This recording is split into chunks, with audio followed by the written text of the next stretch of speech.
This book contains up to 4 sides per cassette. Side 1, The Currents of Space, a Galactic Empire novel by Isaac Asimov. Copyright 1952-1983 by Isaac Asimov. This edition published by arrangement with Doubleday and Company, Incorporated. All rights reserved. Narrated by John Polk. Hal Tenney and Mark Overton were unavailable to continue narration of this series. This book contains 231 pages on 6 sides. If you would like to skip over any remaining announcements or introductory material, place your cassette player in fast forward until a beep is heard. Stop at that point to hear the table of contents, or at the second beep to locate the beginning of the book. Annotation. What Rick knows about the future can destroy a solar system, so the rulers of Sark sear the memory from his brain and leave him for dead. Then a lonely peasant girl adopts him and turns him into a man. 1952. From the book jacket. The Unwanted Warning. Rick had been psychoprobed and his memories destroyed. Now he was only a helpless field worker in the Kirt fields of Florina, where every human being was owned, body and soul, by the ruling world of Sark. But slowly his memories began to return. He knew he had once studied the thin currents of space and that some terrible danger threatened the sun of Florina and Sark. On Sark, the ambassador of Trantor was searching for him and his dread knowledge. But the squires of Sark wanted no warning to upset their wealth-producing monopoly on the sale of Kirt. Somehow, Rick must warn both worlds before all life was destroyed. But what could a serf do against the power of distant Sark? A novel of the period when Trantor ruled only half the galaxy, and every independent kingdom guarded its right to corruption. Halfway to Galactic Empire. In the currents of space, Trantor has begun forming its great empire, but only half of the worlds of the galaxy recognize its rule. Now the time for conquest by force is over, and diplomacy must take over. But when all life on one small kingdom is being risked by power-mad fools, what are the limits of patience? The Galactic Empire novels. These 3 novels by Isaac Asimov show the development of the Galactic Empire, whose decay gave rise to the Foundation. They span the time from the first star kingdoms to the full flowering of the empire that ruled all the galaxy. Each is a complete independent novel. Together, they provide facts, history, and human developments that are often only hinted at in the Foundation series. Much of the material in the best-selling Foundation's Edge derives directly from background material to be found in these marvelous precursor novels. About the author. Isaac Asimov was born in the Soviet Union to his great surprise. He moved quickly to correct the situation. When his parents emigrated to the United States, Isaac, 3 years old at the time, stowed away in their baggage. He has been an American citizen since the age of 8. Brought up in Brooklyn and educated in its public schools, he eventually found his way to Columbia University and, over the protests of the school administration, managed to annex a series of degrees in chemistry up to and including a Ph.D. He then infiltrated Boston University and climbed the academic ladder, ignoring all cries of outrage until he found himself professor of biochemistry. Meanwhile, at the age of 9, he found the love of his life, in the inanimate sense, when he discovered his first science fiction magazine. By the time he was 11, he began to write stories, and at 18, he actually worked up the nerve to submit one. It was rejected. After 4 long months of tribulation and suffering, he sold his first story, and thereafter he never looked back.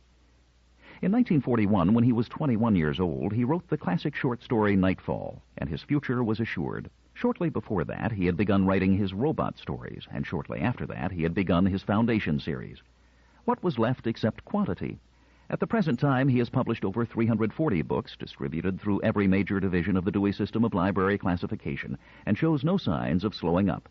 He remains as youthful, as lively, and as lovable as ever, and grows more handsome with each year. You can be sure that this is so, since he has written this little essay himself, and his devotion to absolute objectivity is notorious. He is married to Janet Jepson, psychiatrist and writer, has 2 children by a previous marriage, and lives in New York City. Other books by Isaac Asimov. The classic Foundation series, Foundation, Foundation and Empire, Second Foundation, Foundation and Earth, the Galactic Empire novels, The Stars Like Dust, Pebble in the Sky, the robot novels, The Caves of Steel, The Naked Sun, The Robots of Dawn, Robots and Empire, I, Robot, The Gods Themselves, The End of Eternity, The Bicentennial Man and Other Stories, Nightfall and Other Stories, 9 Tomorrows, The Martian Way and Other Stories, The Winds of Change and Other Stories, The Early Asimov, Book 1, The Early Asimov, Book 2, The Lucky Star Adventures, writing as Paul French, David Starr, Space Ranger, Lucky Star and the Pirates of the Asteroids, Lucky Star and the Oceans of Venus, Lucky Star and the Big Sun of Mercury, Lucky Star and the Moons of Jupiter, Lucky Star and the Rings of Saturn. Table of Contents. Prologue, A Year Before, Side 1. 1. The Foundling, Side 1. 2. The Townman, Side 1. 3. The Librarian, Side 1. 4. The Rebel, Side 1. 5. The Scientist, Side 2. 6. The Ambassador, Side 2. 7. The Patroller, Side 2. 8. The Lady, Side 3. 9. The Squire, Side 3. 10. The Fugitive, Side 3. 11. The Captain, Side 3. 12. The Detective, Side 4. 13. The Yachtsman, Side 4. 14. The Renegade, Side 4. 15. The Captive, Side 5. 16. The Accused, Side 5. 17. The Accuser, Side 5. 18. The Victors, Side 6. Epilogue, A Year After, Side 6. Afterward, Side 6. Prologue, A Year Before. The man from Earth came to a decision. It had been slow in coming and developing, but it was here. It had been weeks since he had felt the comforting deck of his ship and the cool, dark blanket of space about it. Originally, he had intended a quick report to the local office of the Interstellar Spatio-Analytic Bureau and a quicker retreat to space. Instead, he had been held here. It was almost like a prison. He drained his tea and looked at the man across the table. He said, "I'm not staying any longer." The other man came to a decision. It had been slow in coming and developing, but it was here. He would need time, much more time. The response to the first letters had been nil.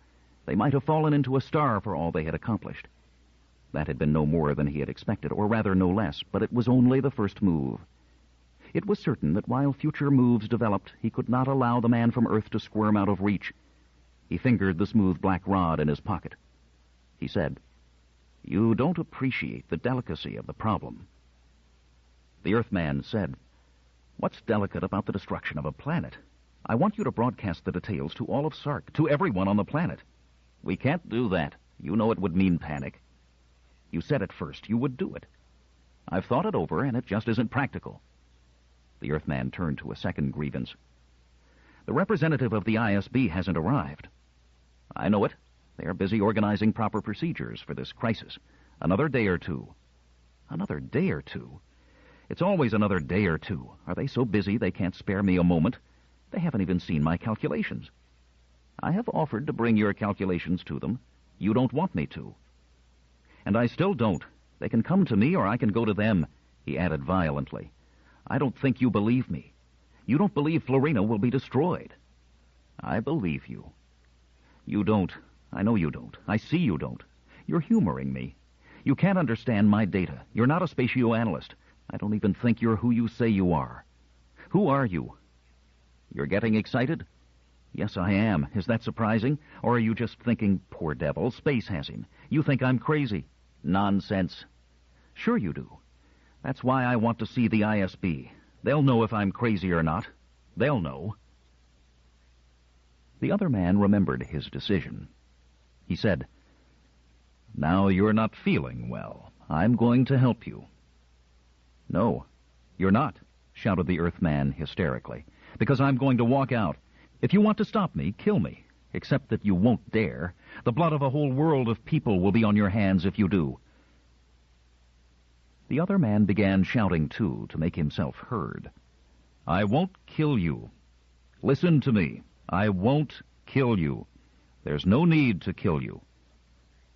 The Earthman said, "You'll tie me up. You'll keep me here. Is that what you're thinking? And what will you do when the ISB starts looking for me? I'm supposed to send in regular reports, you know." "The Bureau knows you're safely with me." "Do they? I wonder if they know I've reached the planet at all. I wonder if they received my original message." The Earthman was giddy. His limbs felt stiff.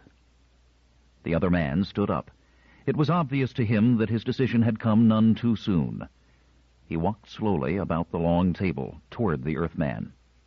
He said soothingly, It will be for your own good. He took the black rod from his pocket. The Earthman croaked. That's a psychic probe. His words were slurred, and when he tried to rise, his arms and legs barely quivered. He said, between teeth that were clenching in rigor, "Drugged." "Drugged," agreed the other man. "Now look, I won't hurt you. It's difficult for you to understand the true delicacy of the matter while you're so excited and anxious about it. I'll just remove the anxiety. Only the anxiety." The Earthman could no longer talk. He could only sit there. He could only think numbly, "Great space, I've been drugged." He wanted to shout and scream and run, but he couldn't. The other had reached the Earthman now. He stood there, looking down at him. The Earthman looked up. His eyeballs could still move. The psychic probe was a self-contained unit. Its wires needed only to be fixed to the appropriate places on the skull. The Earthman watched in panic until his eye muscles froze. He did not feel the fine sting as the sharp, thin leads probed through skin and flesh to make contact with the sutures of his skull bones. He yelled and yelled in the silence of his mind. He cried, "No, you don't understand. It's a planet full of people. Don't you see that you can't take chances with hundreds of millions of living people?" The other man's words were dim and receding, heard from the other end of a long, windy tunnel. "It won't hurt you. In another hour you'll feel well, really well. You'll be laughing at all this with me." The Earthman felt the thin vibration against his skull, and then that faded too. Darkness thickened and collapsed about him. Some of it never lifted again. It took a year for even parts of it to lift. 1. The Foundling. Rick put down his feeder and jumped to his feet. He was trembling so hard he had to lean against the bare milk-white wall. He shouted, "I remember." They looked at him, and the gritty mumble of men at lunch died somewhat. Eyes met his out of faces indifferently clean and indifferently shaven, glistening and white in the imperfect wall illumination. The eyes reflected no great interest, merely the reflex attention enforced by any sudden and unexpected cry. Rick cried again, "I remember my job. I had a job." Someone called, "Shut up!" and someone else yelled, "Sit down!" The faces turned away. The mumble rose again. Rick stared blankly along the table. He heard the remark, "Crazy Rick," and a shrug of shoulders. He saw a finger spiral at a man's temple. It all meant nothing to him. None of it reached his mind. Slowly, he sat down.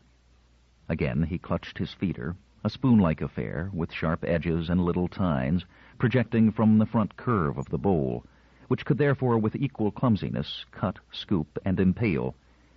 It was enough for a mill worker. He turned it over and stared without seeing at his number on the back of the handle. He didn't have to see it. He knew it by heart. All the others had registration numbers, just as he had, but the others had names also. He didn't. They called him Rick because it meant something like moron in the slang of the Kirk mills. And often enough they called him Crazy Rick. But perhaps he would be remembering more and more now. This was the first time since he had come to the mill that he had remembered anything at all from before the beginning. If he thought hard, if he thought with all his mind. All at once he wasn't hungry. He wasn't the least hungry. With a sudden gesture, he thrust his feeder into the jellied briquette of meat and vegetables before him, pushed the food away, and buried his eyes in the heels of his palms. His fingers thrust and clutched at his hair, and painstakingly he tried to follow his mind into the pitch from which it had extracted a single item, one muddy, undecipherable item.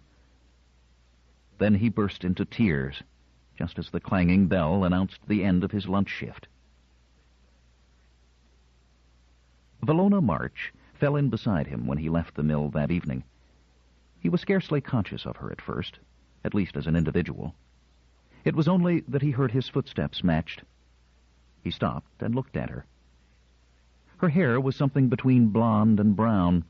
She wore it in 2 thick plaits that she clamped together with little magnetized green-stoned pins. They were very cheap pins and had a faded look about them. She wore the simple cotton dress, which was all that was needed in that mild climate, just as Rick himself needed only an open sleeveless shirt and cotton slacks. She said, "I heard something went wrong lunchtime." She spoke in the sharp peasant accents one would expect. Rick's own language was full of flat vowels and had a nasal touch. They laughed at him because of it and imitated his way of speaking. But Valona would tell him that that was only their own ignorance. Rick mumbled, "Nothing's wrong, Lona." She persisted. "I heard you said you remembered something. Is that right, Rick?" She called him Rick, too. There wasn't anything else to call him. He couldn't remember his real name. He had tried desperately enough. Valona had tried with him. One day she had obtained a torn city directory somehow, and had read all the first names to him. None had seemed more familiar than any other. He looked her full in the face and said, "I'll have to quit the mill." Valona frowned. Her round, broad face with its flat, high cheekbones was troubled. "I don't think you can. It wouldn't be right." "I've got to find out more about myself." Valona licked her lips. "I don't think you should." Rick turned away. He knew her concern to be sincere. She had obtained the mill job for him in the first place. He had had no experience with mill machinery. Or perhaps he had, but just didn't remember. In any case, Lona had insisted that he was too small for manual labor, and they had agreed to give him technical training without charge. Before that, in the nightmarish days when he could scarcely make sounds, and when he didn't know what food was for, she had watched him and fed him. She had kept him alive. He said, "I've got to." "Is it the headaches again, Rick?" "No. I really remember something. I remember what my job was before... He wasn't sure he wanted to tell her. He looked away. The warm, pleasant sun was at least 2 hours above the horizon. The monotonous rows of workers' cubicles that stretched out and round the mills were tiresome to look at. But Rick knew that as soon as they topped the rise, the field would lie before them in all the beauty of crimson and gold. He liked to look at the fields. From the very first, the sight had soothed and pleased him. Even before he knew that the colors were crimson and gold, before he knew that there were such things as colors, before he could express his pleasure in anything more than a soft gurgle, the headaches would flicker away faster in the fields. In those days, Valona would borrow a diamagnetic scooter and take him out of the village every idle day. They would skim along, a foot above the road, gliding on the cushioned smoothness of the counter-gravity field, until they were miles and miles away from any human habitation, and there would be left only the wind against his face, fragrant with the kyrt blossoms.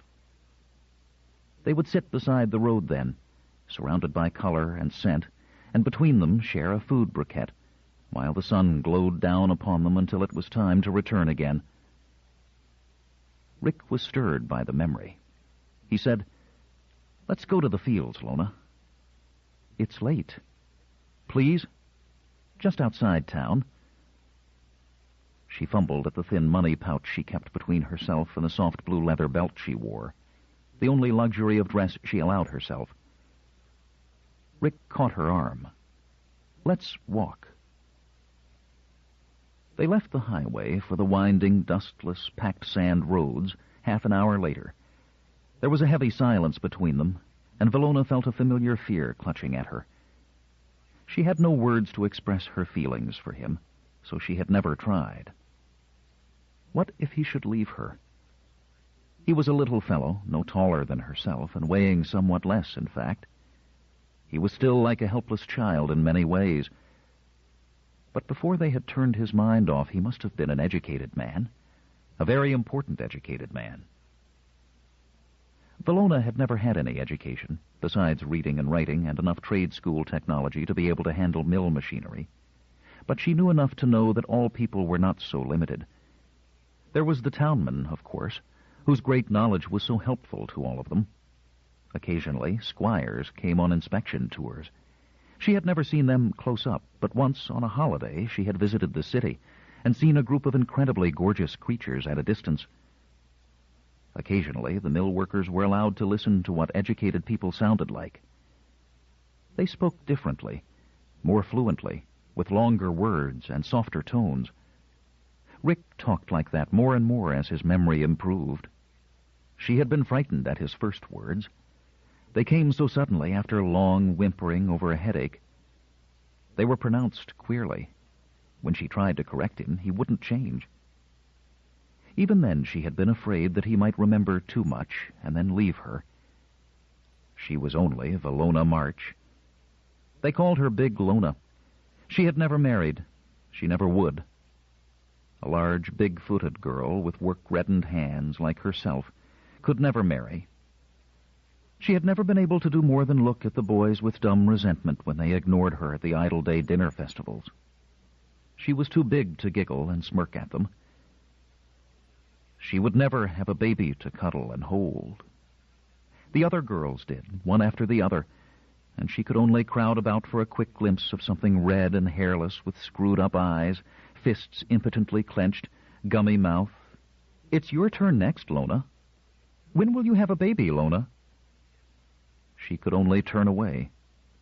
But when Rick had come, he was like a baby. He had to be fed and taken care of, brought out into the sun, soothed to sleep when the headaches racked him. The children would run after her, laughing. They would yell, "Lona's got a boyfriend! Big Lona's got a crazy boyfriend! Lona's boyfriend is a Rick!"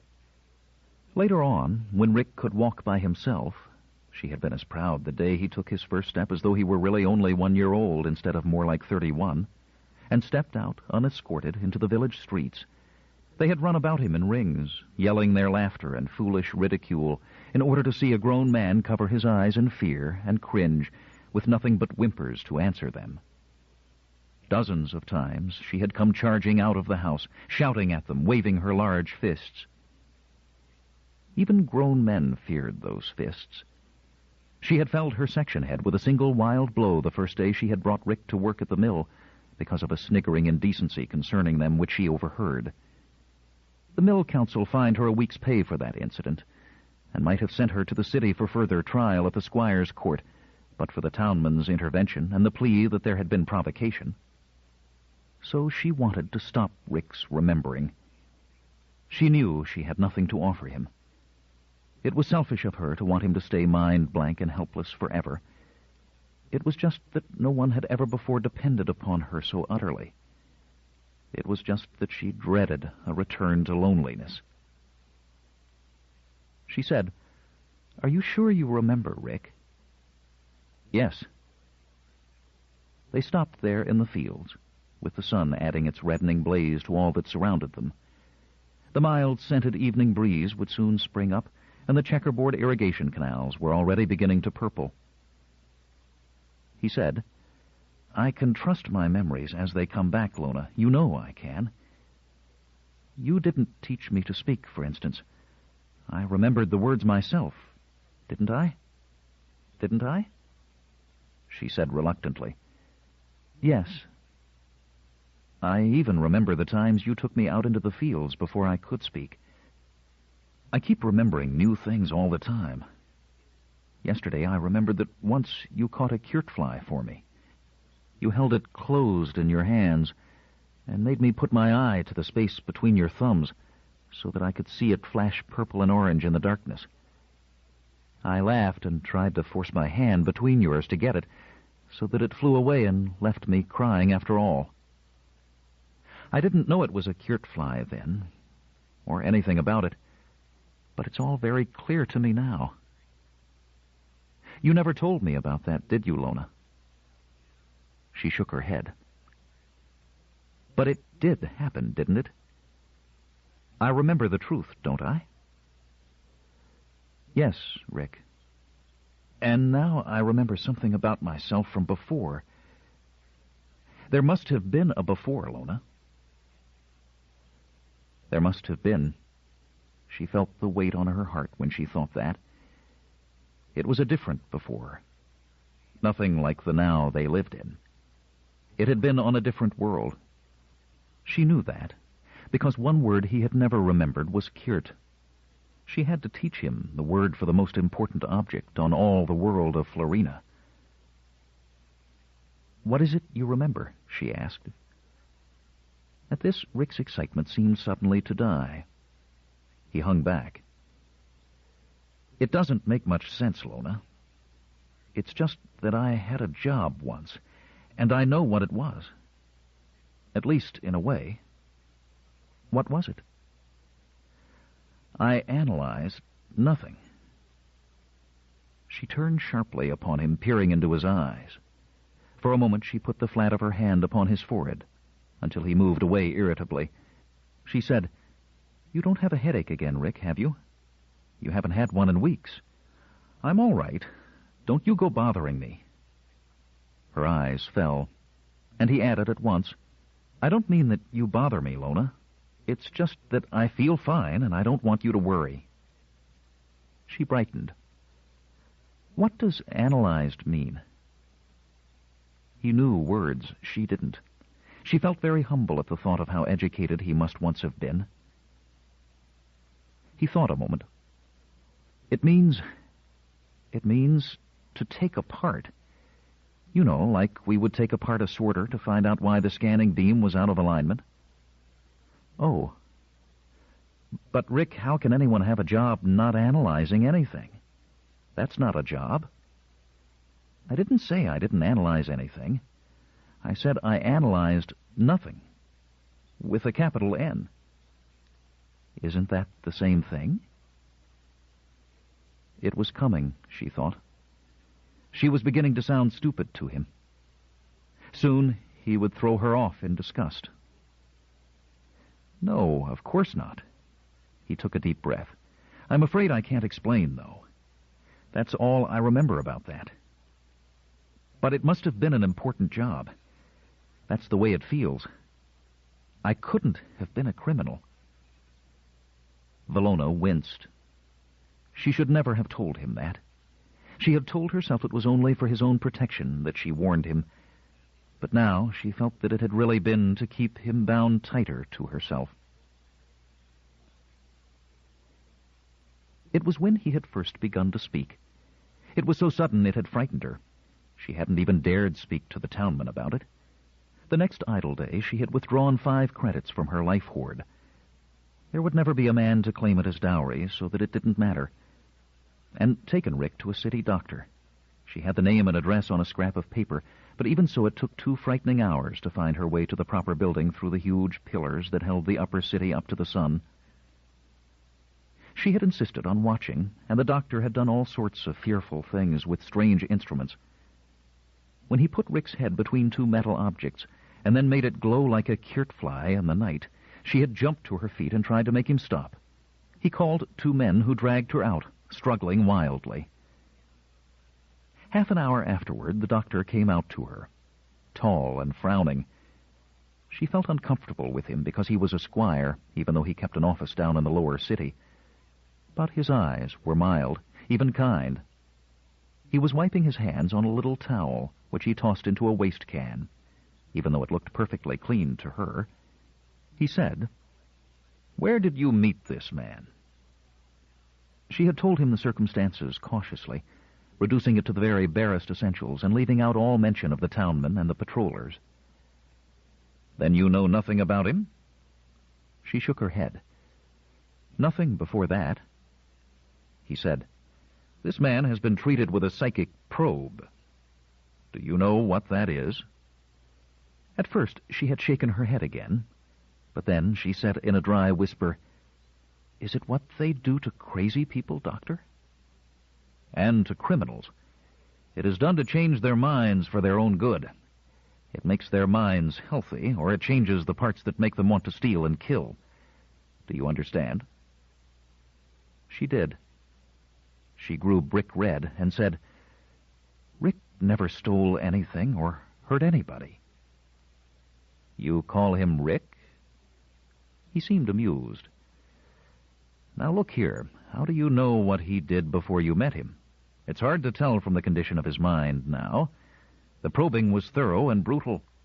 I can't say how much of his mind has been permanently removed and how much has been temporarily lost through shock. What I mean is that some of it will come back, like his speaking, as time goes on, but not all of it. He should be kept under observation." No. He's got to stay with me.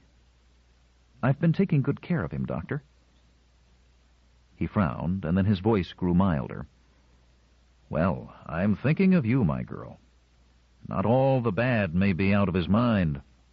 You wouldn't want him to hurt you someday." At that moment, a nurse led out Rick. She was making little sounds to quiet him, as one would an infant.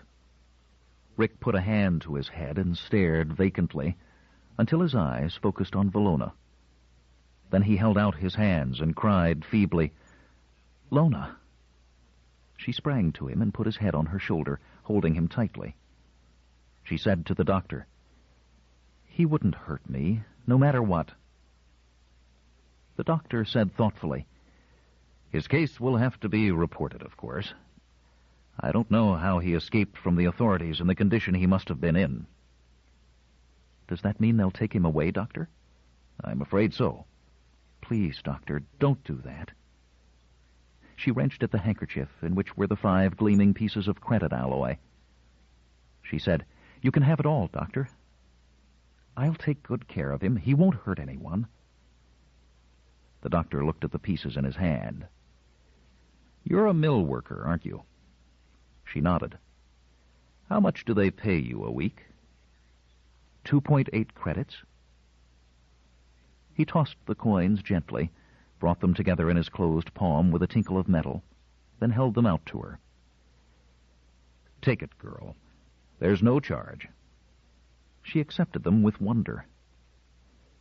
"You're not going to tell anyone, Doctor?" "But," he said, "I'm afraid I have to. It's the law."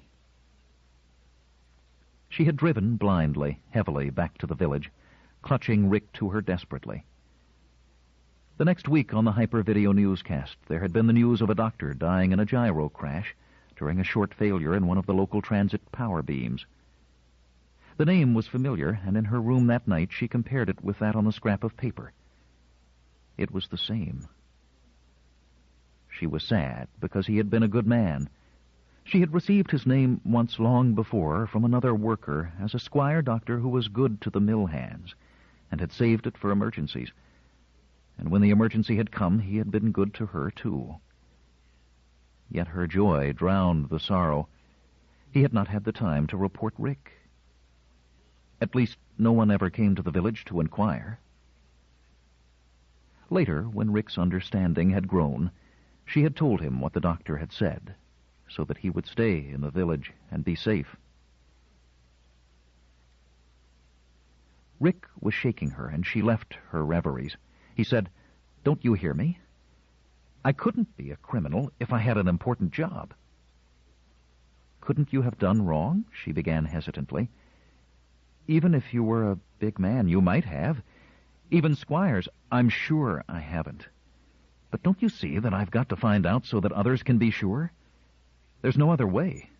I've got to leave the mill and village and find out more about myself." She felt the panic rise. "Rick, that would be dangerous. Why should you? Even if you analyzed nothing, why is it so important to find out more about it?" "Because of the other thing I remember." "What other thing?" He whispered, "I don't want to tell you." "You ought to tell somebody. You might forget again." He seized her arm. "That's right. You won't tell anyone else, will you, Lona? You'll just be my spare memory in case I forget." "Sure, Rick." Rick looked about him. The world was very beautiful. Florina had once told him that there was a huge shining sign in the upper city, miles above it even, that said, Of all the planets in the galaxy, Florina is the most beautiful. And as he looked about him, he could believe it. He said, "It is a terrible thing to remember, but I always remember correctly when I do remember. It came this afternoon." "Yes?" He was staring at her in horror. "Everybody in the world is going to die. Everybody on Florina." 2. The Townman. Merlin Terrans was in the act of removing a book film from its place on the shelf when the door signal sounded. The rather pudgy outlines of his face had been set in lines of thought, but now these vanished and changed into the more usual expression of bland caution. He brushed one hand over his thinning, ruddy hair and shouted, "1 minute!" He replaced the film and pressed the contact that allowed the covering section to spring back into place and become indistinguishable from the rest of the wall. To the simple mill workers and farm hands he dealt with, it was a matter of vague pride that one of their own number, by birth at any rate, should own films. It lightened, by tenuous reflection, the unrelieved dusk of their own minds. And yet it would not do to display the films openly. The sight of them would have spoiled things. It would have frozen their none too articulate tongues. They might boast of their townman's books, but the actual presence of them before their eyes would have made Terrans seem too much the squire. There were, of course, the squires as well. It was unlikely in the extreme that any of them would visit him socially at his house, but should one of them enter, a row of films in sight would be injudicious. He was a townman, and custom gave him certain privileges, but it would never do to flaunt them. He shouted again, "I'm coming!" This time he stepped to the door, closing the upper seam of his tunic as he went. Even his clothing was somewhat squire-like. Sometimes he almost forgot he had been born on Florina. Valona March was on the doorstep. She bent her knees and ducked her head in respectful greeting. Terrans threw the door wide. "Come in, Valona. Sit down. Surely it's past curfew. I hope the patrollers didn't see you." "I don't think so, Townman." "Well, let's hope that's so. You've got a bad record, you know." "Yes, Townman. I'm very grateful for what you have done for me in the past." "Never mind. Here, sit down. Would you like something to eat or drink?" She seated herself, straight-backed at the edge of a chair, and shook her head. "No, thank you, Townman. I have eaten." It was good form among the villagers to offer refreshment. It was bad form to accept. Terrans knew that. He didn't press her. He said, "Now what's the trouble, Valona? Rick again?" Valona nodded, but seemed at a loss for further explanation. Terran said, "Is he in trouble at the mill?" "No, Townman." "Headaches again?" "No, Townman." Terrans waited, his light eyes narrowing and growing sharp. "Well, Valona, you don't expect me to guess your trouble, do you? Come, speak out, or I can't help you. You do want help, I suppose." She said, "Yes, Townman," then burst out, "How shall I tell you, Townman? It sounds almost crazy." Terrans had an impulse to pat her shoulder, but he knew she would shrink from the touch. She sat as usual with her large hands buried as far as might be in her dress. He noticed that her blunt, strong fingers were intertwined and slowly twisting. He said, "Whatever it is, I will listen."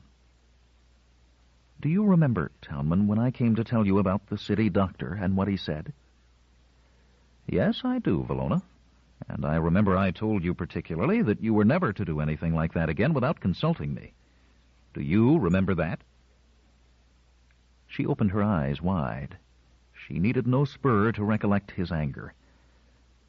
"I would never do such a thing again, Townman. It's just that I want to remind you that you said you would do everything to help me keep Rick." "And so I will." "Well, then, have the patrollers been asking about him?" "No." "Oh, Townman, do you think they might?" "I'm sure they won't." He was losing patience. "Now come, Valona, tell me what is wrong." Her eyes clouded. "Townman, he says he will leave me. I want you to stop him." "Why does he want to leave you?" He says he is remembering things. Interest leaped into Taryn's face. He leaned forward, and almost he reached out to grip her hand. Remembering things? What things? Terrence remembered the day Rick had first been found. He had seen the youngsters clustered near one of the irrigation ditches just outside the village. They had raised their shrill voices to call him. "Townman! Townman!" He had broken into a run. "What's the matter, Racy?" He had made it his business to learn the youngsters' names when he came to town. That went well with the mothers and made the first month or two easier. Racy was looking sick. He said, "Looky here, Townman." He was pointing at something white and squirming, and it was Rick. The other boys were yelling at once in confused explanation. Terrence managed to understand that they were playing some game that involved running, hiding, and pursuing. They were intent on telling him the name of the game, its progress, the point at which they had been interrupted, with a slight subsidiary argument as to exactly which individual or side was winning.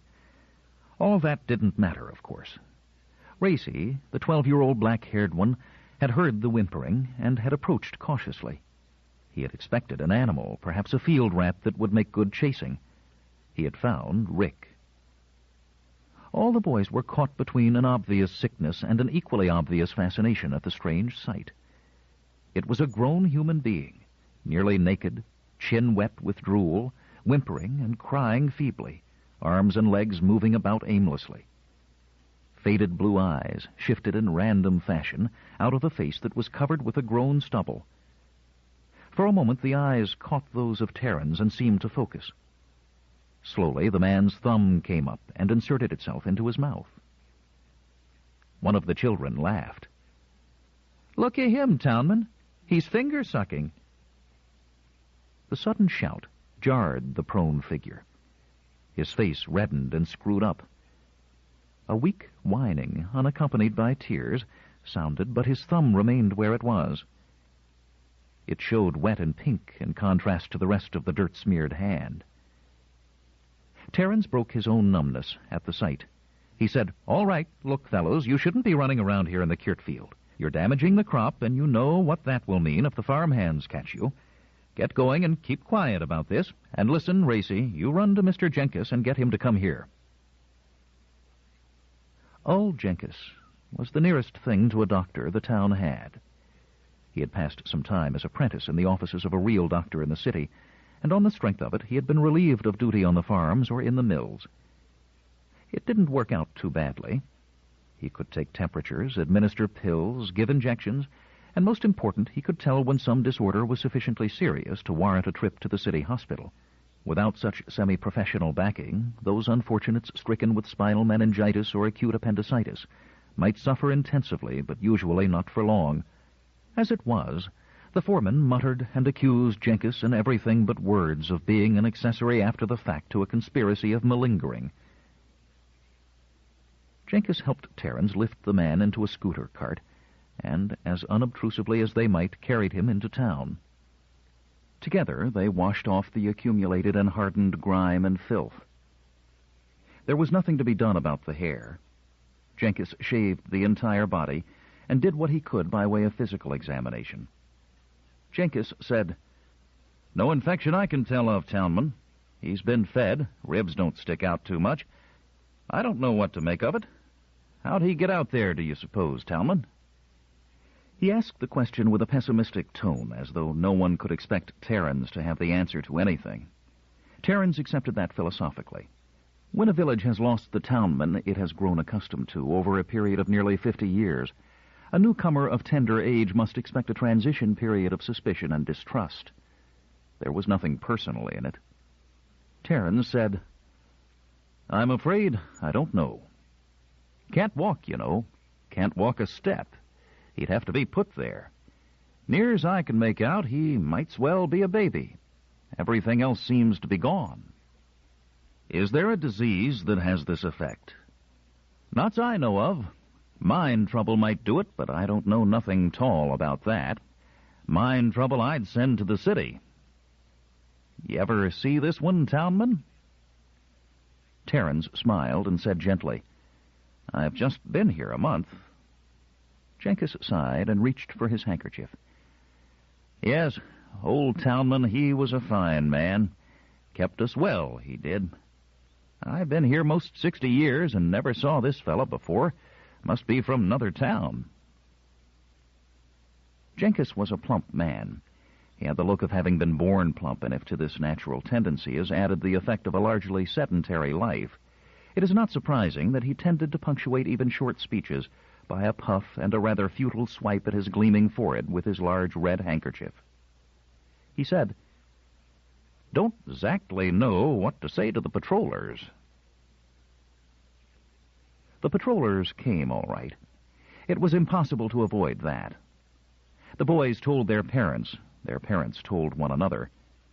Town life was quiet enough. Even this would be unusual enough to be worth the telling in every possible combination of informer and informee. And in all the telling, the patrollers could not help but hear. The patrollers, so-called, were members of the Florinian Patrol. They were not natives of Florina, and on the other hand, they were not countrymen of the squires from the planet Sark.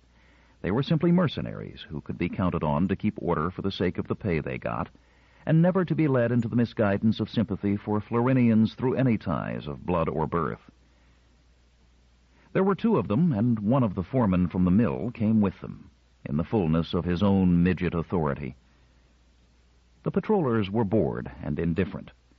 A mindless idiot might be part of the day's work, but it was scarcely an exciting part. One said to the foreman, "Well, how long does it take you to make an identification? Who is this man?" The foreman shook his head energetically. "I never saw him, officer. He's no one around here." The patroller turned to Jenkins. "Any papers on him?" "No, sir. He just had a rag about him. Burned it to prevent infection." "What's wrong with him?" "No mind, near as I can make out." At this point, Terence took the patrollers aside. Because they were bored, they were amenable. The patroller who had been asking the questions put up his notebook and said, "All right, it isn't even worth making a record of. It has nothing to do with us. Get rid of it somehow." Then they left. The foreman remained. He was a freckled man, red of hair, with a large and bristly mustache. He had been foreman of Rigid Principles for 5 years, and that meant his responsibility for the fulfillment of quota in his mill rested heavily upon him. "Look here," he said fiercely. "What's to be done about this? The damn folk are so busy talking they ain't working." "Send him to City Hospital near as I can make out," said Jenkins, wielding his handkerchief industriously. "Nothing I can do." "To the city?" The foreman was aghast. "Who's going to pay? Who'll stand the fees? He ain't none of us, is he?" "Not as far as I know," admitted Jenkins. "Then why should we pay? Find out who he belongs to. Let his town pay." "How are we going to find out? Tell me that." The foreman considered. His tongue licked out and played with the coarse reddish foliage of his upper lip. He said, "Then we'll just have to get rid of him, like the patroller said." Terence interrupted. "Look here, what do you mean by that?" The foreman said, "He might as well be dead. It would be a mercy." Terence said, "You can't kill a living person." "Suppose you tell me what to do then." "Can't one of the town people take care of him?" "Who'd want to? Would you?" Terence ignored the openly insolent attitude. "I've got other work to do. So have all the folk. I can't have anyone neglecting mill work to take care of this crazy thing." Terence sighed and said without rancor, "Now, foreman, let's be reasonable. If you don't make quota this quarter, I might suppose it's because one of your workers is taking care of this poor fellow, and I'll speak up for you to the squires. Otherwise, I'll just say that I don't know of any reason you couldn't make quota in case you don't make it." The foreman glowered. The townman had only been here a month, and already he was interfering with men who had lived in town all their lives. Still, he had a card marked with squire's marks. It wouldn't do to stand too openly against him too long. He said, "But who'd take him?" A horrible suspicion smote him. I can't. I got 3 kids of my own, and my wife ain't well. I didn't suggest that you should. Terrence looked out the window. Now that the patrollers had left, the squirming, whispering crowd had gathered closer about the townman's house. Most were youngsters, too young to be working. Others were farm hands from the nearer farms. A few were mill workers away from their shifts. Terrence saw the big girl at the very edge of the crowd. He had noticed her often in the past month. Strong, competent, and hard-working. Good natural intelligence hidden under that unhappy expression. If she were a man, she might have been chosen for townman's training. But she was a woman. Parents dead, and plain enough she was to preclude romantic side interests. A lone woman, in other words, and likely to remain so. He said, "What about her?" The foreman looked, then roared, "Damn it, she ought to be at work." "All right," soothed Terrence. "What's her name?" "That's Florina March." "That's right, I remember now. Call her in." From that moment, Terrence had made himself an unofficial guardian of the pair. He had done what he could to obtain additional food rations for her, extra clothing coupons, and whatever else was required to allow 2 adults, one unregistered, to live on the income of one. He had been instrumental in helping her obtain training for Rick at the Kurt Mills. He had intervened to prevent greater punishment on the occasion of Florina's quarrel with the section head. The death of the city doctor had made it unnecessary for him to attempt further action there than he had taken, but he had been ready. It was natural for Florina to come to him in all her troubles, and he was waiting now for her to answer his question. Florina was still hesitating. Finally, she said, "He says everyone in the world will die." Terrence looked startled. "Does he say how?" "He says he doesn't know how. He just says he remembers that from before he was like he is. And he says he remembers he had an important job, but I don't understand what it is." "How does he describe it?" "He says he analyzes nothing, with a capital N." Florina waited for comment, then hastened to explain. "Analyze means taking something apart, like, I know what it means, girl." Florina watched him anxiously. "Do you know what he means, Townman?" "Perhaps, Florina. But, Townman, how can anyone do anything to nothing?" Terrence got to his feet. He smiled briefly. "Why, Florina, don't you know that everything in all the galaxy is mostly nothing?" No light of understanding dawned on Florina, but she accepted that. The townman was a very educated man. With an unexpected twinge of pride, she was suddenly certain that her Rick was even more educated. "Come." Terrence was holding his hand out to her. She said, "Where are we going?" "Well, where's Rick?" "Home," she said. "Sleeping." "Good. I'll take you there. Do you want the patrollers to find you on the street alone?" The village seemed empty of life in the night-time. The lights along the single street that split the area of workers' cabins in 2 gleamed without glare. There was a hint of rain in the air, but only of that light, warm rain that fell almost every night. There was no need to take special precautions against it. Florina had never been out so late on a working evening, and it was frightening. She tried to shrink away from the sound of her own footsteps, while listening for the possible distant step of the patrollers. Terrence said, "Stop trying to tiptoe, Florina. I'm with you." His voice boomed in the quiet, and Florina jumped. She hurried forward in response to his urging.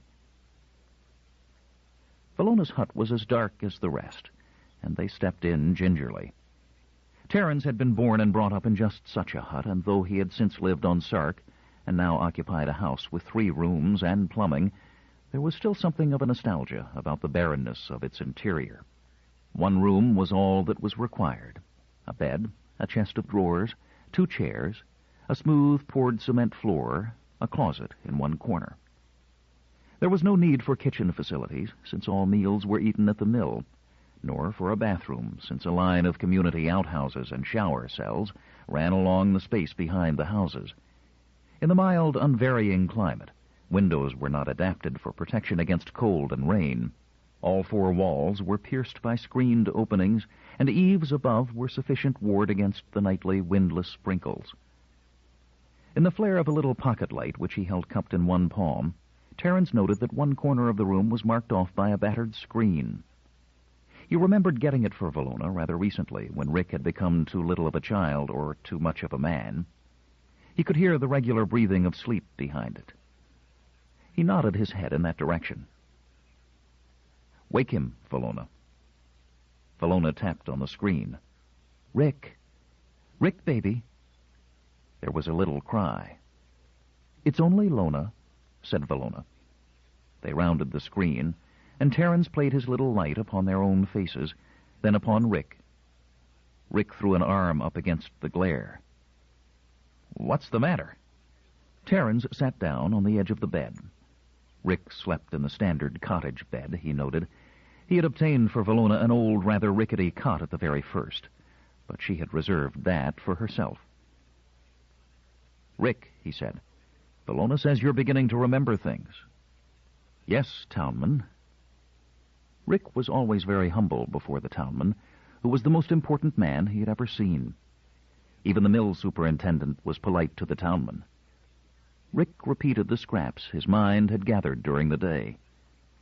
Terence said, "Have you remembered anything else since you told this to Florina?" "Nothing else, Townman." Terence kneaded the fingers of one hand with those of the other. "All right, Rick. Go back to sleep." Florina followed him out of the house. She was trying hard to keep her face from twisting, and the back of one rough hand slid across her eyes. "Will he have to leave me, Townman?" Terence took her hands and said gravely, "You must be a grown woman, Florina. He will have to come with me for just a short while, but I'll bring him back." "And after that?" "I don't know. You must understand, Florina, right now it is the most important thing in all the world that we find out more about Rick's memories." Florina said suddenly, "You mean everybody on Florina might die, the way he says?" Terrence's grip tightened. "Don't ever say that to anyone, Florina, or the patrollers may take Rick away forever. I mean that." He turned away and walked slowly and thoughtfully back to his house, without really noticing that his hands were trembling. He tried futilely to sleep, and after an hour of that he adjusted the narco field. It was one of the few pieces of sark he had brought with him when he first returned to Florina to become Townman.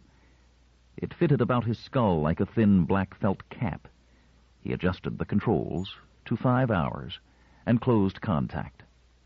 He had time to adjust himself comfortably in bed before the delayed response shorted the conscious centers of his cerebrum and blanketed him into instantaneous, dreamless sleep. 3. The Librarian. They left the diamagnetic scooter in a scooter cubby outside the city limits. Scooters were rare in the city, and Terence had no wish to attract unnecessary attention. He thought for a savage moment of those of the upper city with their diamagnetic ground cars and anti-grav gyros. But that was the upper city. It was different. Rick waited for Terence to lock the cubby and fingerprint seal it. He was dressed in a new one-piece suit and felt a little uncomfortable. Somewhat reluctantly, he followed the Townman under the first of the tall bridge-like structures that supported the upper city. On Florina, all other cities had names, but this one was simply the city. The workers and peasants who lived in it and around it were considered lucky by the rest of the planet. In the city, there were better doctors and hospitals, more factories and more liquor stores, even a few dribbles of very mild luxury. The inhabitants themselves were somewhat less enthusiastic. They lived in the shadow of the upper city. The upper city was exactly what the name implied, for the city was double, divided rigidly by a horizontal layer of 50 square miles of cement alloy, resting upon some 20,000 steel-girdered pillars. Below, in the shadow, were the natives. Above, in the sun, were the squires. It was difficult to believe in the upper city that the planet of its location was Florina. The population was almost exclusively Sarkite in nature, together with a sprinkling of patrollers. They were the upper class in all literalness. Terrans knew his way. He walked quickly, avoiding the stares of passers-by, who surveyed his townman clothing with a mixture of envy and resentment. Rick's shorter legs made his gait less dignified as he tried to keep up. He did not remember very much from his only other visit to the city. It seemed so different now. Then it had been cloudy. Now the sun was out, pouring through the spaced openings in the cement alloy above to form strips of light that made the intervening space all the darker. They plunged through the bright strips in a rhythmic, almost hypnotic fashion. Oldsters sat on wheeled chairs in the strips, absorbing the warmth and moving as the strip moved. Sometimes they fell asleep and would remain behind in the shade, nodding in their chairs until the squeaking of the wheels when they shifted position woke them. Occasionally, mothers nearly blocked the strips with their carriaged offspring. Terrans said, "Now, Rick, stand up straight. We're going up." He was standing before a structure that filled the space between 4 square-placed pillars, and from ground to upper city. Rick said, "I'm scared." Rick could guess what the structure was. It was an elevator that lifted to the upper level. These were necessary, of course. Production was below, but consumption was above. Basic chemicals and raw food staples were shipped into lower city, but finished plasticware and fine meals were matters for upper city. Excess population spawned below. Maids, gardeners, chauffeurs, construction laborers were used above. Terrans ignored Rick's expression of fright. He was amazed that his own heart beat so violently. Not fright, of course. Rather a fierce satisfaction that he was going up. He would step all over that sacred cement alloy, stamp on it, scuff his dirt upon it. He could do that as a townman. Of course, he was still only a Florinian native to the squires, but he was a townman, and he could step on the cement alloy whenever he pleased. Galaxy. He hated them. He stopped himself, drew a firm breath, and signaled for the elevator. There was no use thinking hate. He had been on Sark for many years, on Sark itself, the center and breeding place of the squires. He had learned to bear in silence. He ought not forget what he had learned now. Of all times, not now. He heard the whir of the elevator settling at the lower level, and the entire wall facing him dropped into its slot. The native who operated the elevator looked disgusted. "Just 2 of you?" "Just 2, said Terrans, stepping in. Rick followed. The operator made no move to restore the fallen wall to its original position. He said, "Seems to me you guys could wait for the 2 o'clock load and move with it. I ain't supposed to run this thing up and down for no 2 guys. He spat carefully, making sure that the sputum hit lower-level concrete and not the floor of his elevator. He went on. "Where's your employment tickets?" Terrans said, "I'm a townman. Can't you see it by my clothes? Clothes don't mean nothing. Listen, you think I'm risking my job because you maybe picked up some uniform somewheres? Where's your card?" Terrans, without another word, presented the standard document folder all natives had to carry at all times. Registration number, employment certificate, tax receipts. It was open to the crimson of his townman's license. The operator scanned it briefly. "Well, maybe you picked that up too, but that's not my business. You got it, and I pass you, though townman's just a fancy name for a native to my way of figuring. What about the other guy?" "He's in my charge," said Terrans. "He can come with me. Or shall we call a patroller and check into the rules?" It was the last thing Terrans wanted, but he suggested it with suitable arrogance. "All right. You don't have to get sore." The elevator wall moved up, and with a lurch, the elevator climbed. The operator mumbled direfully under his breath. Terrans smiled tightly. It was almost inevitable. Those who worked directly for the squires were only too glad to identify themselves with the rulers and make up for their real inferiority by a tighter adherence to the rules of segregation, a harsh and haughty attitude toward their fellows. They were the upper men, for whom the other Florinians reserved their particular hate. unalloyed by the carefully taught awe they felt for the squires. The vertical distance traveled was 30 feet, but the door opened again to a new world. Like the native cities of Sark, Upper City was laid out with a particular eye to color. Individual structures, whether dwelling places or public buildings, were inset in an intricate multicolored mosaic, which, close at hand, was a meaningless jumble, but at a distance of 100 yards took on a soft clustering of hues that melted and changed with the angle of view. "Come on, Rick," said Terrans. Rick was staring wide-eyed. Nothing alive and growing.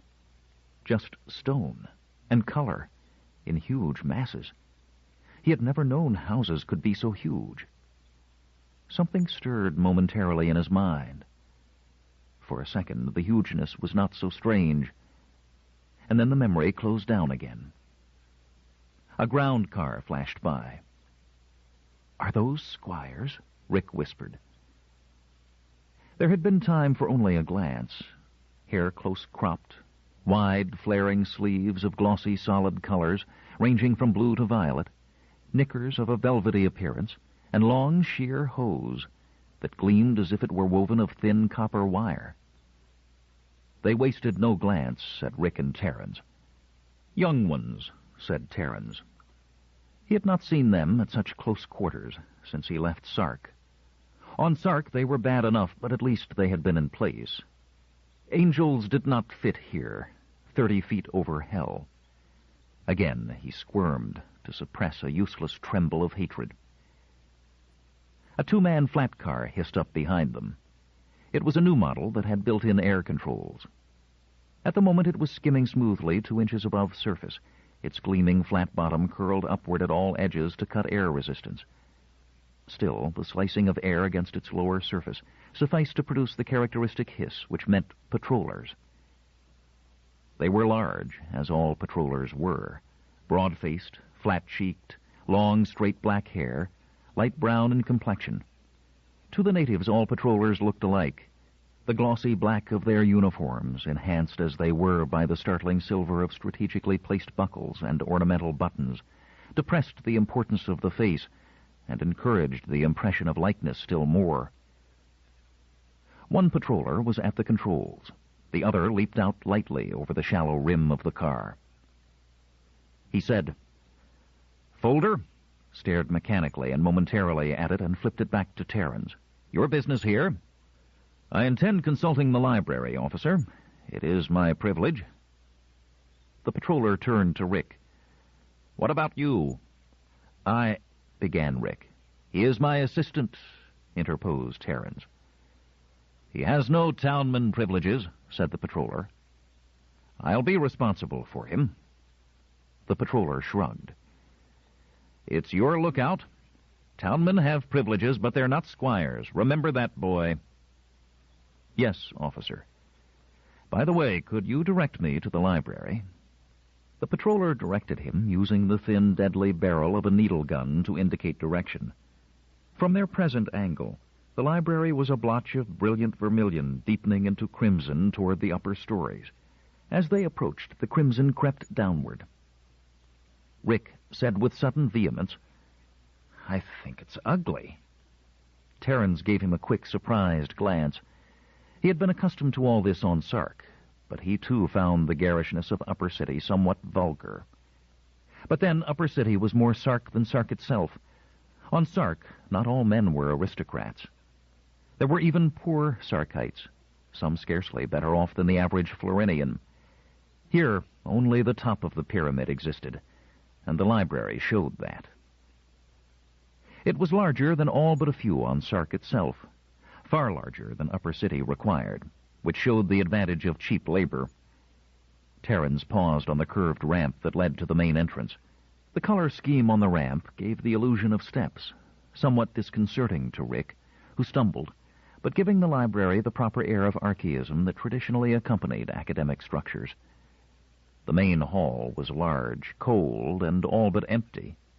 The librarian behind the single desk it contained looked like a small, somewhat wrinkled pea in a bloated pod. She looked up and half rose.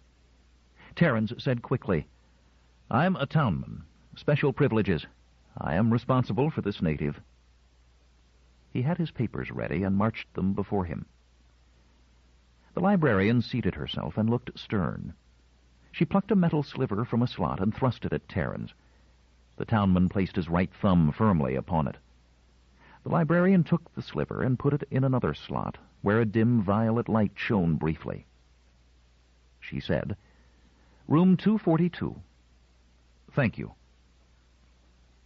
The cubicles on the second floor had that icy lack of personality that any link in an endless chain would have. Some were filled, their glassite doors frosted and opaque. Most were not. 242, said Rick. His voice was squeaky. "What's the matter, Rick?" "I don't know. I feel very excited." "Ever been in a library before?" "I don't know." Terrence put his thumb on the round aluminum disc which 5 minutes before had been sensitized to his thumbprint. The clear glass door swung open, and as they stepped within, it closed silently, and as though a blind had been drawn, became opaque. The room was 6 feet in each direction, without window or adornment. It was lit by the diffuse ceiling glow and ventilated by a forced air draft. The only contents were a desk that stretched from wall to wall and an upholstered backless bench between it and the door. On the desk were 3 readers. Their frosted glass fronts slanted backward at an angle of 30 degrees. Before each were the various control dials. "Do you know what this is?" Terrence sat down and placed his soft, plump hand upon one of the readers.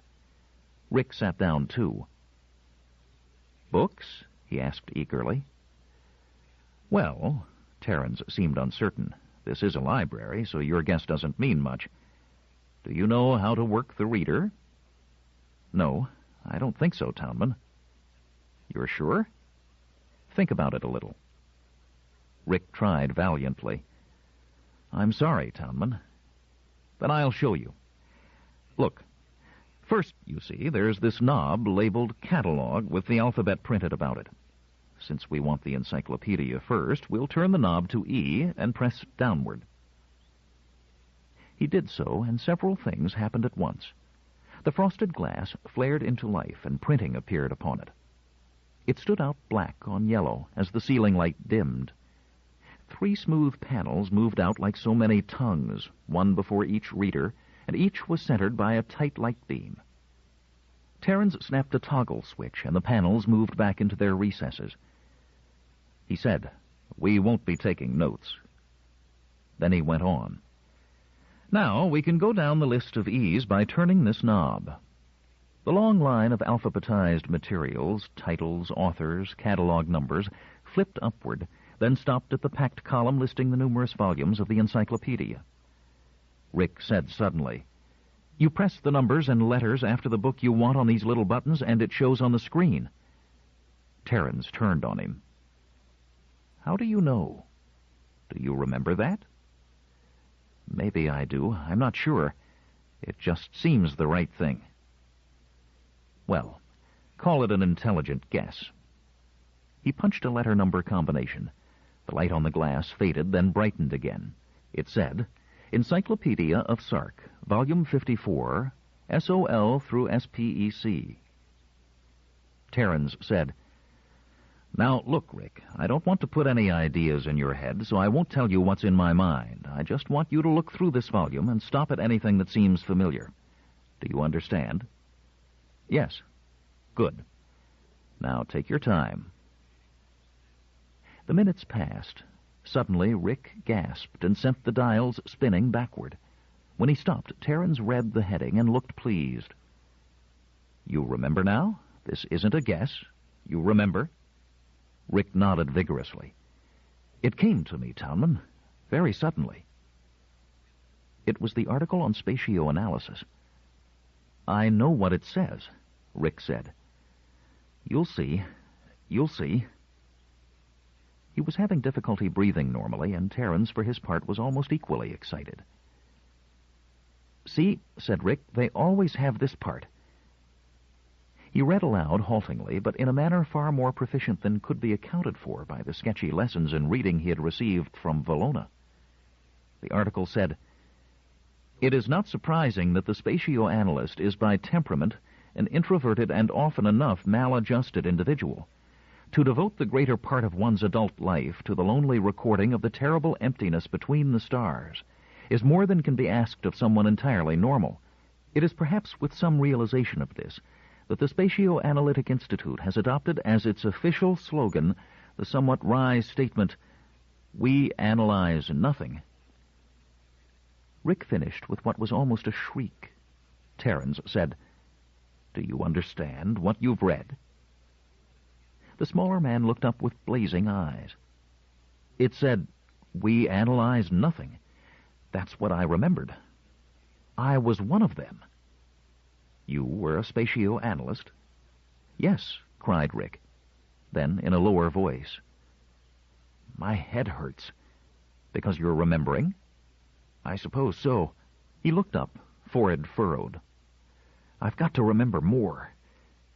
There's danger, tremendous danger. I don't know what to do."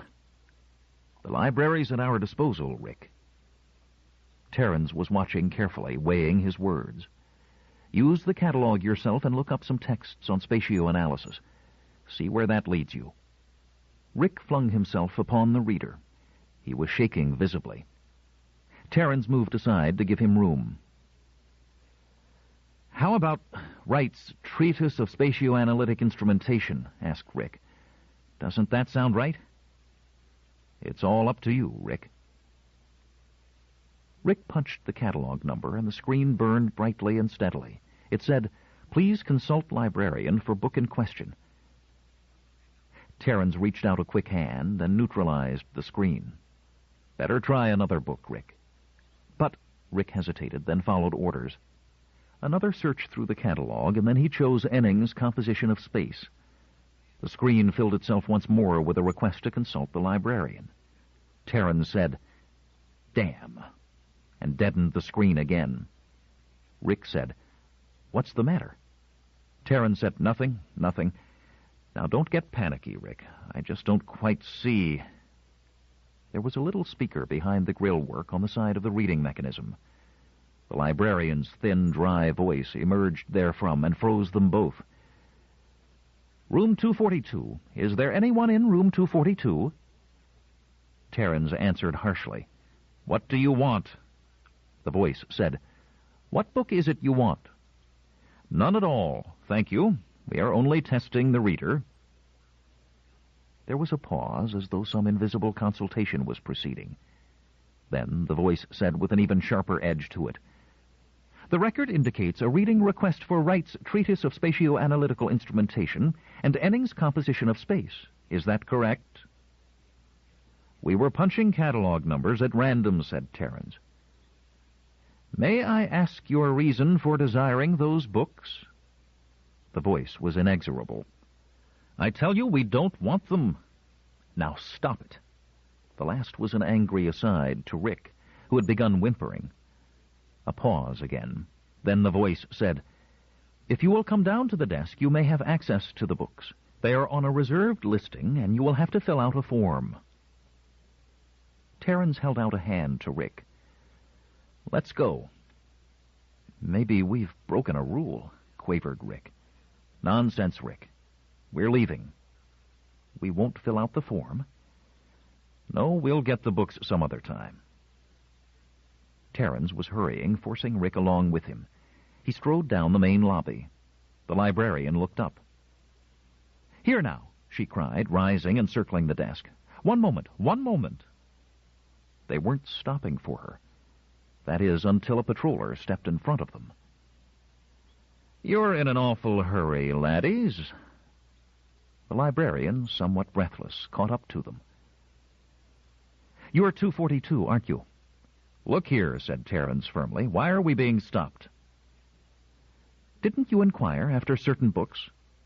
We'd like to get them for you." "It's too late. Another time. Don't you understand that I don't want the books? I'll be back tomorrow." "The library," said the woman primly, "at all times endeavors to give satisfaction. The books will be made available to you in 1 moment."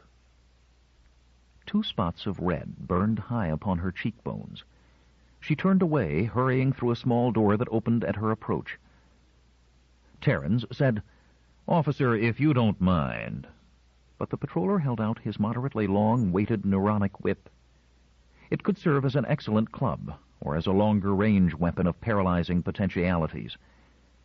He said, "Now, laddie, why don't you sit down quietly and wait for the lady to come back? It would be the polite thing to do." The patroller was no longer young, no longer slim. He looked close to retirement age, and he was probably serving out his time in quiet vegetation as library guard. But he was armed, and the joviality on his swarthy face had an insincere look about it. Terran's forehead was wet, and he could feel the perspiration collecting at the base of his spine. Somehow he had underestimated the situation. He had been sure of his own analysis of the matter, of everything. Yet here he was. He shouldn't have been so reckless. It was his damned desire to invade Upper City, to stalk through the library corridors as though he were a Sarkite. For a desperate moment he wanted to assault the patroller, and then, unexpectedly, he didn't have to. It was just a flash of movement at first. The patroller started to turn a little too late. The slower reactions of age betrayed him.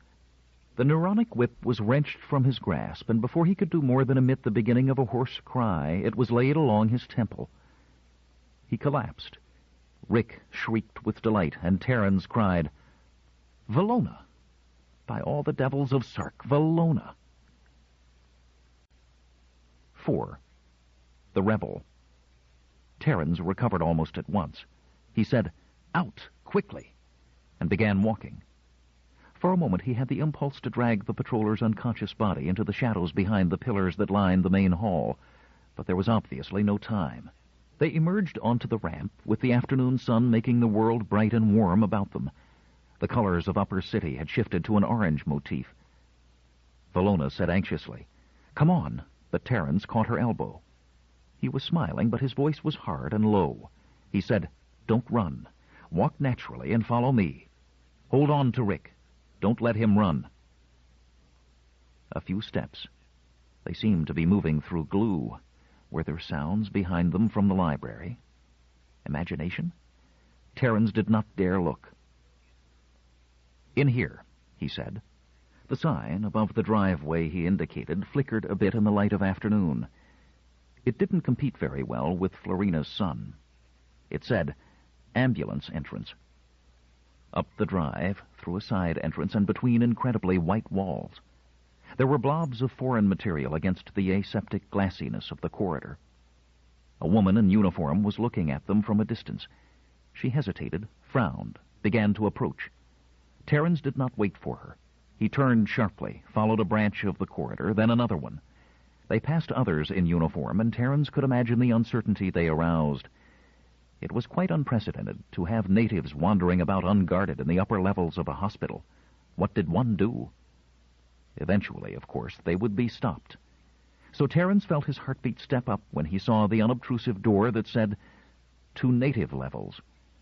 The elevator was at their level. He herded Rick and Valona within, and the soft lurch as the elevator dropped was the most delightful sensation of the day. There were 3 kinds of buildings in the city. Most were lower buildings, built entirely on the lower level. Workers' houses ranging up to 3 stories in height. Factories, bakeries, disposal plants. Others were upper buildings, Sarkite homes, theaters, the library, sports arenas. But some few were doubles, with levels and entrances both below and above. The patroller stations, for instance, and the hospitals. One could therefore use a hospital to go from Upper City to Lower City, and avoid in that manner the use of the large freight elevators with their slow movements and over-attentive operators.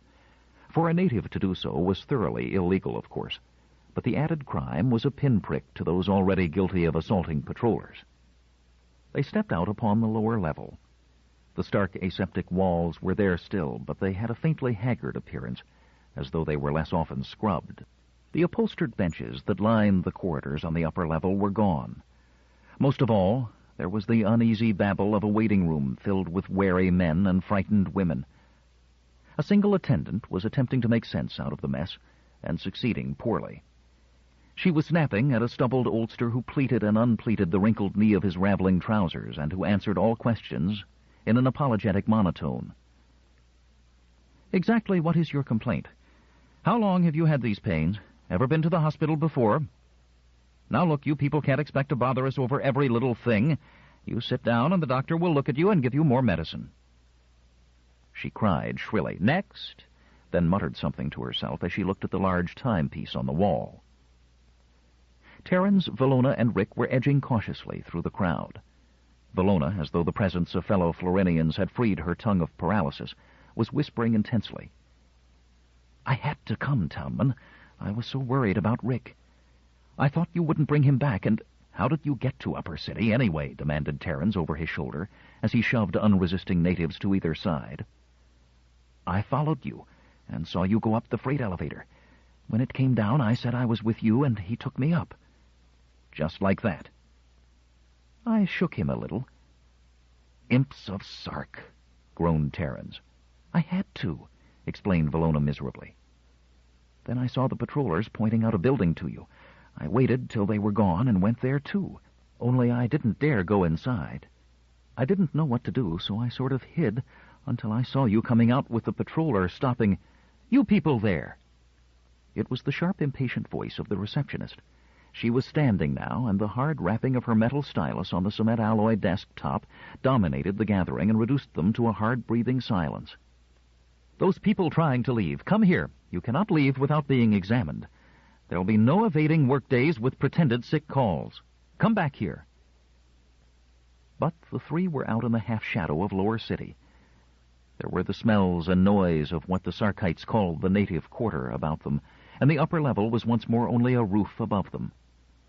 But however relieved Valona and Rick might feel at being away from the oppressive richness of Sarkite surroundings, Terrans felt no lifting of anxiety. They had gone too far, and henceforth there might be no safety anywhere. The thought was still passing through his turbulent mind when Rick called, "Look!" Terrans felt salt in his throat. It was perhaps the most frightening sight the natives of the Lower City could see. It was like a giant bird floating down through one of the openings in the Upper City. It shut off the sun and deepened the ominous gloom of that portion of the city. But it wasn't a bird. It was one of the armed ground cars of the patrollers. Natives yelled and began running. They might have no specific reason to fear, but they scattered anyway. One man, nearly in the path of the car, stepped aside reluctantly. He had been hurrying on his way, intent on some business of his own, when the shadow caught him. He looked about him, a rock of calm in the wildness. He was of medium height, but almost grotesquely broad across the shoulders. One of his shirt sleeves was slit down its length, revealing an arm like another man's thigh. Terrans was hesitating, and Rick and Valona could do nothing without him. The townman's inner uncertainty had mounted to a fever. If they ran, where could they go? If they remained where they were, what would they do? There was a chance that the patrollers were after others altogether, but with the patroller unconscious on the library floor through their act, the chances of that were negligible. The broad man was approaching at a heavy half-trot. For a moment he paused in passing them, as though with uncertainty. He said in a conversational voice, "Koroff's bakery is second left beyond the laundry." He veered back. Terrans said, "Come on." He was sweating freely as he ran. Through the uproar he heard the barking orders that came naturally to patroller throats. He threw one look over his shoulder. A half-dozen of them were piling out of the ground car, fanning out. They would have no trouble, he knew. In his damned townman's uniform, he was as conspicuous as one of the pillars supporting the Upper City. Two of the patrollers were running in the right direction. He didn't know whether or not they had seen him, but that didn't matter. Both collided with the broad man who had just spoken to Terrans. All three were close enough for Terrans to hear the broad man's hoarse bellow and the patrollers' sharp cursing. Terrans herded Valona and Rick around the corner. Koroff's bakery was named as such by an almost defaced worm of crawling illuminated plastic, broken in half a dozen places, and was made unmistakable by the wonderful odor that filtered through its open door. There was nothing to do but enter, and they did. An old man looked out from the inner room within which they could see the flower-obscured gleam of the radar furnaces. He had no chance to ask their business. Terrans began. A broad man, he was holding his arms apart in illustration, and the cries of "Patrollers! Patrollers!" began to be heard outside. The old man said hoarsely, "This way! Quickly!" Terrans held back. "In there?" The old man said, "This one is a dummy." First Rick, then Valona, then Terrans crawled through the furnace door. There was a faint click, and the back wall of the furnace moved slightly and hung freely from the hinges above. They pushed through it and into a small room, dimly lit beyond. They waited. Ventilation was bad, and the smell of baking increased hunger without satisfying it. Valona kept smiling at Rick, patting his hand mechanically from time to time. Rick stared back at her blankly. Once in a while he put a hand to his flushed face. Valona began. "Townman," he snapped back in a tight whisper. "Not now, Lona, please." He passed the back of his hand across his forehead, then stared at the dampness of his knuckles. There was a click, magnified by the close confinement of their hiding place.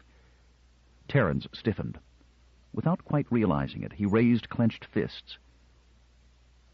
It was the broad man, poking his immense shoulders through the opening. They scarcely fit. He looked at Terrans and was amused. "Come on, man, we're not going to be fighting." Terrans looked at his fists and let them drop. The broad man was in markedly poorer condition now than when they had first seen him.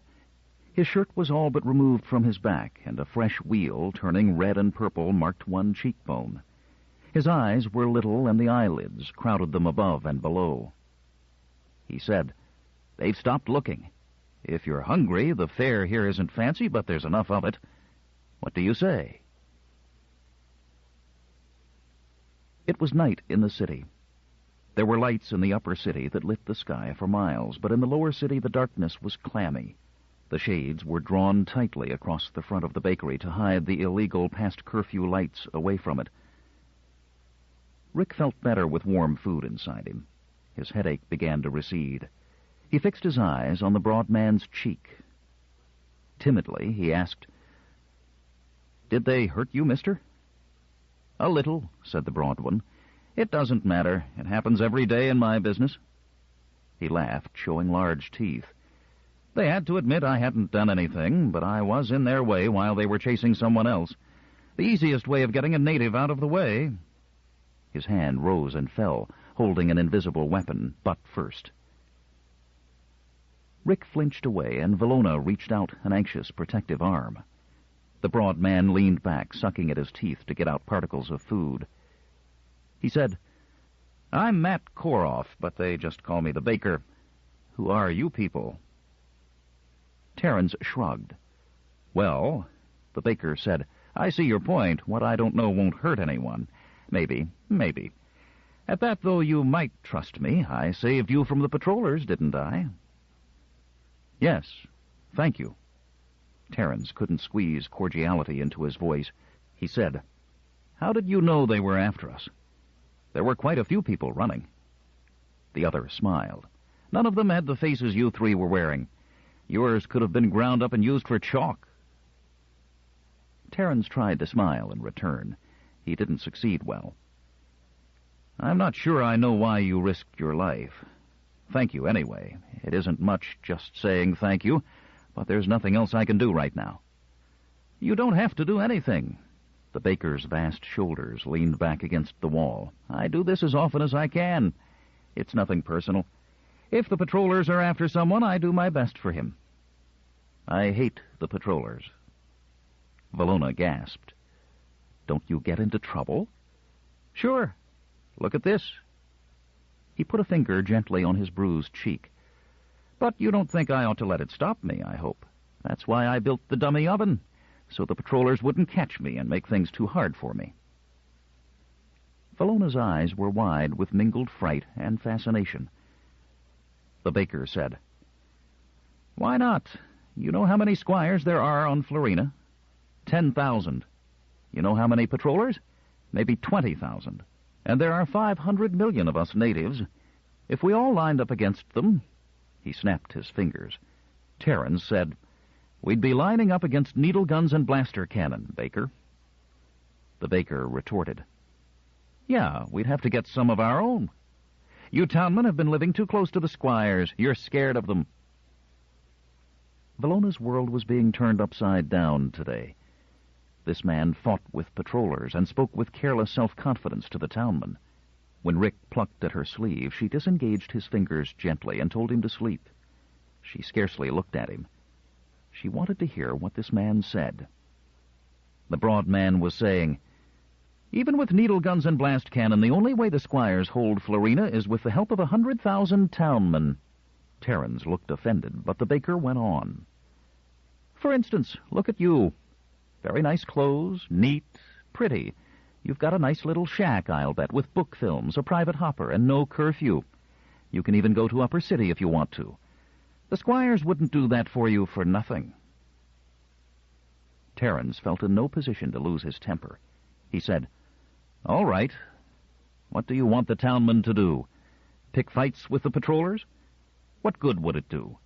I admit I keep my town quiet and up to quota, but I keep them out of trouble. I try to help them as much as the law will allow. Isn't that something? Someday, someday. Who can wait for someday? When you and I are dead, what difference will it make who runs Florina? To us, I mean. Terrans said, in the first place, I hate the squires more than you do. Still, he stopped, reddening. The Baker laughed. Go ahead, say it again. I won't turn you in for hating the squires. What did you do to get the patrollers after you? Terrans was silent. The Baker said, I can make a guess. When the patrollers fell over me, they were plenty sore. Sore in person, I mean, and not just because some squire told them to be sore. I know them, and I can tell, so I figure that there's only one thing that could have happened. You must have knocked down a patroller, or killed him, maybe. Terrans was still silent. The Baker lost none of his agreeable tone. It's all right to keep quiet, but there's such a thing as being too cautious, townman. You're going to need help. They know who you are. No, they don't, said Terrans hastily. They must have looked at your cards in the Upper City. Who said I was in the Upper City? A guess. I'll bet you were. They looked at my card, but not long enough to read my name. Long enough to know you're a townman. All they have to do is find a townman missing from his town, or one who can't account for his movements today. The wires all over Florina are probably scorching right now. I think you're in trouble. Maybe. You know there's no maybe. Want help? They were talking in whispers. Rick had curled up in the corner and gone to sleep. Vallona's eyes were moving from speaker to speaker. Terrans shook his head. No thanks. I'll get out of this. The Baker's ready laughter came. It will be interesting to see how. Don't look down on me because I haven't got an education. I've got other things. Look, you spend the night thinking about it. Maybe you'll decide you can use help. Vallona's eyes were open in the darkness. Her bed was only a blanket thrown on the floor, but it was nearly as good as the beds she was used to.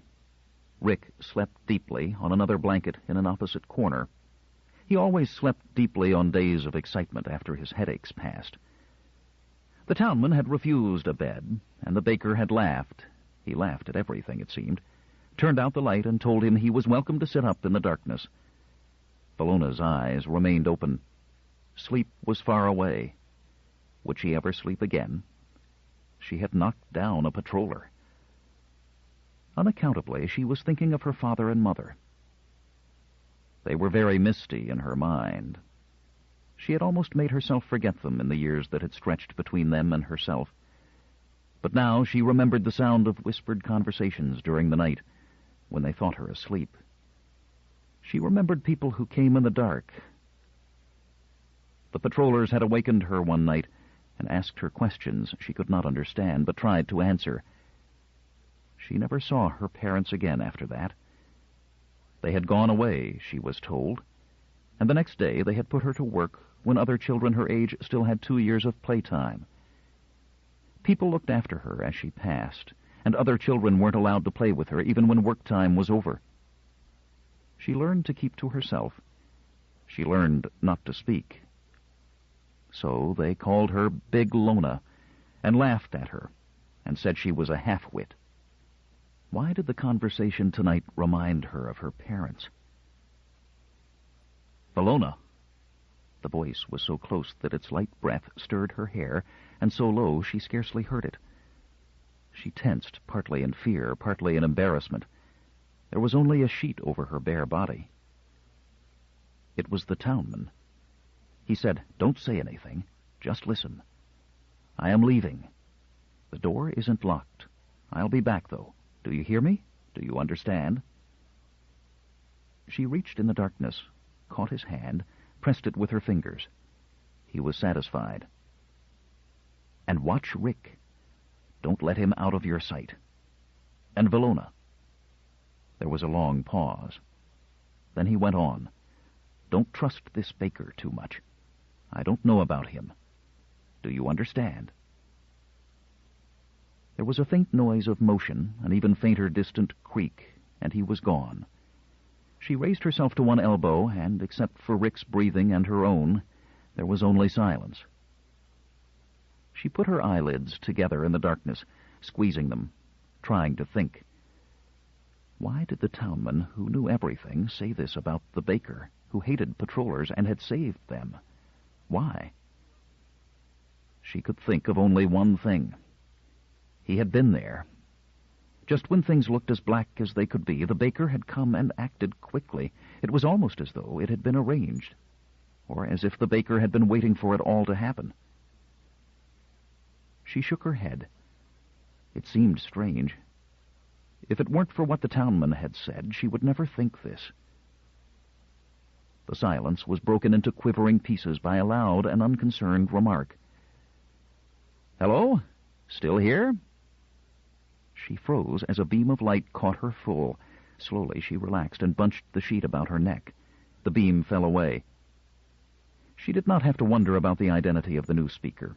His squat, broad form bulked in the half-light that leaked backward from the flash. The baker said, "You know, I thought you'd go with him." Florina said weakly, "Who, sir?" "The townman. You know he left, girl. Don't waste time pretending." "He'll be back, sir." "Did he say he would be back? If he did, he's wrong.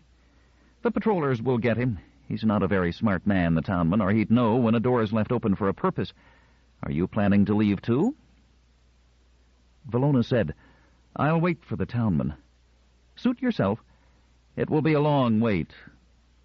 Go when you please." His light beam suddenly left her altogether and traveled along the floor, picking out Rick's pale, thin face. Rick's eyelids crushed together automatically at the impact of the light, but he slept on. The baker's voice grew thoughtful.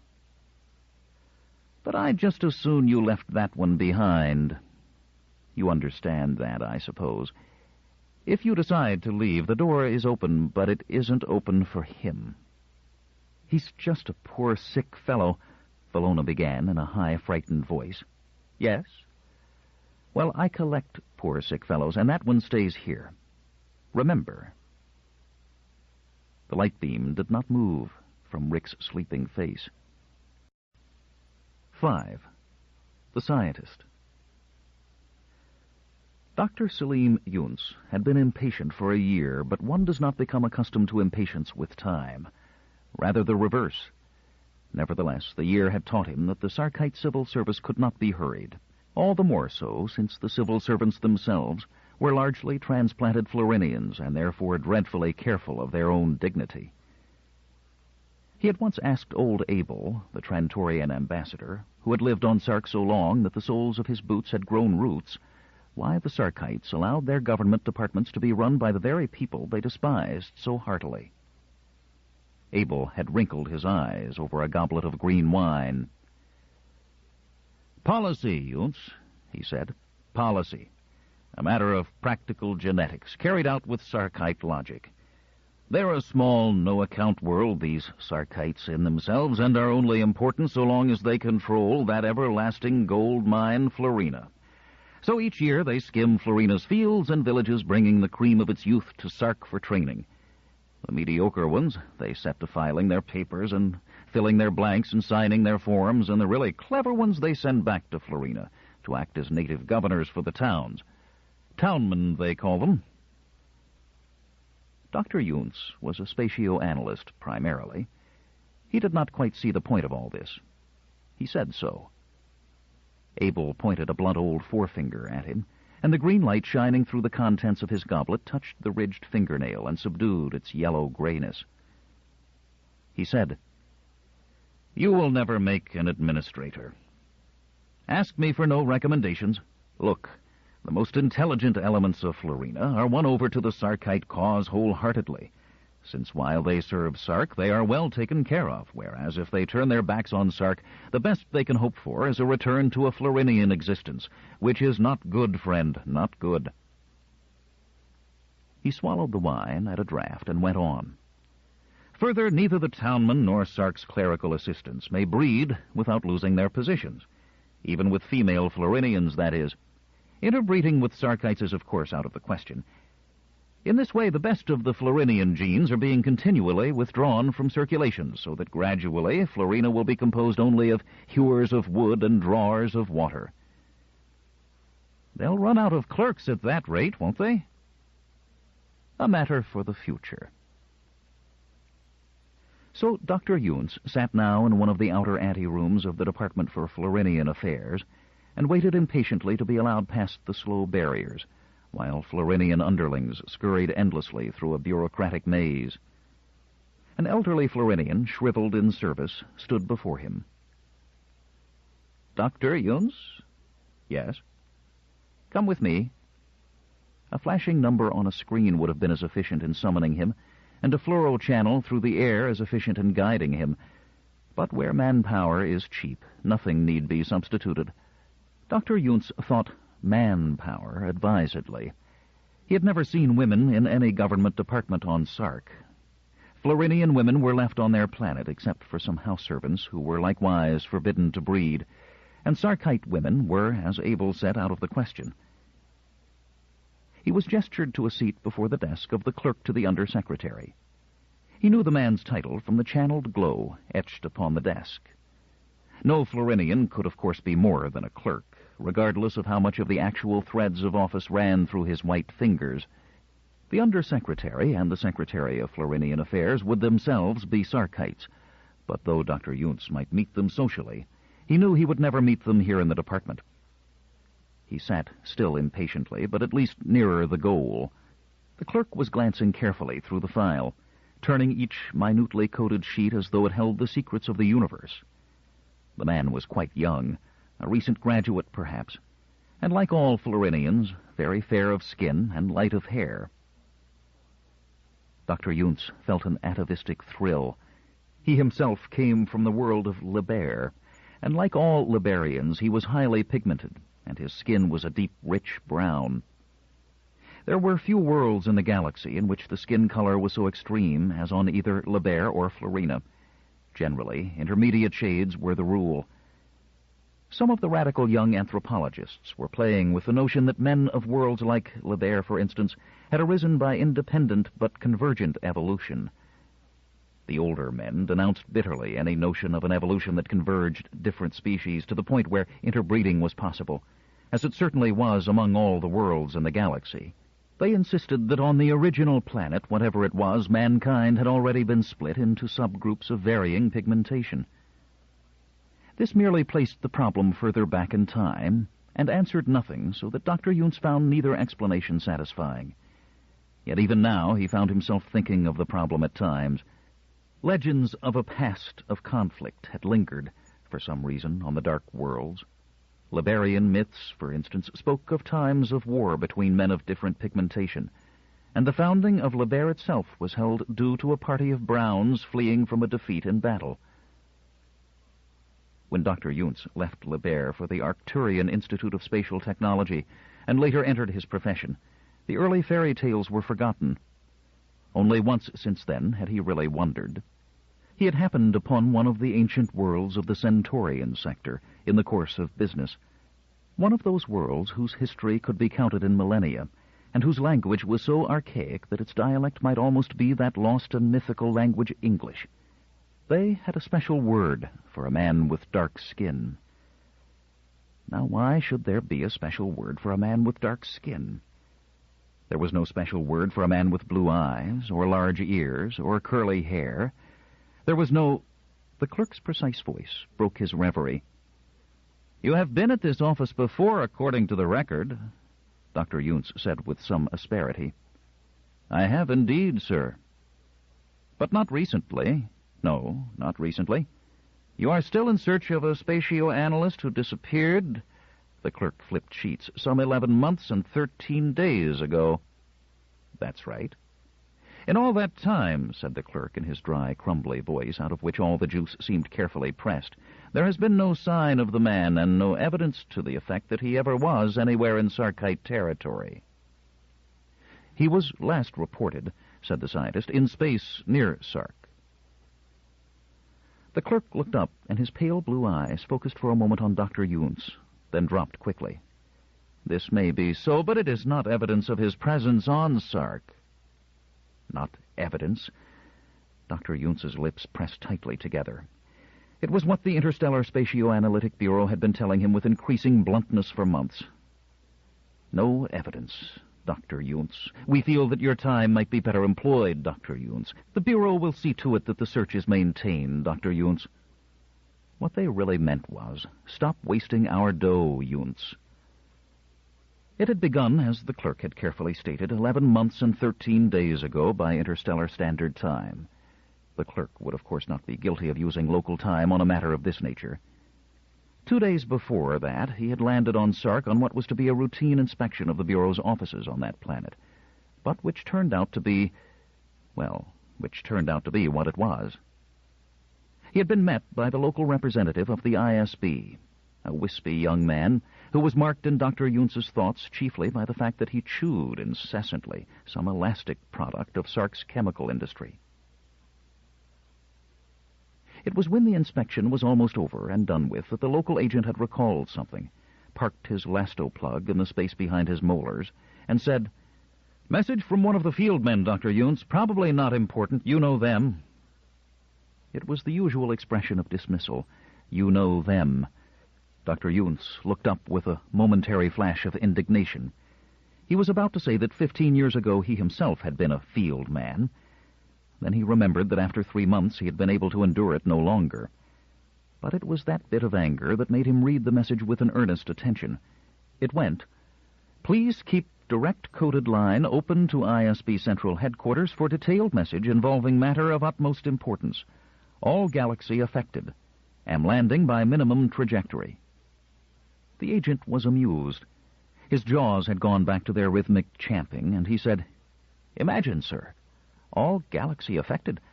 That's pretty good even for a field man. I called him after I got this to see if I could make any sense out of him, but that flopped. He just kept saying that the life of every human being on Florina was in danger. You know, 500 million lives at stake." He sounded very psychopathic. "So frankly, I don't want to try to handle him when he lands. What do you suggest?" Dr. Yunts had said, "Do you have a transcript of your talk?" "Yes, sir." There was a few minutes searching. A sliver of film was finally found. Dr. Yunts ran it through the reader. He frowned. "This is a copy, isn't it?"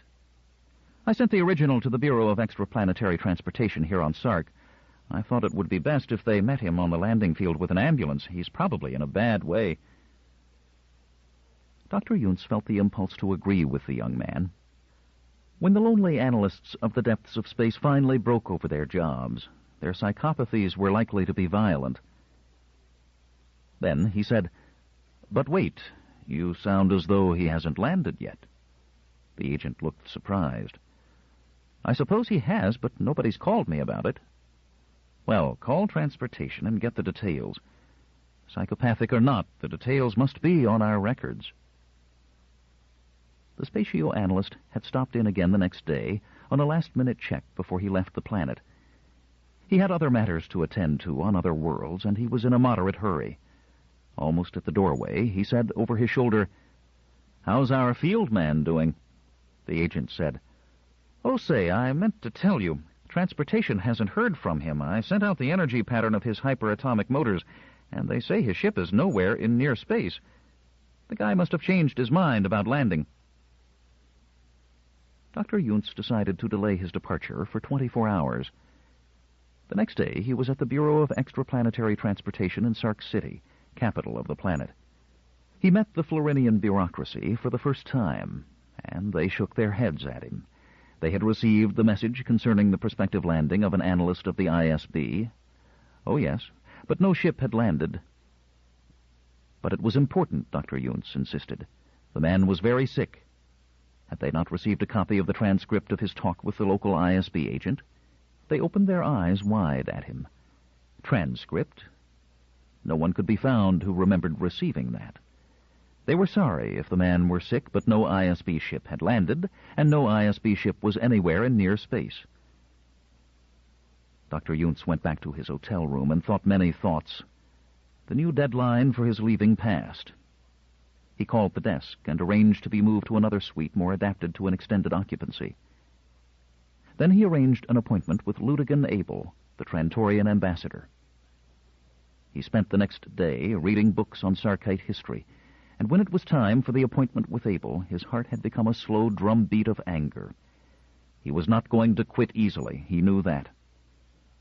The old ambassador treated it as a social call, pumped his hand, had his mechanical bartender rolled in, and would not allow any discussion of business over the first 2 drinks. Yunts used the opportunity for worthwhile small talk, asked about the Floridian civil service, and received the exposition on the practical genetics of Sark. His sense of anger deepened. Yunts always remembered Abel as he had been that day. Deep-set eyes, half-closed under startling white eyebrows, beaky nose hovering intermittently over his goblet of wine, in-sunken cheeks accentuating the thinness of his face and body, and a gnarled finger slowly keeping time to some unheard music. Yunts began his story, telling it with stolid economy. Abel listened carefully and without interruption. When Yunts was finished, he dabbed delicately at his lips and said, "Look now, do you know this man who has disappeared?" "No." "Nor met him? Our field analysts are hard men to meet." "Has he had delusions before this?" "This is his first, according to the records at Central ISB offices, if it is a delusion." "If..." The ambassador did not follow that up. He said, "And why have you come to me?" "For help." "Obviously. But in what way? What can I do?" "Let me explain. The Sarkite Bureau of Extraplanetary Transportation has checked near space for the energy pattern of the motors of our manned ship, and there is no sign of it. They wouldn't be lying about that. I do not say that the Sarkites are above lying, but they are certainly above useless lying, and they must know that I can have the matter checked in the space of 2 or 3 hours." "True. What then?" "There are 2 times when an energy pattern trace will fail. 1, when the ship is not in near space because it has jumped through hyperspace and is in another region of the galaxy, and 2, when it is not in space at all because it has landed on a planet. I cannot believe our man has jumped. If his statements about peril to Florina and galactic importance are megalomaniac delusions, nothing would stop him from coming to Sark to report on them. He would not have changed his mind and left. I've had 15 years' experience with such things. If by any chance his statements were sane and real, then certainly the matter would be too serious to allow him to change his mind and leave near space." The old Trantorian lifted a finger and waved it gently. "Your conclusion, then, is that he is on Sark?" "Exactly. Again, there are 2 alternatives. First, if he is in the grip of a psychosis, he may have landed anywhere on the planet other than at a recognized spaceport. He may be wandering about, sick and semi-amnesiac. These things are very unusual even for field men, but they have happened. Usually, in such a case, the fits are temporary. As they pass, The victim finds the details of his job returning first, before any personal memories at all. After all, the spatioanalyst's job is his life. Very often the amnesiac is picked up because he wanders into a public library to look up references on spatioanalysis. I see. Then you want to have me help you arrange with the Board of Librarians to have such a situation reported to you?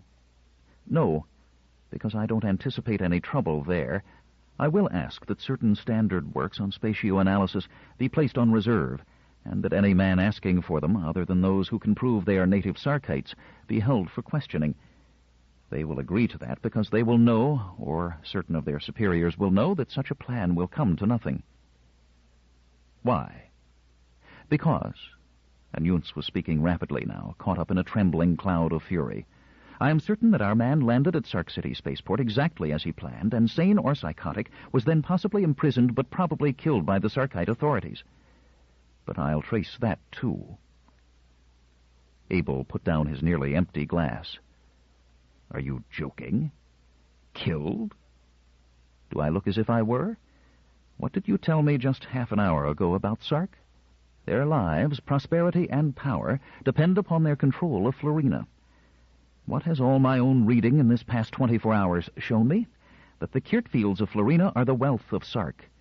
And here comes a man, sane or psychotic, it doesn't matter, who claims that something of galactic importance has put the life of every man and woman on Florina in danger. Look at this transcript of our man's last known conversation. Abel picked up the sliver of film that had been dashed upon his lap by Yunus, and accepted the reader held out to him. He ran it through, slowly, his faded eyes blinking and peering at the eyepiece. It's not very informative. Of course not. It says there is a danger. It says there is horrible urgency. That's all. But it should never have been sent to the Sarkites.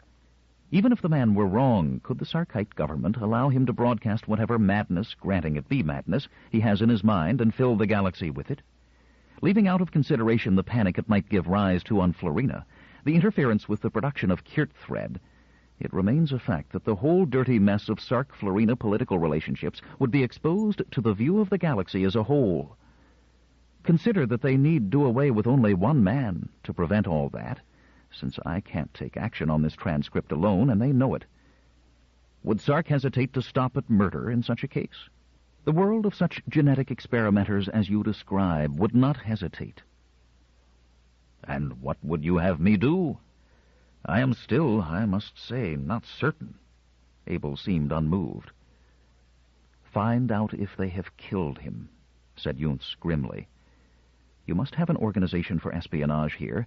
Oh, let's not quibble. I have been knocking about the galaxy long enough to have passed my political adolescence. Get to the bottom of this while I distract their attention with my library negotiations. And when you find them out for the murderers they are, I want Trantor to see to it that no government anywhere in the galaxy ever again has the notion it can kill an ISB man and get away with it. And there his first interview with Abel had ended. Yunus was right in one thing. The Sarkite officials were cooperative and even sympathetic as far as making library arrangements were concerned. But he seemed right in nothing else. Months passed, and Abel's agents could find no trace of the missing field man anywhere on Sark, alive or dead. For over 11 months that held true. Almost, Yunus began to feel ready to quit. Almost, he decided to wait for the 12th month to be done, and then no more. And then the break had come, and it was not from Abel at all, but from the nearly forgotten straw man he had himself set up. A report came from Sark's public library, and Yunus found himself sitting across the desk from a Florinian civil servant in the Bureau of Florinian Affairs. The clerk completed his mental arrangement of the case. He had turned the last sheet. He looked up. "Now, what can I do for you?" Yunus spoke with precision. "Yesterday at 4:22 p.m., I was informed that the Florinian branch of the Public Library of Sark was holding a man for me who had attempted to consult 2 standard texts on spatioanalysis, and who was not a native Sarkite. I have not heard from the library since." He continued, raising his voice to override some comment begun by the clerk. He said, A telenews bulletin received over a public instrument owned by the hotel at which I maintain residence and timed 5:05 p.m. yesterday claimed that a member of the Florinian patrol had been knocked unconscious in the Florinian branch of the Public Library of Sark, and that 3 native Florinians believed responsible for the outrage were being pursued. That bulletin was not repeated in later news broadcast summaries. Now I have no doubt that the 2 pieces of information are connected. I have no doubt that the man I want is in the custody of the patrol. I have asked for permission to travel to Florina and been refused. I have sub-ethered Florina to send the man in question to Sark and have received no answer. I come to the Bureau of Florinian Affairs to demand action in this respect. Either I go there or he comes here. The clerk's lifeless voice said, "The government of Sark cannot accept ultimata from officers of the ISB. I have been warned by my superiors that you would probably be questioning me in these matters, and I have been instructed as to the facts I am to make known to you. The man who was reported to be consulting the reserved texts, along with 2 companions, a townman and a Florinian female, did indeed commit the assault you referred to, and they were pursued by the patrol. They were not, however, apprehended." A bitter disappointment swept over Yountz. He did not bother to try to hide it. "They have escaped." "Not exactly. They were traced to the bakery shop of one Matt Koroff." Yountz stared. "And allowed to remain there? Have you been in conference with His Excellency Ludigan Abel lately?" "What has that to do with—" "We are informed that you have been frequently seen at the Trantorian embassy." "I have not seen the ambassador in a week." "Then I suggest you see him. We allowed the criminals to remain unharmed at Koroff's shop out of respect for our delicate interstellar relationships with Trantor. I have been instructed to tell you, if it seemed necessary, that Koroff, as you probably will not be surprised to hear," and here the white face took on something uncommonly like a sneer, "is well known to our Department of Security as an agent of Trantor." 6. The Ambassador. It was 10 hours before Yountz had his interview with the clerk that Terrans left Koroff's bakery. Terrans kept a hand on the rough surfaces of the workers' hovels he passed, as he stepped gingerly along the alleys of the city. Except for the pale light that washed down in a periodic glimmer from the upper city, he was in total darkness. What light might exist in lower city would be the pearly flashes of the patrollers, marching in 2s and 3s. Lower city lay like a slumbering, noxious monster, its greasy coils hidden by the glittering cover of upper city. Parts of it probably maintained a shadowy life as produce was brought in and stored for the coming day, but that was not here, not in the slums. Terrans shrank into a dusty alley. Even the nightly showers of Florina could scarcely penetrate into the shadowy regions beneath the cement alloy, as the distant clank of footsteps reached him. Lights appeared, passed, and disappeared 100 yards away. All night long the patrollers marched back and forth. They needed only to march. The fear they inspired was strong enough to maintain order with scarcely any display of force. With no city lights, the darkness might well be cover for innumerable crawling humans, but even without patrollers as a distant threat, that danger could have been discounted. The food stores and workshops were well guarded. The luxury of upper city was unattainable, and to steal from one another, to parasitize on one another's misery, was obviously futile. What would be considered crime on other worlds was virtually non-existent here in the dark. The poor were at hand, but had been picked clean, and the rich were strictly out of reach. Terrans flitted on, his face gleaming white when he passed under one of the openings in the cement alloy above, and he could not help but look up. Out of reach. Were they indeed out of reach? How many changes in attitude toward the squires of Sark had he endured in his life? As a child, he had been but a child. Patrollers were monsters in black and silver, from whom one fled as a matter of course, whether one had done wrong or not. The squires were misty and mystical supermen, enormously good, who lived in a paradise known as Sark and brooded watchfully and patiently over the welfare of the foolish men and women of Florina. He would repeat every day in school, "May the spirit of the galaxy watch over the squires as they watch over us." Yes, he thought now, exactly, exactly. Let the spirit be to them as they to us, no more and no less. His fists clenched and burned in the shadows. When he was 10, he had written an essay for school about what he imagined life to be like on Sark. It had been a work of purely creative imagination, designed to show off his penmanship. He remembered very little, only one passage, in fact. In that, he described the squires gathering every morning in a great hall, with colors like those of the Kirk blossoms, and standing about gravely in 20-foot-high splendor, debating on the sins of the Florinians, and sorrowfully somber over the necessities of winning them back to virtue. The teacher had been very pleased, and at the end of the year, when the other boys and girls proceeded with their short sessions on reading, writing, and morality, he had been promoted to a special class where he learned arithmetic, galactography, and Sarkite history. At the age of 16, he had been taken to Sark. He could still remember the greatness of that day, and he shuddered away from the memory. The thought of it shamed him. Terence was approaching the outskirts of the city now. An occasional breeze brought him the heavy night odor of the Kirk blossoms. A few minutes now, and he would be out in the relative safety of the open fields, where there were no regular patroller beats, and where, through the ragged night clouds, he could see the stars again. Even the hard, bright yellow star that was Sark's sun. It had been his for half his life, when he first saw it through a spaceship's porthole as more than a star, as an unbearably bright little marble. He wanted to get on his knees. The thought that he was approaching paradise removed even the paralyzing fright of his first space flight. He had landed on his paradise and been delivered to an old Florinian who saw to it that he was bathed and clothed becomingly. He was brought to a large building, and on the way there his elderly guide had bowed low to a figure that passed. "Bow," the old one muttered angrily to the young Terence. Terence did so and was confused. Who was that? "A squire, you ignorant farmhand." He? A squire? He stopped dead in his tracks and had to be urged forward. It was his first sight of a squire. Not 20 feet tall at all, but a man like men.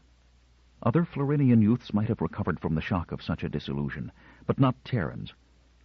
Something changed inside him, changed permanently. In all the training he received, through all the studies in which he did so well, he never forgot that squires were men. For 10 years he studied, and when he neither studied nor ate nor slept, he was taught to make himself useful in many small ways. He was taught to run messages and empty wastebaskets, to bow low when a squire passed, and to turn his face respectfully to the wall when a squire's lady passed. For 5 more years he worked in the civil service, shifted as usual from post to post in order that his capacities might best be tested under a variety of conditions. A plump, soft Florinian visited him once, smiling his friendship, pinching his shoulder gently, and asked what he thought of the squires. Terence repressed a desire to turn away and run. He wondered if his thoughts could have imprinted themselves in some obscure code upon the lines of his face. He shook his head, murmured a string of banalities on the goodness of the squires. But the plump one stretched his lips and said, "You don't mean that. Come to this place tonight." He gave him a small card that crumbled and charred in a few minutes. Terence went. He was afraid, but very curious. There he met friends of his, who looked at him with secrecy in their eyes, and who met him at work later with bland glances of indifference. He listened to what they said, and found that many seemed to believe what he had been hoarding in his own mind, and honestly had thought to be his own creation and no one else's. He learned that at least some Florinians thought the squires to be vile brutes, who milked Florina of its riches for their own useless good while they left the hard-working natives to wallow in ignorance and poverty. He learned that the time was coming when there would be a giant uprising against Sark, and all the luxury and wealth of Florina would be appropriated by their rightful owners. How? Terence asked. He asked it over and over again. After all, the squires and the patrollers had the weapons. And they told him of Trantor, of the gigantic empire, that had swollen in the last few centuries until half the inhabited worlds of the galaxy were part of it. Trantor, they said, would destroy Sark, with the help of the Florinians. But, said Terrans, first to himself, then to others, if Trantor was so large and Florina so small, would not Trantor simply replace Sark as a still larger and more tyrannical master? If that were the only escape, Sark was to be endured in preference. Better the master they knew than the master they knew not. He was derided and dejected, with threats against his life if he ever talked of what he had heard. But some time afterward, he noted that one by one those of the conspiracy disappeared, until only the original plump one was left. Occasionally he saw that one whisper to some newcomer here and there, but it would not have been safe to warn the young victim that he was being presented with a temptation and a test. He would have to find his own way, as had Terrans. Terrans even spent some time in the Department of Security, which only a few Florinians could ever expect to accomplish. It was a short stay, for the power attached to an official in security was such that the time spent there by any individual was even shorter than elsewhere. But here Terrans found, somewhat to his surprise, that there were real conspiracies to be countered. Somehow men and women met on Florina and plotted rebellion. Usually these were surreptitiously supported by Trantorian money. Sometimes the would-be rebels actually thought Florina would succeed unaided. Terrans meditated on the matter. His words were few, his bearing correct, but his thoughts ranged unchecked. The squires he hated, partly because they were not 20 feet tall, partly because he might not look at their women, and partly because he had served a few with bowed head, and had found that for all their arrogance they were foolish creatures, no better educated than himself, and usually far less intelligent. Yet what alternative to this personal slavery was there? To exchange the stupid Sarkite squire for the stupid Trantorian imperial was useless. To expect the Florinian peasants to do something on their own was fantastically foolish. So there was no way out. It was the problem that had been in his mind for years, as student, as petty official, and as townman. And then there had arisen the peculiar set of circumstances that put an undreamed-of answer in his hands in the person of this insignificant-looking man who had once been a spatio-analyst and who now babbled of something that put the life of every man and woman on Florina in danger. Terrans was out in the fields now, where the night rain was ending and the stars gleamed wetly among the clouds. He breathed deeply of the kirt that was Florina's treasure and her curse. He was under no illusions. He was no longer a townman. He was not even a free Florinian peasant. He was a criminal on the run, a fugitive who must hide. Yet there was a burning in his mind. For the last 24 hours he had had in his hands the greatest weapon against Sark anyone could have dreamed of. There was no question about it. He knew that Rick remembered correctly, that he had been a spatio-analyst once, that he had been psycho-probed into near brainlessness, and that what he remembered was something true and horrible, and powerful. He was sure of it. And now this Rick was in the thick hands of a man who pretended to be a Florinian patriot, but was actually a Trantorian agent. Terrans felt the bitterness of his anger in the back of his throat. Of course this Baker was a Trantorian agent. He had had no doubt about that from the first moment. Who else among dwellers in the lower city would have the capital to build dummy radar ovens? He could not allow Rick to fall into the hands of Trantor. He would not allow Rick to fall into the hands of Trantor. There was no limit to the risks he was prepared to run. What matter the risks? He had incurred the death penalty already. There was a dim gleam in the corner of the sky. He would wait for dawn. The various patroller stations would have his description, of course, but it might take several minutes for his appearance to register, and during those several minutes he would be a townman. It would give him time to do something that even now, he did not dare let his mind dwell upon. It was 10 hours after Yunts had had his interview with the clerk that he met Ludigan Abel again. The ambassador greeted Yunts with his usual surface cordiality, yet with a definite and disturbing sensation of guilt.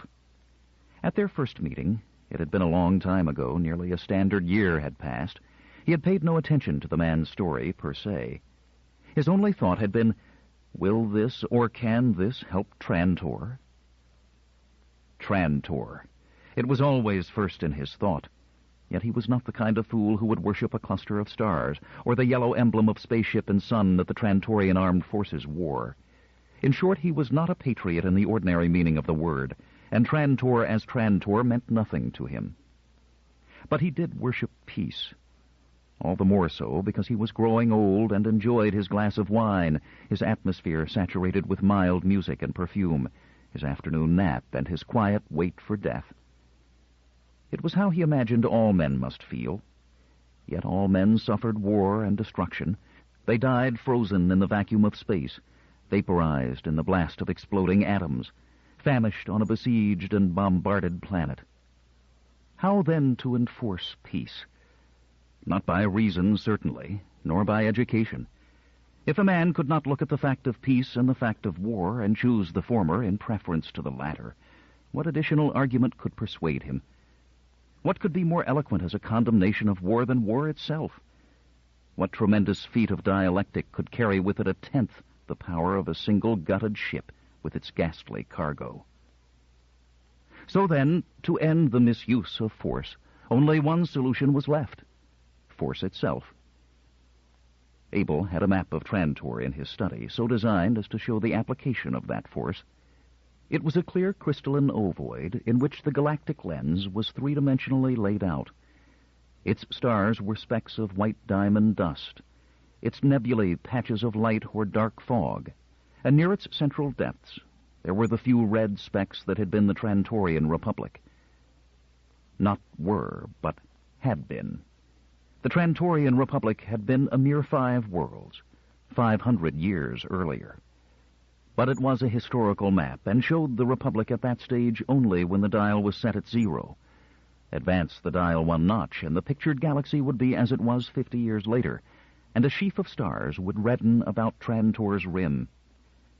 In 10 stages, half a millennium would pass, and the crimson would spread like a widening blood stain, until more than half the galaxy had fallen into the red puddle. That red was the red of blood in more than a fanciful way, as the Trantorian Republic became the Trantorian Confederation, and then the Trantorian Empire. Its advance had lain through a tangled forest of gutted men, gutted ships, and gutted worlds. Yet through it all, Trantor had become strong, and within the red there was peace. Now, Trantor trembled at the brink of a new conversion, from Trantorian Empire to Galactic Empire. And then the red would engulf all the stars, and there would be universal peace, Pax Trantorica. Abel wanted that. 500 years ago, 400 years ago, even 200 years ago, he would have opposed Trantor as an unpleasant nest of nasty, materialistic, and aggressive people, careless of the rights of others, imperfectly democratic at home, though quick to see the minor slaveries of others, and greedy without end. But the time had passed for all that. He was not for Trantor, but for the all-embracing end that Trantor represented. So the question, how will this help galactic peace, naturally became, how will this help Trantor? The trouble was that in this particular instance he could not be certain. To Yunts, the solution was obviously a straightforward one. Trantor must uphold the ISB and punish Sark. Possibly this would be a good thing if something could definitely be proven against Sark. Possibly not, even then. Certainly not if nothing could be proven. But in any case, Trantor could not move rashly. All the galaxy could see that Trantor stood at the edge of galactic dominion, and there was still a chance that what yet remained of the non-Trantorian planets might unite against that. Trantor could win even such a war, but perhaps not without paying a price that would make victory only a pleasanter name for defeat. So Trantor must never make an incautious move in this final stage of the game. Abel had therefore proceeded slowly, casting his gentle web across the labyrinth of the civil service and the glitter of the Sarkite squiredom, probing with a smile and questioning without seeming to. Nor did he forget to keep the fingers of the Trantorian Secret Service upon Yunts himself, lest the angry Liberian do in a moment damage that Abel could not repair in a year. Abel was astonished at the Liberian's persistent anger. He had asked him once, "Why does one agent concern you so?" He had expected a speech on the integrity of the ISB and the duty of all to uphold the Bureau as an instrument not of this world or that, but of all humanity. He did not get it. Instead, Yunts frowned and said, "Because at the bottom of all this lies the relationship between Sark and Florina. I want to expose that relationship and destroy it." Abel felt nothing less than nausea. Always, everywhere, there was this preoccupation with single worlds that prevented over and over again any intelligent concentration upon the problem of galactic unity. Certainly social injustices existed here and there. Certainly they seemed sometimes impossible to stomach. But who could imagine that such injustice could be solved on any scale less than galactic? First, there must be an end to war and national rivalry, and only then could one turn to the internal miseries that, after all, had external conflict as their chief cause. And Yunts was not even of Florina. He had not even that cause for emotionalized short-sightedness. Abel said, "What is Florina to you?" Yunts hesitated. He said, "I feel a kinship." "But you are a Liberian, or at least that is my impression." "I am. But there lies the kinship. We are both extremes in a galaxy of the average." "Extremes? I don't understand."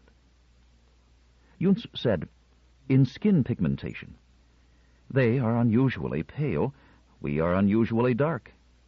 It means something. It binds us together. It gives us something in common. It seems to me our ancestors must have had long histories of being different, even of being excluded from the social majority. We are unfortunate whites and darks, brothers in being different."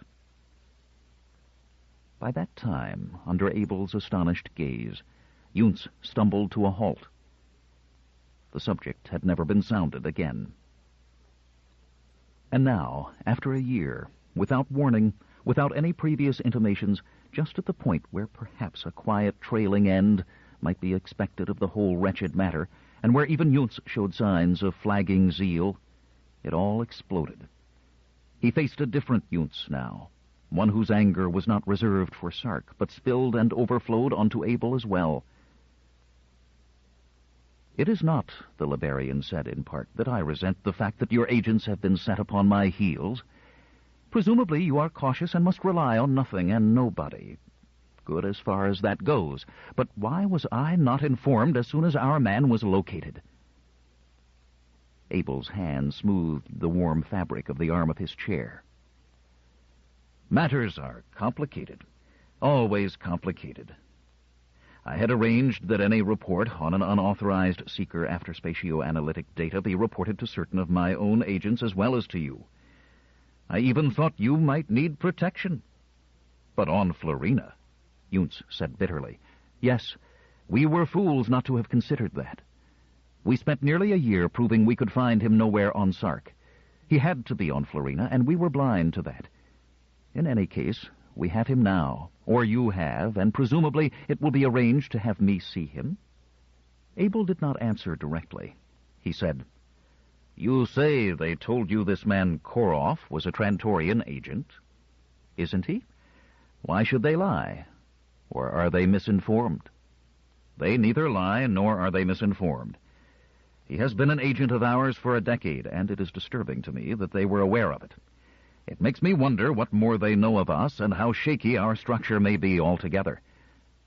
But doesn't it make you wonder why they told you baldly that he was one of our men?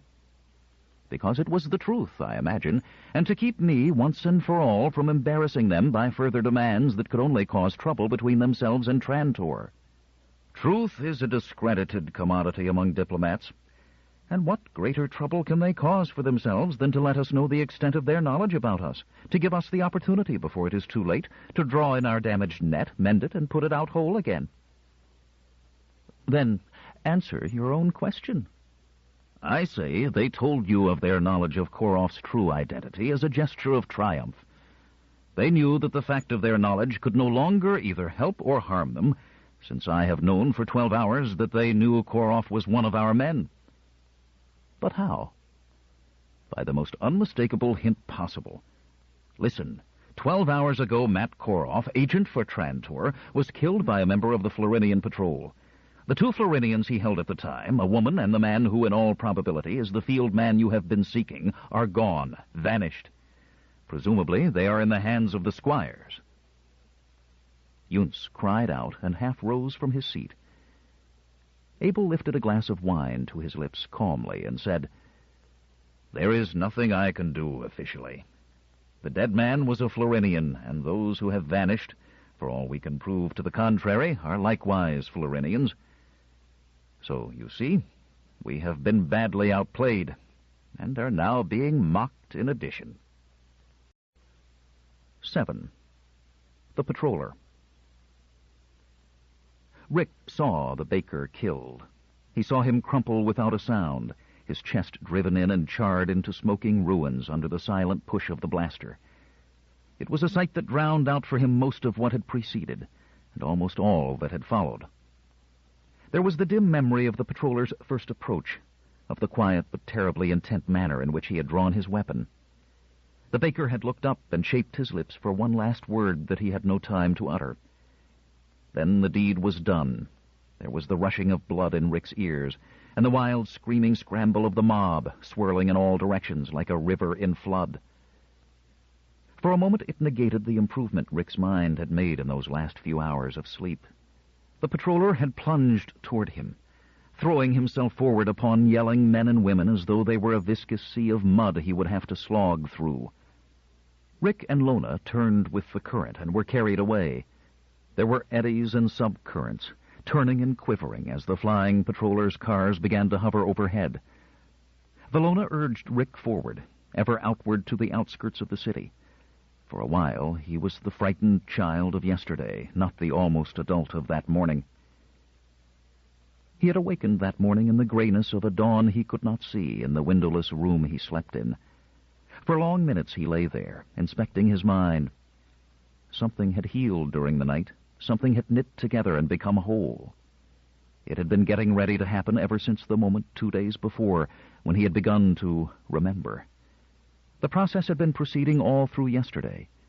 The trip to the upper city and the library, the attack upon the patroller and the flight that followed, the encounter with Baker. It had all acted upon him like a ferment. The shriveled fibers of his mind, so long dormant, had been seized and stretched, forced into an aching activity. And now, after a sleep, there was a feeble pulsing about them. He thought of space and the stars, of long, long, lonely stretches and great silences. Finally, he turned his head to one side and said, "Lona." She snapped awake, lifting herself to an elbow, peering in his direction. "Rick?" "Here I am, Lona." "Are you all right?" "Sure." He couldn't hold down his excitement. "I feel fine, Lona. Listen, I remember more. I was in a ship, and I know exactly—" But she wasn't listening to him. She slipped into her dress and, with her back to him, smoothed the seam shut down the front, and then fumbled nervously with her belt. She tiptoed toward him. "I didn't mean to sleep, Rick. I tried to stay awake." Rick felt the infection of her nervousness. He said, "Is something wrong?" "Shh! Don't speak so loudly." "It's all right." "Where's the townman?" "He's not here. He had to leave. Why don't you go back to sleep, Rick?" He pushed her consoling arm aside. "I'm all right. I don't want to sleep. I wanted to tell the townman about my ship." But the townman wasn't there, and Valona would not listen. Rick subsided, and for the first time felt actively annoyed with Valona. she treated him as though he were a child, and he was beginning to feel like a man. A light entered the room, and the broad figure of the baker entered with it. Rick blinked at him and was, for a moment, daunted. He did not entirely object when Valona's comforting arm stole about his shoulder. The baker's thick lips stretched in a smile. "You're early awake." Neither answered. The baker said, "It's just as well. You'll be moving today." Valona's mouth was dry. She said, "You'll not be giving us to the patrollers?" She remembered the way he had looked at Rick after the townman had left. He was still looking at Rick. Only at Rick. "Not to the patrollers," he said. "The proper people have been informed, and you'll be safe enough." He left, and when he returned shortly thereafter, he brought food, clothes, and 2 basins of water. The clothes were new and looked completely strange. He watched them as they ate, saying, "I'm going to give you new names and new histories. You're to listen, and I don't want you to forget. You're not Florinians, do you understand? You're brother and sister from the planet Wotex. You've been visiting Florina." He went on, supplying details, asking questions, listening to their answers. Rick was pleased to be able to demonstrate the workings of his memory, his easy ability to learn. But Valona's eyes were dark with worry. The baker was not blind to that. He said to the girl, "If you give me the least trouble, I'll send him on alone and leave you behind." Valona's strong hands clenched spasmodically. "I will give you no trouble." It was well into the morning when the baker rose to his feet and said, "Let's go." His last action was to place little black sheets of limp leatherette in their breast pockets. Once outside, Rick looked with astonishment at what he could see of himself. He did not know clothing could be so complicated. The baker had helped him get it on, but who would help him take it off? Valona didn't look like a farm girl at all.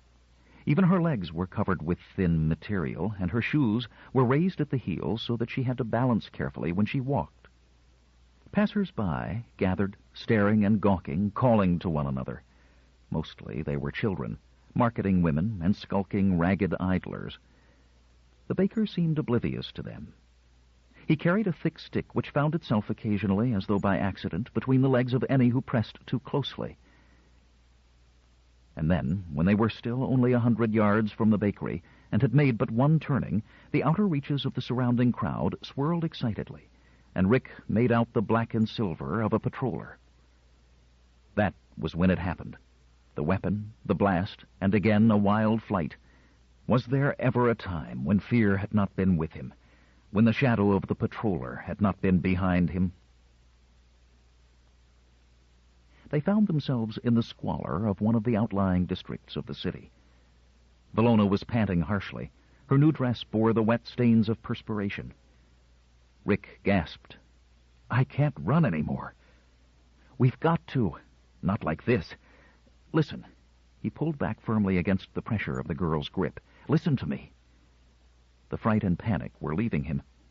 He said, "Why don't we go on and do what the baker wanted us to do?" She said, "How do you know what he wanted us to do?" She was anxious. She wanted to keep moving. He said, "We were to pretend we were from another world, and he gave us these." Rick was excited. He pulled the little rectangle out of his pocket, staring at both sides and trying to open it as though it were a booklet. He couldn't. It was a single sheet. He felt about the edges, and as his fingers closed at one corner, he heard, or rather felt, something give, and the side toward him turned a startling milky white. The close wording on the new surface was difficult to understand, though he began carefully making out the syllables. Finally, he said, "It's a passport." "What's that?" "Something to get us away." He was sure of it. It had popped into his head. A single word, passport, like that. Don't you see? He was going to have us leave Florina on a ship. Let's go through with that. She said, "No, they stopped him. They killed him. We couldn't, Rick, we couldn't." He was urgent about it. He was nearly babbling. But it would be the best thing to do. They wouldn't be expecting us to do that. And we wouldn't go on the ship he wanted us to go on. They'd be watching that. We'd go on another ship. Any other ship. A ship. Any ship. The words rang in his ears.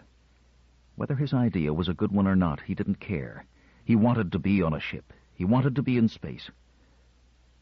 Please, Lona. She said, All right, if you really think so. I know where the spaceport is. When I was a little girl, we used to go there on idle days sometimes and watch from far away to see the ships shoot upward. They were on their way again, and only a slight uneasiness scratched vainly at the gateway of Rick's consciousness. Some memory not of the far past, but of the very near past. Something he should remember and could not.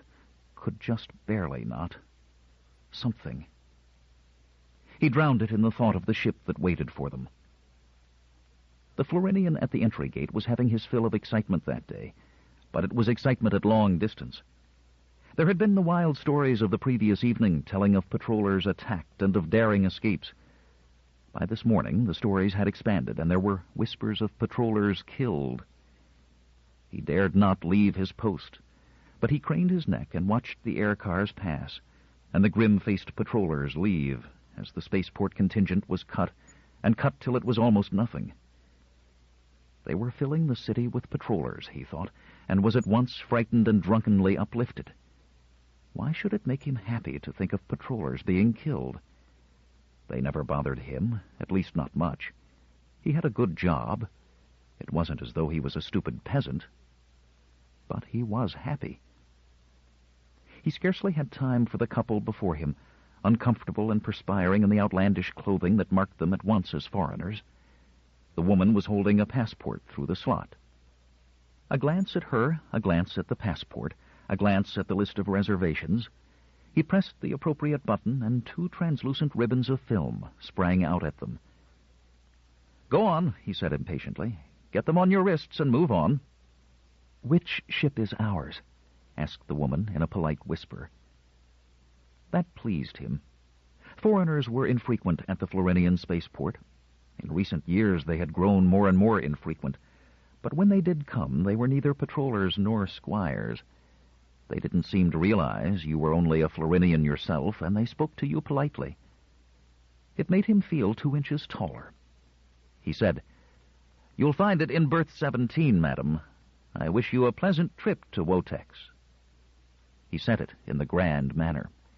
He then returned to his task of putting in surreptitious calls to friends in the city for more information, and of trying even more unobtrusively to tap private power beam conversations in Upper City. It was hours before he found out that he had made a horrible mistake. Rick said, "Lona." He tugged at her elbow, pointed quickly, and whispered, "That one."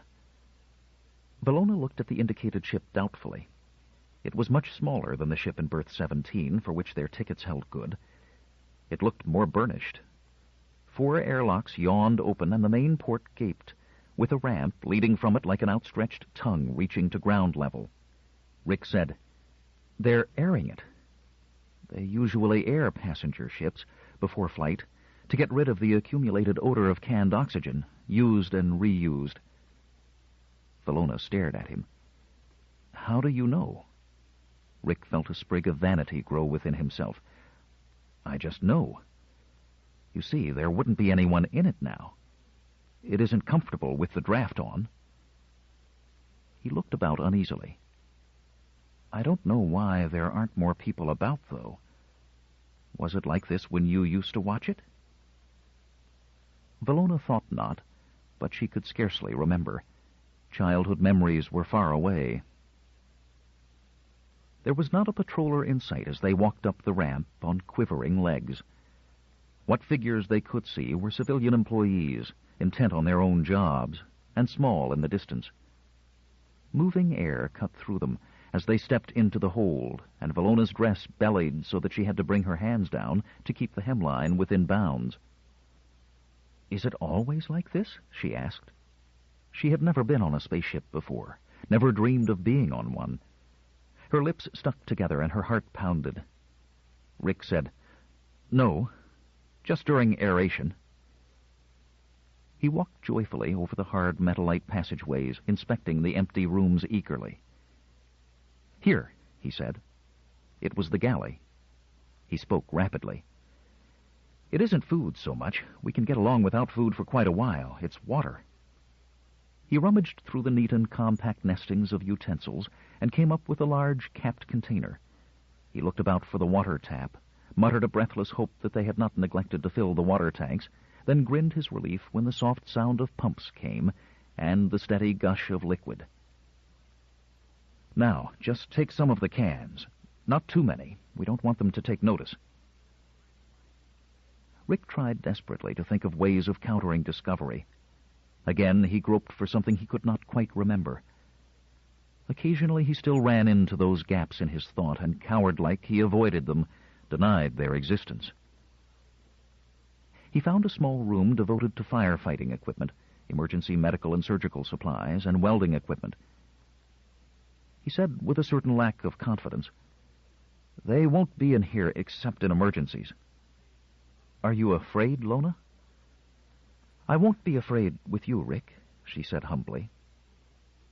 2 days before, no, 12 hours before, it had been the other way around. But on board ship, by some transmutation of personality she did not question, it was Rick who was the adult, she who was the child. He said, "We won't be able to use lights because they would notice the power drain, and to use the toilets, we'll have to wait for rest periods and try to get out past any of the night crew." The draft cut off suddenly. Its cold touch on their faces was no longer there, and the soft, steady humming sound that had distantly accompanied it stopped and left a large silence to fill its place. Rick said, "They'll be boarding soon, and then we'll be out in space." Valona had never seen such joy in Rick's face. He was a lover going to meet his love. If Rick had felt a man on awaking that dawn, he was a giant now, his arms stretching the length of the galaxy. The stars were his marbles, and the nebulae were cobwebs to brush away. He was on a ship. Memories rushed back continuously in a long flood, and others left to make room. He was forgetting the Kirt fields and the mill, and Valona crooning to him in the dark. They were only momentary breaks in a pattern that was now returning with its raveled ends slowly knitting. It was the ship. If they had put him on a ship long ago, he wouldn't have had to wait so long for his burnt-out brain cells to heal themselves. He spoke softly to Valona in the darkness. "Now, don't worry. You'll feel a vibration and hear a noise, but that will be just the motors. There'll be a heavy weight on you. That's acceleration." There was no common Florinian word for the concept, and he used another word for it, one that came easily to mind. Valona did not understand. She said, "Will it hurt?" He said, "It will be very uncomfortable because we don't have any anti-acceleration gear to take up the pressure, but it won't last. Just stand against this wall, and when you feel yourself being pushed against it, relax. See, it's beginning." He had picked the right wall, and as the thrumming of the thrusting hyperatomics swelled, the apparent gravity shifted, and what had been a vertical wall seemed to grow more and more diagonal. Valona whimpered once, then lapsed into a hard-breathing silence. Their throats rasped as their chest walls, unprotected by straps and hydraulic absorbers, labored to free their lungs sufficiently for just a little air intake. Rick managed to pant out words, any words that might let Valona know he was there, and ease the terrible fear of the unknown that he knew must be filling her. It was only a ship, only a wonderful ship. But she had never been on a ship before. He said, "There's the jump, of course, when we go through hyperspace and cut across most of the distance between the stars all at once. That won't bother you at all. You won't even know it happened. It's nothing compared to this. Just a little twitch in your insides, and it's over." He got the words out syllable by grunted syllable. It took a long time. Slowly, the weight on their chests lifted, and the invisible chain holding them to the wall stretched and dropped off. They fell, panting, to the floor. Finally, Valona said, "Are you hurt, Rick?" "I? Hurt?" He managed a laugh. He had not caught his breath yet, but he laughed at the thought that he could be hurt on a ship. He said, "I lived on a ship for years once. I didn't land on a planet for months at a time." "Why?" she asked. She had crawled closer and put a hand to his cheek, making sure he was there. He put his arm about her shoulder, and she rested within it quietly, accepting the reversal. "Why?" she asked. Rick could not remember why. He had done it. He had hated to land on a planet. For some reason it had been necessary to stay in space, but he could not remember why. Again he dodged the gap. He said, "I had a job." "Yes," she said, "you analyzed nothing." "That's right." He was pleased. "That's exactly what I did." "Do you know what that means?" "No." He didn't expect her to understand. But he had to talk. He had to revel in memory, to delight drunkenly in the fact that he could call up past facts at the flick of a mental finger. He said, "You see, all the material in the universe is made up of 100 different kinds of substances. We call those substances elements. Iron and copper are elements." "I thought they were metals." "So they are, and elements too. Also oxygen and nitrogen, carbon and palladium. Most important of all, hydrogen and helium. They're the simplest and most common." "I never heard of those," Valona said wistfully. 95% of the universe is hydrogen, and most of the rest is helium, even space." "I was once told," said Valona, "that space was a vacuum."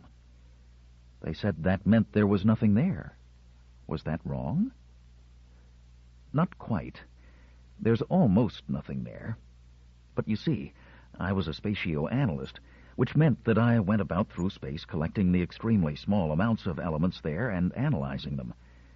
That is, I decided how much was hydrogen, how much helium, and how much other elements." "Why?" "Well, that's complicated.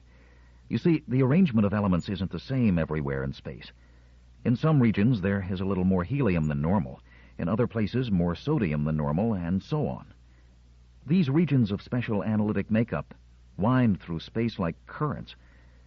That's what they call them. They're the currents of space. It's important to know how these currents are arranged, because that might explain how the universe was created and how it developed." "How would it explain that?" Rick hesitated. "Nobody knows exactly." He hurried on, embarrassed that this immense store of knowledge in which his mind was thankfully wallowing could come so easily to an end marked unknown under the questioning of...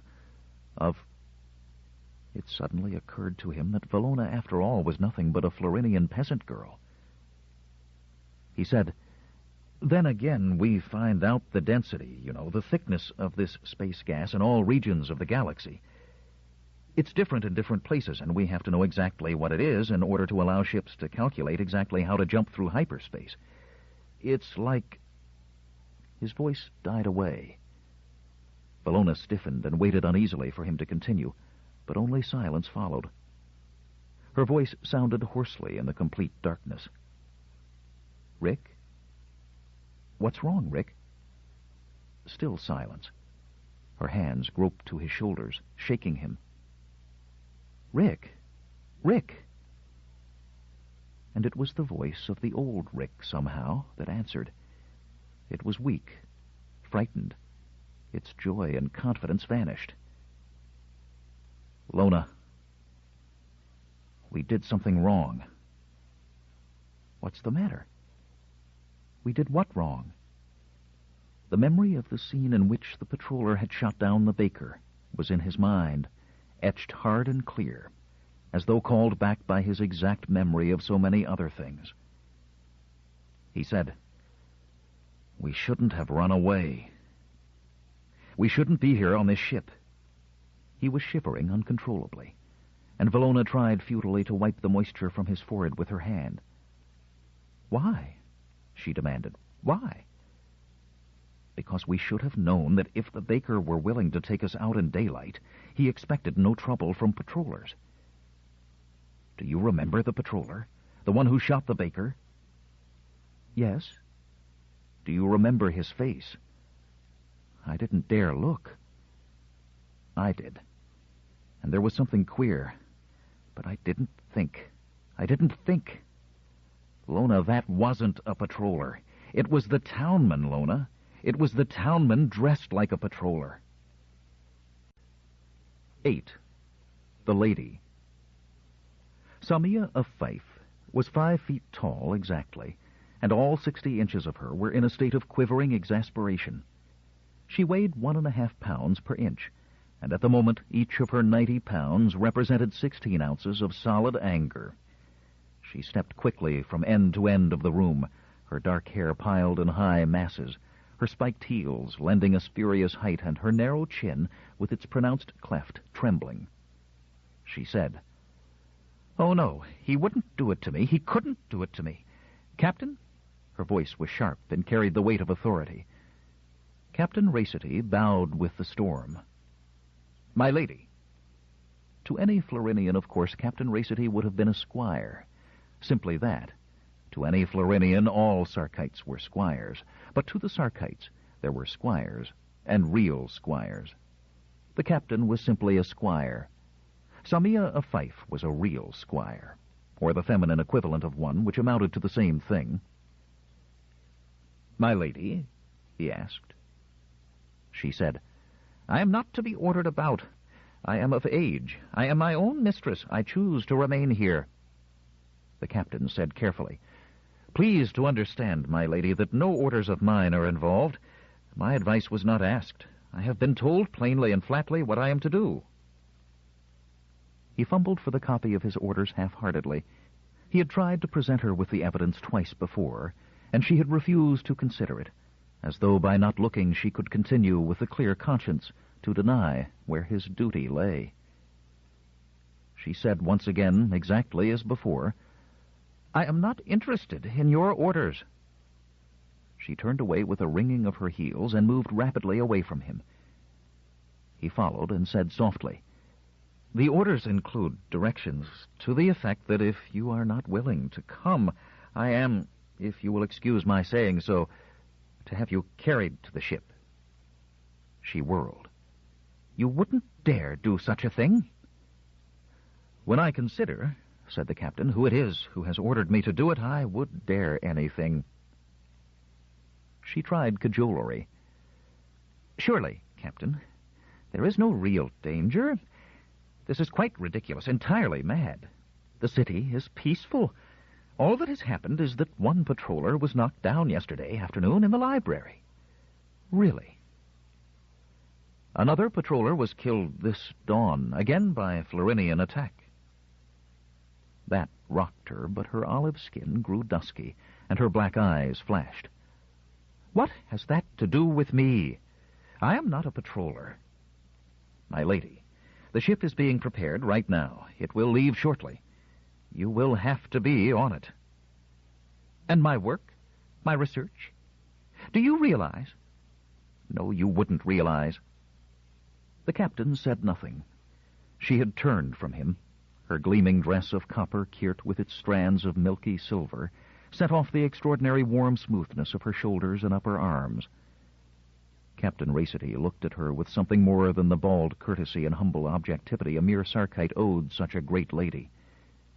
He wondered why such an entirely desirable bite-sized morsel should choose to spend her time in mimicking the scholarly pursuits of a university don. Samia knew well that her earnest scholarship made her an object of mild derision to people who were accustomed to thinking of the aristocratic ladies of Sark as devoted entirely to the glitter of polite society, and eventually acting as incubators for at least, but not more than 2 future squires of Sark. She didn't care. They would come to her and say, "Are you really writing a book, Samia?" and ask to see it and giggle. Those were the women. The men were even worse, with their gentle condescension and obvious conviction that it would only take a glance from themselves or a man's arm about her waist to cure her of her nonsense and turn her mind to things of real importance. It had begun as far back almost as she could remember, because she had always been in love with Kirt, whereas most people took it for granted. Kirt, the king, emperor, god of fabrics. There was no metaphor strong enough. Chemically, it was nothing more than a variety of cellulose. The chemists swore to that. Yet with all their instruments and theories, they had never yet explained why on Florina, and only on Florina in all the galaxy, cellulose became Kirt. It was a matter of the physical state. That's what they said. But ask them exactly in what way the physical state varied from that of ordinary cellulose, and they were mute. She had learned ignorance originally from her nurse. "Why does it shine, Nanny?" "Because it's Kirt, Meakins." "Why don't other things shine so, Nanny?" "Other things aren't Kirt, Meakins." There you had it. A 2-volume monograph on the subject had been written only 3 years before. She had read it carefully, and it could all have been boiled down to her Nanny's explanation.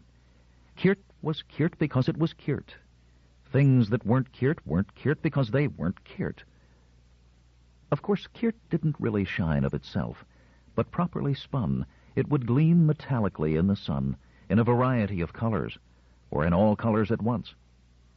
Another form of treatment could impart a diamond sparkle to the thread. It could be made with little effort completely impervious to heat, up to 600 degrees centigrade, and quite inert to almost all chemicals. Its fibers could be spun finer than the most delicate synthetics, and those same fibers had a tensile strength no steel alloy known could duplicate. It had more uses, more versatility than any substance known to man. If it were not so expensive, it could be used to replace glass, metal, or plastic in any of infinite industrial applications.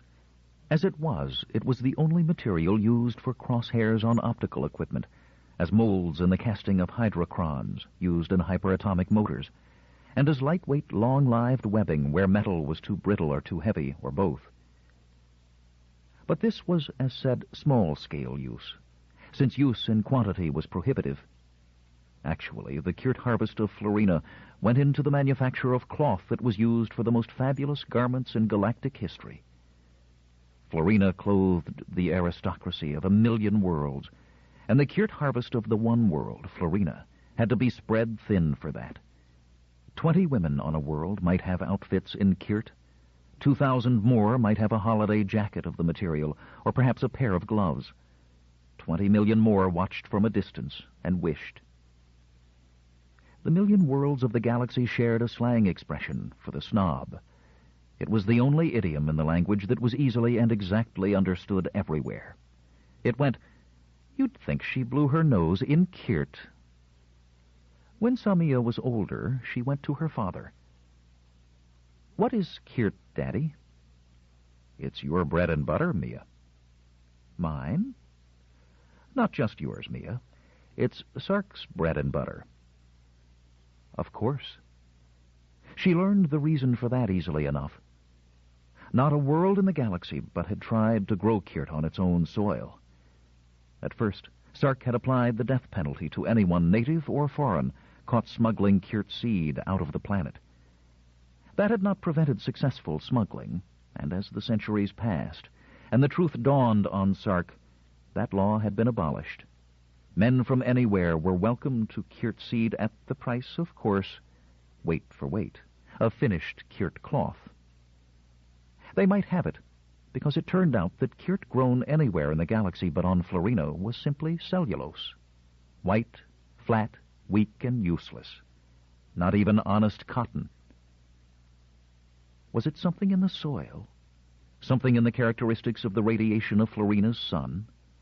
Something about the bacteria makeup of Florinian life? It had all been tried.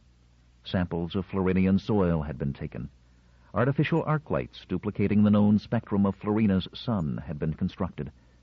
Foreign soil had been infected with Florinian bacteria. And always the Kirt grew white, flat, weak, and useless. There was so much to be said about Kirt that had never been said. Material other than that contained in technical reports or in research papers or even in travel books. For 5 years, Samia had been dreaming of writing a real book about the story of Kirt, of the land it grew on and of the people who grew it. It was a dream surrounded by mocking laughter, but she held to it. She had insisted on traveling to Florina. She was going to spend a season in the fields and a few months in the mills. She was going to... But what did it matter what she was going to do? She was being ordered back.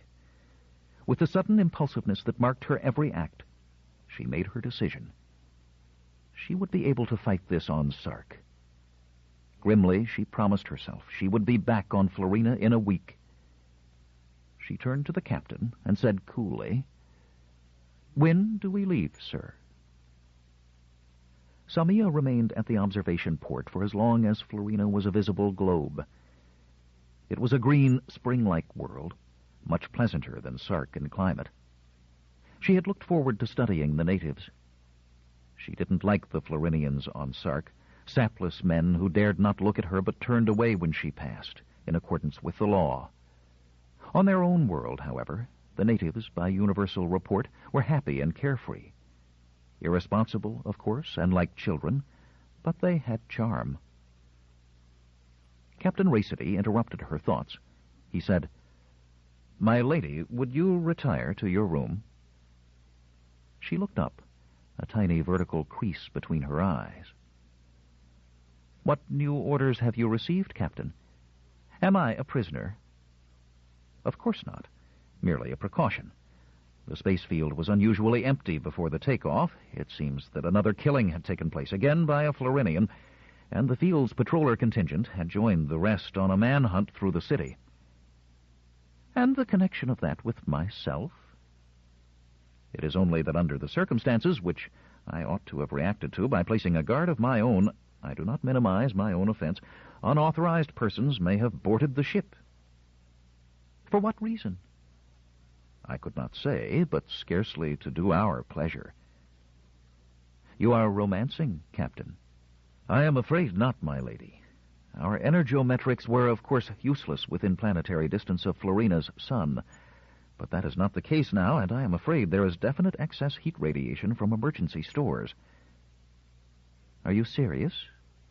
The captain's lean, expressionless face regarded her aloofly for a moment.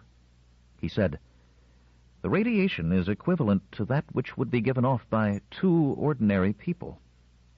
Or a heating unit someone forgot to turn off. There is no drain on our power supply, my lady. We are ready to investigate, my lady, and ask only that you first retire to your room." She nodded silently and left the room. 2 minutes later, his calm voice spoke unhurriedly into the communitube. Break into emergency stores. Merlin Terrans, had he released his taut nerves the slightest, might easily and even thankfully have gone into hysteria. He had been a trifle too late in returning to the bakery. They had already left it, and it was only by good fortune that he met them in the street. His next action had been dictated. It was in no way a matter of free choice, and the baker lay quite horribly dead before him. Afterward, with the crowd swirling, Rick and Valona melting into the crowd, and the air cars of the patrollers, the real patrollers, beginning to put in their vulture appearance, what could he do? His first impulse to race after Rick he quickly fought down. It would do no good. He would never find them, and there was too great a chance that the patrollers would not miss him. He scurried in another direction, toward the bakery. His only chance lay in the patroller organization itself. There had been generations of a quiet life. At least there had been no Florinian revolts to speak of in 2 centuries. The institution of the townmen, he grinned savagely at the thought, had worked wonders, and the patrollers had only perfunctory police duties since. They lacked the fine, pointed teamwork that would have developed under more strenuous conditions. It had been possible for him to walk into a patroller station at dawn, where his description must have already been sent, though obviously it had not been much regarded. The lone patroller on duty was a mixture of indifference and sulkiness. Terrans had been asked to state his business, but his business included a plastic 2x4 he had wrenched from the side of a crazy hovel at the outskirts of town. He had brought it down upon the patroller's skull, changed clothing and weapons. The list of his crimes was already so formidable that it did not bother him in the least to discover that the patroller had been killed, not stunned. Yet he was still at large, and the rusty machinery of patroller justice had so far creaked after him in vain. He was at the bakery. The baker's elderly helper, standing in the doorway in a vain attempt to peer knowledge of the disturbance into himself, squeaked thinly at the sight of the dread black and silver of patrollerhood and oozed back into his shop. The townman lunged after him, crumpling the man's loose, flowery collar into his pudgy fist and twisting. "Where was the baker going?" The old man's lips yawned open, but no sound came. The townman said, "I killed a man 2 minutes ago. I don't care if I kill another." "Please, please, I do not know, sir." "You will die for not knowing." "But he did not tell me. He made some sort of reservations." "You have overheard so much, have you? What else did you overhear?" "He mentioned Wotex once. I think the reservations were on a spaceship." Terrans thrust him away. He would have to wait. He would have to let the worst of the excitement outside die.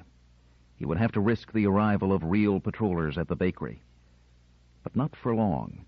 Not for long. He could guess what his erstwhile companions would do. Rick was unpredictable, of course, but Valona was an intelligent girl.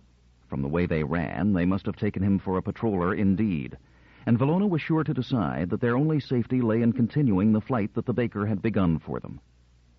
The baker had made reservations for them. A spaceship would be waiting. They would be there, and he would have to be there first. There was this about the desperation of the situation. Nothing more mattered. If he lost Rick, if he lost that potential weapon against the tyrants of Sark, his life was a small additional loss. So when he left, it was without a qualm, though it was broad daylight, though the patrollers must know by now it was a man in patroller uniform they sought, and though 2 air cars were in easy sight.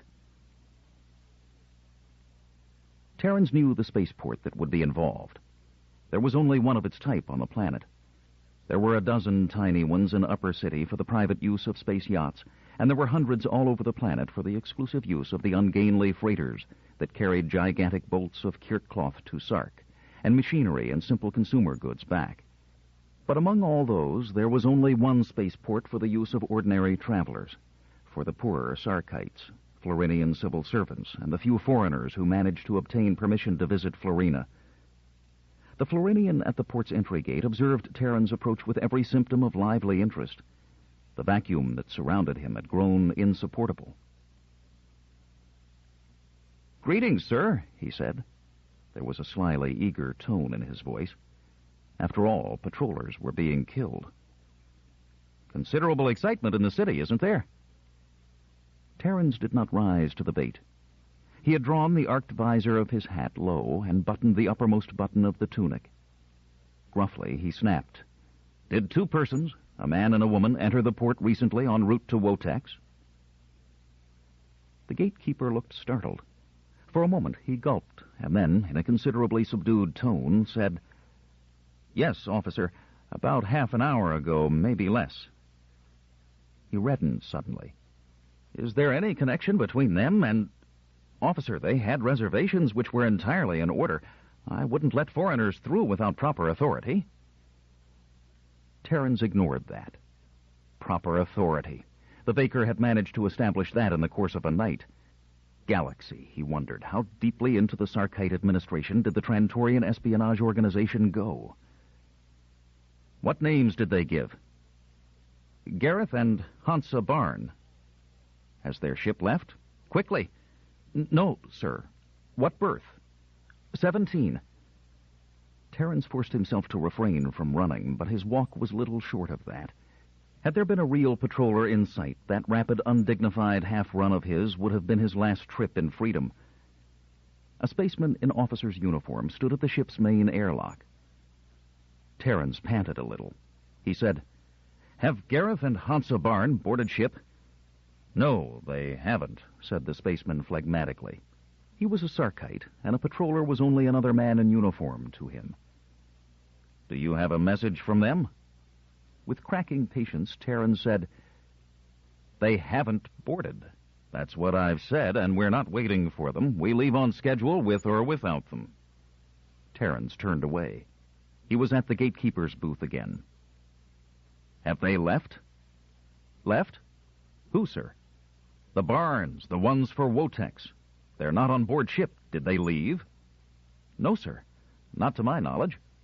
"What about the other gates?" "They're not exits, sir. This is the only exit."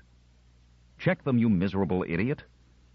The gatekeeper lifted the communitube in a state of panic. No patroller had ever spoken to him so in anger, and he dreaded the results. In 2 minutes, he put it down. He said, "No one has left, sir." Terrence stared at him. Under his black hat, his sandy hair was damping against his skull, and down each cheek there was the gleaming mark of perspiration. He said, "Has any ship left the port since they entered?" The gatekeeper consulted the schedule. "One," he said. "The liner Endeavor." Volubly, he went on, eager to gain favor with the angry patroller by volunteering information. "The Endeavor is making a special trip to Sark to carry the Lady Samia of Fife back from Florina." He did not bother to describe exactly by what refined manner of eavesdropping he had managed to acquaint himself with the confidential report. But to Terrence now nothing mattered. He backed slowly away. Eliminate the impossible, and whatever remained, however improbable, was the truth. Rick and Valona had entered the spaceport. They had not been captured, or the gatekeeper would certainly have known about it. They were not simply wandering about the port, or they would by now have been captured. They were not on the ship for which they had tickets. They had not left the field. The only object that had left the field was the Endeavor. Therefore, on it, possibly as captives, possibly as stowaways, were Rick and Valona. And the two were equivalent. If they were stowaways, they would soon be captives. Only a Florinian peasant girl and a mind-wrecked creature would fail to realize that one could not stow away on a modern spaceship. And of all spaceships to choose, they chose that which carried the daughter of the Squire of Fife. The Squire of Fife. 9. The Squire. The Squire of Fife was the most important individual on Sark, and for that reason did not like to be seen standing. Like his daughter, he was short, but unlike her, he was not perfectly proportioned, since most of the shortness lay in his legs. His torso was even beefy, and his head was undoubtedly majestic, but his body was fixed upon stubby legs that were forced into a ponderous waddle to carry their load. So he sat behind a desk, and except for his daughter and personal servants, and when she had been alive, his wife, none saw him in any other position. There he looked the man he was. His large head, with its wide, nearly lipless mouth, broad, large-nostriled nose, and pointed, cleft chin, could look benign and inflexible in turn, with equal ease. His hair, brushed rigidly back and in careless disregard for fashion, falling nearly to his shoulders, was blue-black, untouched by gray. A shadowy blue marked the regions of his cheeks, lips, and chin, where his Florinian barber twice daily battled the stubborn growth of facial hair. The squire was posing, and he knew it. He had schooled expression out of his face and allowed his hands, broad, strong, and short-fingered, to remain loosely clasped on a desk whose smooth, polished surface was completely bare. There wasn't a paper on it, no communitube, no ornament. By its very simplicity, the squire's own presence was emphasized. He spoke to his pale, fish-white secretary with the special lifeless tone he reserved for mechanical appliances and Florinian civil servants. "I presume all have accepted." He had no real doubt as to the answer. His secretary replied in a tone as lifeless. "The Squire of Bort stated that the press of previous business arrangements prevented his attending earlier than 3. "And you told him?" "I stated that the nature of the present business made any delay inadvisable." "The result?" "He will be here, sir. The rest have agreed without reservation. Fife smiled. Half an hour, this way or that, would have made no difference. There was a new principle involved, that was all. The great squires were too touchy with regard to their own independence, and such touchiness would have to go. He was waiting now. The room was large, the places for the others were prepared. The large chronometer, whose tiny powering spark of radioactivity had not failed or faltered in 1,000 years, said 2:21. What an explosion in the last 2 days! The old chronometer might yet witness events equal to any in the past. Yet that chronometer had seen many in its millennium. When it counted its first minutes, Sark had been a new world of hand-hewn cities with doubtful contacts among the other older worlds. The timepiece had been in the wall of an old brick building then, the very bricks of which had since become dust. It had counted its even tenor through 3 short-lived Sarkite empires, when the undisciplined soldiers of Sark managed to govern for a longer or shorter interval some 6 surrounding worlds. Its radioactive atoms had exploded in strict statistical sequence through 2 periods when the fleets of neighboring worlds dictated policy on Sark. 500 years ago, it had marked cool time as Sark discovered that the world nearest to it, Florina, had a treasure in its soil past counting. It had moved evenly through 2 victorious wars and recorded solemnly the establishment of a conqueror's peace. Sark had abandoned its empires, absorbed Florina tightly, and become powerful in a way that Trantor itself could not duplicate. Trantor wanted Florina, and other powers had wanted it. The centuries had marked Florina as a world for which hands stretched out through space, groping and reaching eagerly. But it was Sark whose hand clasped it, and Sark, sooner than release that grasp, would allow galactic war. Trantor knew that. Trantor knew that. It was as though the silent rhythm of the chronometer set up the little sing-song in the squire's brain. It was 2:23. Nearly a year before, the 5 great squires of Sark had met. Then, as now, it had been here, in his own hall. Then, as now, the squires, scattered over the face of the planet, each on his own continent, had met in trimensic personification. In a bald sense, it amounted to 3-dimensional television in life-size, with sound and color. The duplicate could be found in any moderately well-to-do private home on Sark. Where it went beyond the ordinary was in the lack of any visible receiver. Except for Fife, the squires present were present in every possible way but reality. The wall could not be seen behind them. They did not shimmer. Yet a hand could have passed through their bodies. The true body of the squire of Rune was sitting in the Antipodes, his continent the only one upon which at the moment night prevailed. The cubic area immediately surrounding his image in Fife's office had the cold white gleam of artificial light, dimmed by the brighter daylight about it. Gathered in the one room, in body or in image, was Sark itself. It was a queer and not altogether heroic personification of the planet. Rune was bald and pinkly fat, while Bale was gray and dryly wrinkled. Steen was powdered and rouged, wearing the desperate smile of a worn-out man pretending to a life force he no longer had. And Bort carried indifference to creature comforts to the unpleasant point of a 2-day growth of beard and dirty fingernails. Yet they were the 5 great squires. They were the topmost of the 3 rungs of ruling powers on Sark. The lowest rung was, of course, the Florinian civil service, which remained steady through all the vicissitudes that marked the rise and fall of the individual noble houses of Sark. It was they who actually greased the axles and turned the wheels of government.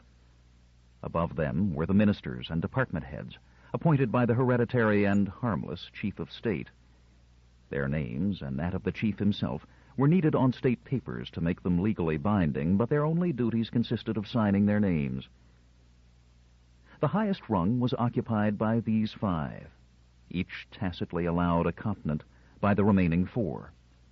They were the heads of the families that controlled the major volume of the Kirt trade, and the revenues therefrom derived. It was money that gave power, and eventually dictated policy on Sark, and these had it. and of the 5, it was Fife who had the most.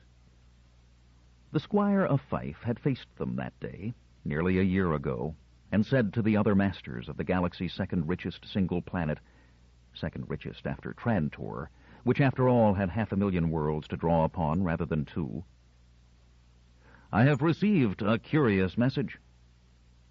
They said nothing. They waited.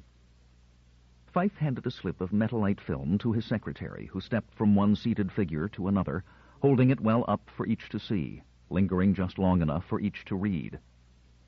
To each of the 4 who attended the conference in Fife's office, he himself was real, and the others, including Fife, only shadows. The metallite film was a shadow as well. They could only sit and observe the light rays that focused across vast world sectors from the continent of Fife to those of Bale, Bort, Steen, and the island continent of Rune. The words they read were shadows on shadow. Only Bort, direct and ungiven to subtleties, forgot that fact and reached for the message. His hand extended to the edge of the rectangular image receptor and was cut off. His arm ended in a featureless stump. In his own chambers, Fife knew, Bort's arm had succeeded merely in closing upon nothingness and passing through the filmed message. He smiled, and so did the others. Steen giggled. Bort reddened. He drew back his arm, and his hand reappeared. Fife said, "Well, you have each seen it. If you don't mind, I will now read it aloud so that you may consider its significance." He reached upward, and his secretary, by hastening his steps, managed to hold the film in the proper position for Fife's grasp to close upon it without an instant's groping.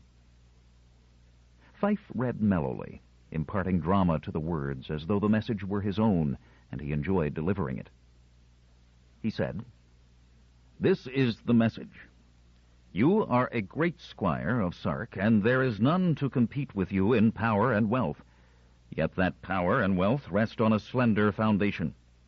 You may think that a planetary supply of Kirt, such as exists on Florina, is by no means a slender foundation, but ask yourself, how long will Florina exist?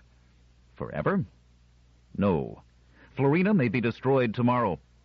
It may exist for 1,000 years. Of the 2, it is more likely to be destroyed tomorrow. Not by myself, to be sure, but in a way you cannot predict or foresee. Consider that destruction.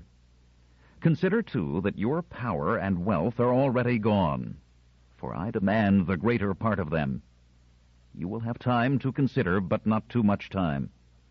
Attempt to take too much time, and I shall announce to all the galaxy, and particularly to Florina, the truth about the waiting destruction. After that there will be no more Kirt, no more wealth, no more power. None for me, but then I am used to that.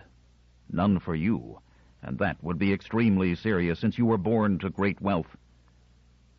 Turn over most of your estates to myself, in the amount and in the manner which I shall dictate in the near future, and you will remain in secure possession of what remains. Not a great deal will be left by your present standards, to be sure, but it will be more than the nothing that will otherwise be left you. Do not sneer at the fragment you will retain either.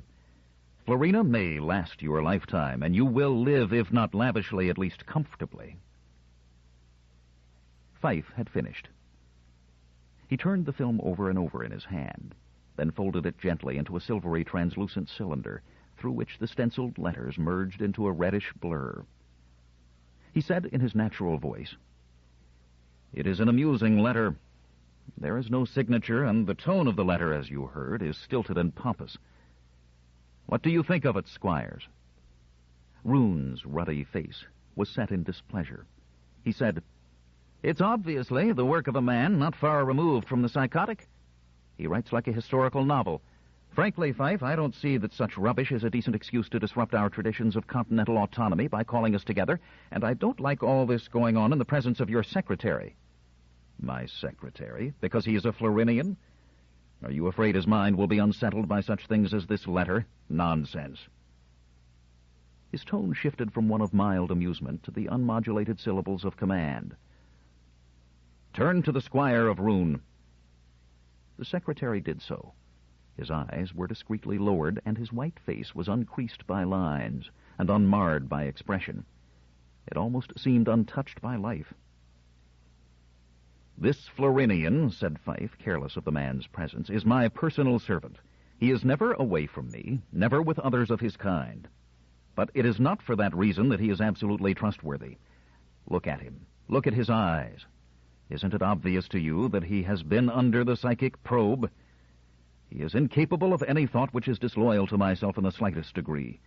With no offense intended, I can say that I would sooner trust him than any of you." Bort chuckled.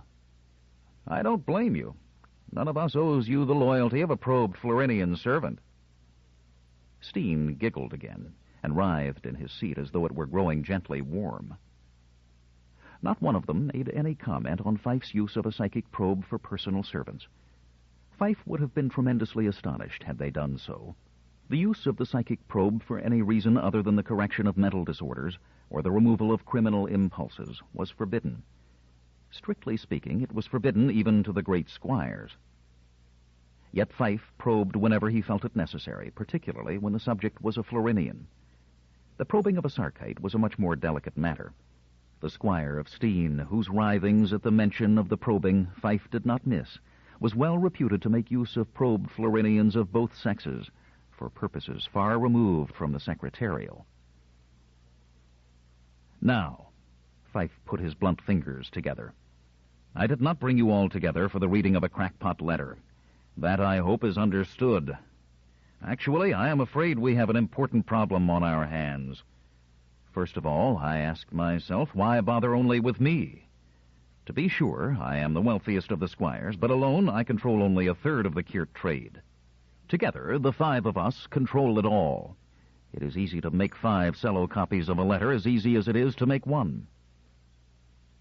"You use too many words," muttered Bort. "What do you want?" Baleigh's withered and colorless lips moved in a dull gray face. "He wants to know, my Lord of Bort, if we have received copies of this letter." "Then let him say so." "I thought I was saying so," said Fife evenly. "Well?"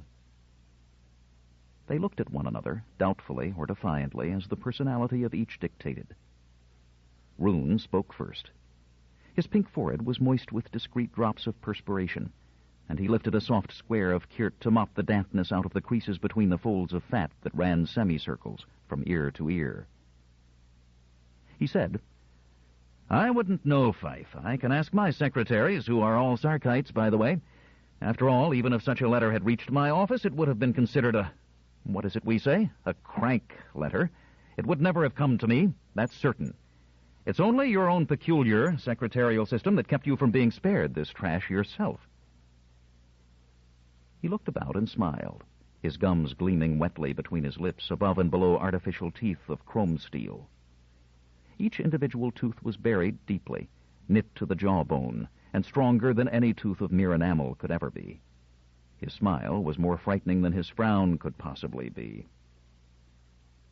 Baleigh shrugged. "I imagine that what Rune has just said can hold for all of us." Steen tittered. "I never read mail. Really, I never do. It's such a bore, and such loads come in that I just wouldn't have any time." He looked about him earnestly, as though it were really necessary to convince the company of this important fact. Bort said, "Nuts. What's wrong with you all? Afraid of Fife? Look here, Fife, I don't keep any secretary because I don't need anyone between myself and my business. I got a copy of that letter, and I'm sure these 3 did too. Want to know what I did with mine? I threw it into the disposal chute. I'd advise you to do the same with yours. Let's stop this. I'm tired." His hand reached upward for the toggle switch that would cut contact and release his image from its presence in Fife. "Wait, Bort." Fife's voice rang out harshly. "Don't do that. I'm not done. You wouldn't want us to take measures and come to decisions in your absence. Surely you wouldn't." "Let us linger, Squire Bort," urged Rune in his softer tones, though his little fat-buried eyes were not particularly amiable. "I wonder why Squire Fife seems to worry so about a trifle." "Well," said Baleigh, his dry voice scratching at their ears, "perhaps Fife thinks our letter-writing friend has information about a Trantorian attack on Florina." "Pooh," said Fife with scorn. "How would he know, whoever he is? Our Secret Service is adequate, I assure you. And how would he stop the attack if he received our properties as bribe? No, no. He speaks of the destruction of Florina as though he meant physical destruction and not political destruction." "He's just too insane," said Steen.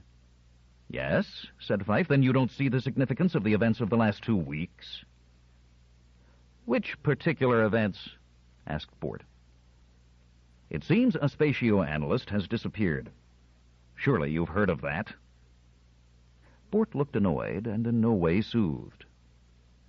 "I've heard from Abel of Trantor about it. What of it? I know nothing of spatio-analysts."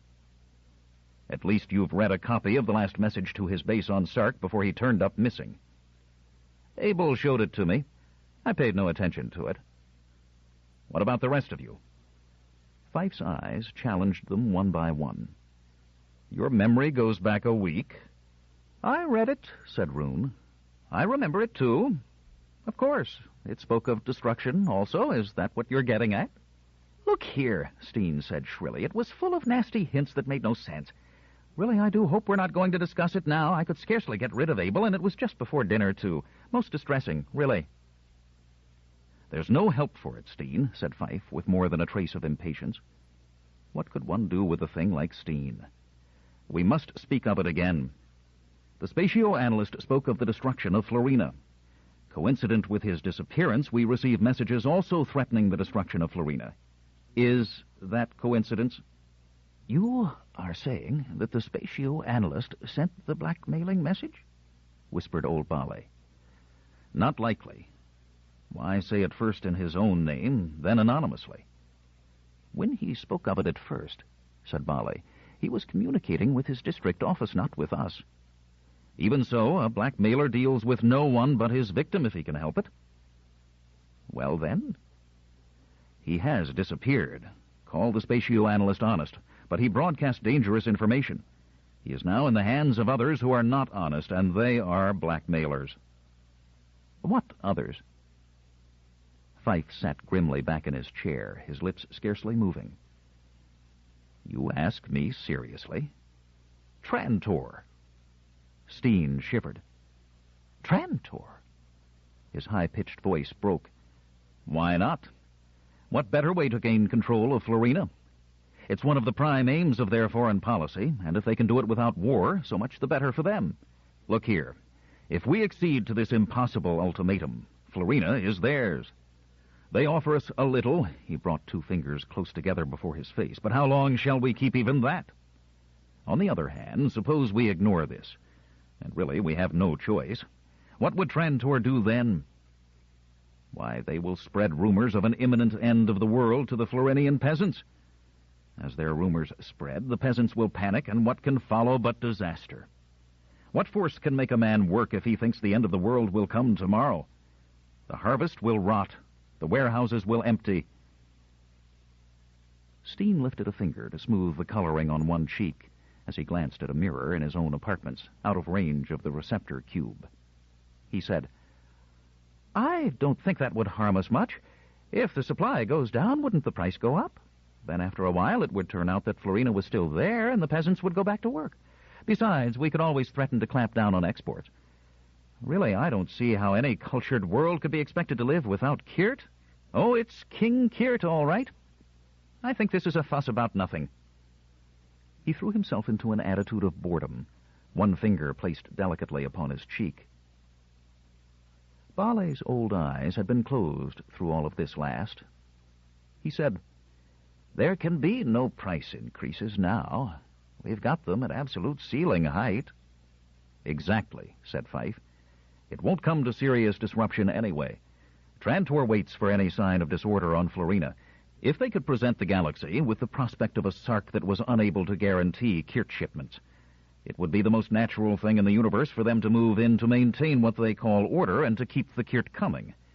And the danger would be that the free worlds of the galaxy would probably play along with them for the sake of the Kirt, especially if Trantor agreed to break the monopoly, increase production, and lower prices. Afterward, it would be another story, but meanwhile, they would get their support. It's the only logical way that Trantor could possibly grip Florina. If it were simple force, the free galaxy outside the Trantorian sphere of influence would join us in sheer self-protection. Rune said, "How does the spatio-analyst fit in this? Is he necessary? If your theory is adequate, it should explain that." "I think it does. These spatio-analysts are unbalanced for the most part, and this one has developed some—" Fife's fingers moved as though building a vague structure. "Some crazy theory. It doesn't matter what. Trantor can't let it come out, or the Spatio-Analytic Bureau would quash it.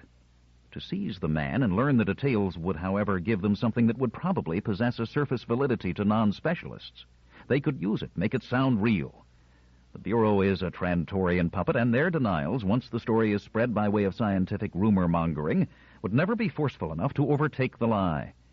"It sounds too complicated," said Bort. "Nuts. They can't let it come out, but then again they will let it come out." "They can't let it come out as a serious scientific announcement, or even reach the Bureau as such," said Fife patiently. "They can let it leak out as a rumor. Don't you see that?" "What's old Abel doing wasting his time looking for the spatio-analyst, then?" "You expect him to advertise the fact that he's got him?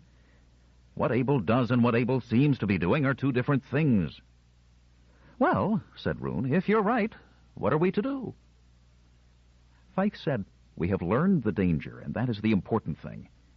We'll find the spatio-analyst if we can. We must keep all known agents of Trantor under strict scrutiny without really interfering with them. From their actions, we may learn the course of coming events. We must suppress thoroughly any propaganda on Florina to the effect of the planet's destruction. The first faint whisper must meet with instant counteraction of the most violent sort. Most of all, we must remain united. That is the whole purpose of this meeting in my eyes, the forming of a common front. We all know about continental autonomy, and I'm sure there is no one more insistent upon it than I am. That is under ordinary circumstances. These are not ordinary circumstances. You see that?" More or less reluctantly, for continental autonomy was not a thing to be abandoned lightly, they saw that. "Then," said Fife, "we will wait for the second move." That had been a year ago. They had left, and there had followed the strangest and most complete fiasco ever to have fallen to the lot of the Squire of Fife in a moderately long and a more than moderately audacious career. No second move followed. There were no further letters to any of them.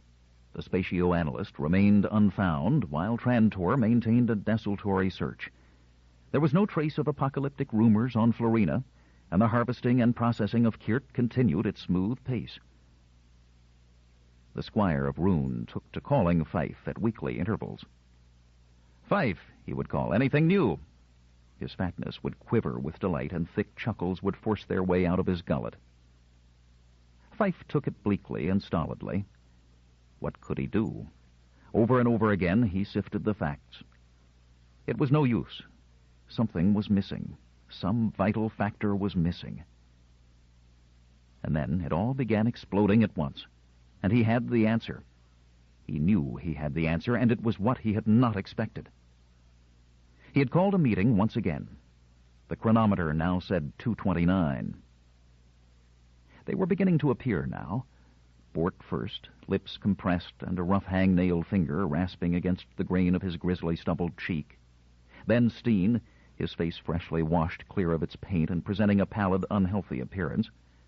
Bale, indifferent and tired, his cheeks sunken, his armchair well cushioned, a glass of warm milk at his side. Lastly, Rune, 2 minutes late, wet-lipped and sulky, sitting in the night once again.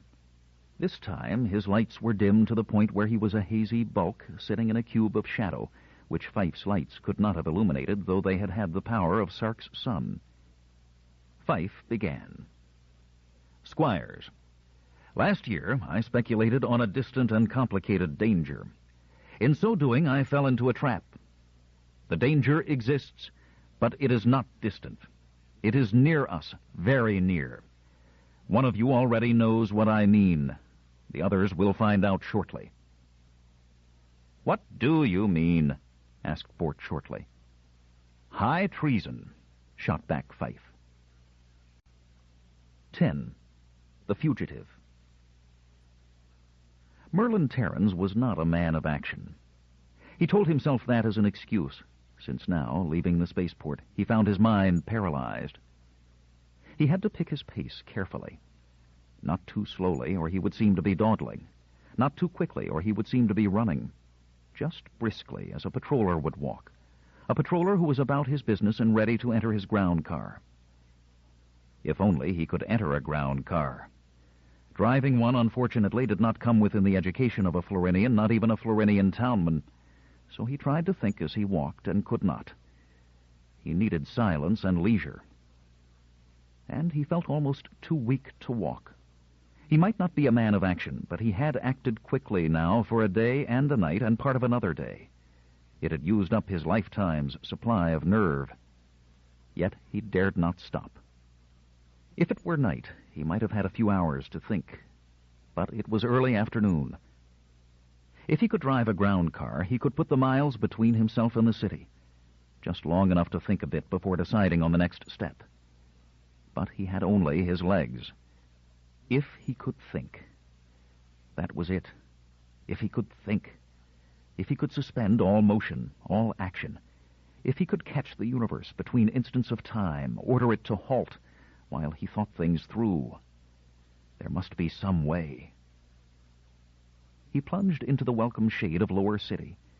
He walked stiffly, as he had seen the patrollers walk. He swung his shock stick in a firm grip. The streets were bare. The natives were huddling in their shacks. So much the better. The townman chose his house carefully. It would be best to choose one of the better ones, one with patches of colored plastic briquettes and polarized glass in the windows. The lower orders were sullen. They had less to lose. An upper man would be falling over himself to help. He walked up a short path to such a house. It was set back from the street, another sign of affluence. He knew he would have no need of pounding the door or breaking it in. There had been a noticeable movement at one window as he walked up the ramp. How generations of necessity enabled a Florinian to smell the approach of a patroller. The door would open. It did open. A young girl opened it, her eyes white-rimmed circles. She was gawky in a dress whose frills showed a determined effort on the part of her parents to uphold their status as something more than the ordinary run of Florinian trash. She stood aside to let him pass, her breath coming quickly between parted lips. The townman motioned to her to shut the door. "Is your father here, girl?" She screamed, "Pa?" then gasped, "Yes, sir." Pa was moving in apologetically from another room. He came slowly. It was no news to him that a patroller was at the door. It was simply safer to let a young girl admit him. She was less apt to be knocked down out of hand than he himself was, if the patroller happened to be angry. "Your name?" asked the townman. "Yakov, if it please you, sir." The townman's uniform had a thin-sheeted notebook in one of its pockets.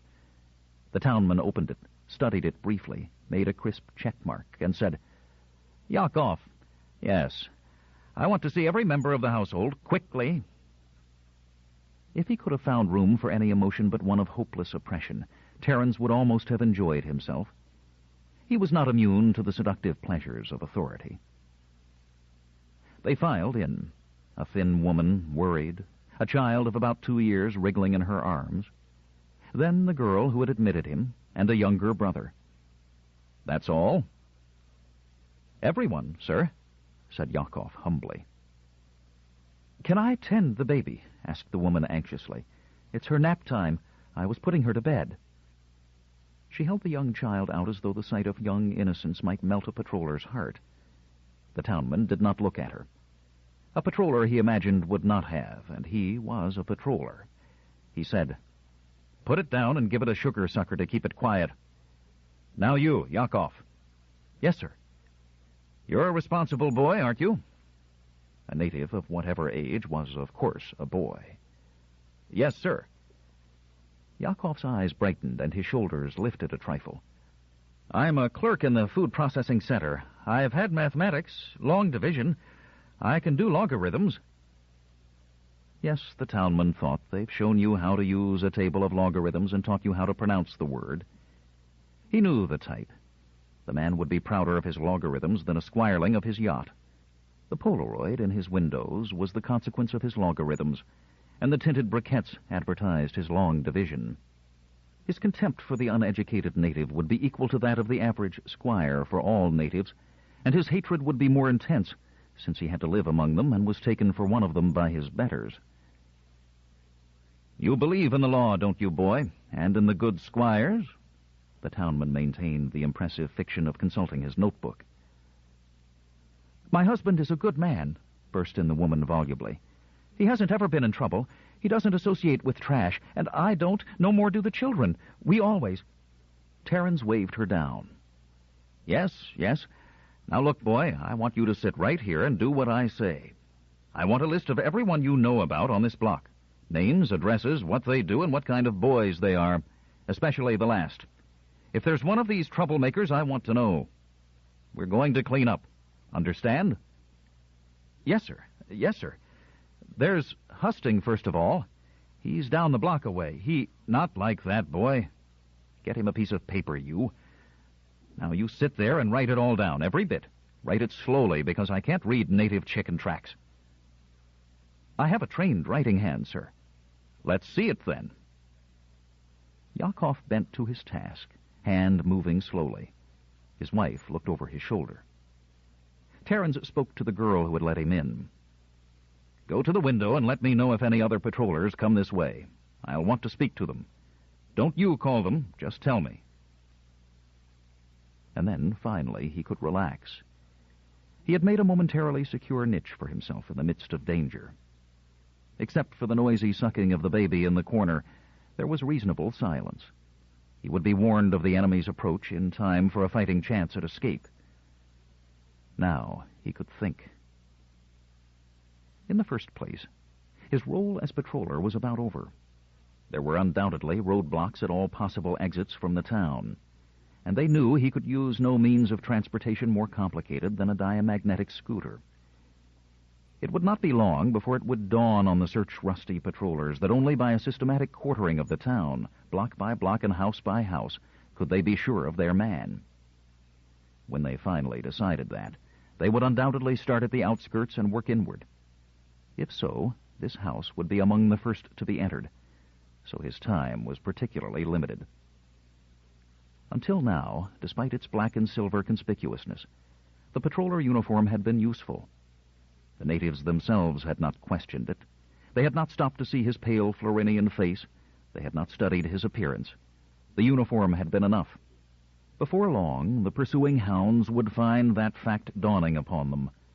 It would occur to them to broadcast instructions to all natives to hold any patroller unable to show proper identification, particularly one with a white skin and sandy hair.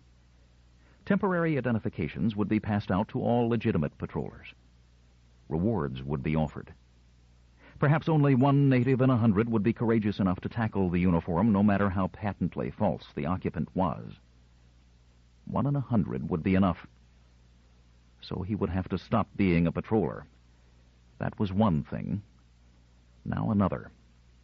He would be safe nowhere on Florina from now on. Killing a patroller was the ultimate crime, and in 50 years, if he could elude capture so long, the chase would remain hot. So he would have to leave Florina. How? Well, he gave himself one more day of life. This was a generous estimate. It assumed the patrollers to be at maximum stupidity and himself in a state of maximum luck. In one way, this was an advantage. A mere 24 hours of life was not much to risk. It meant he could take chances no sane man could possibly take. He stood up. Yakov looked up from his paper. "I'm not quite done, sir. I'm writing very carefully." "Let me see what you have written." He looked at the paper handed him and said, "It is enough. If other patrollers should come, don't waste their time saying that you have already made a list. They are in a hurry and may have other tasks for you. Just do as they say. Are there any coming now?" The girl at the window said, "No, sir. Shall I go out on the street and look?" "It's not necessary. Let's see now. Where is the nearest elevator?" "It's about a quarter of a mile to the left, sir, as you leave the house. You can—" Yes. Let me out."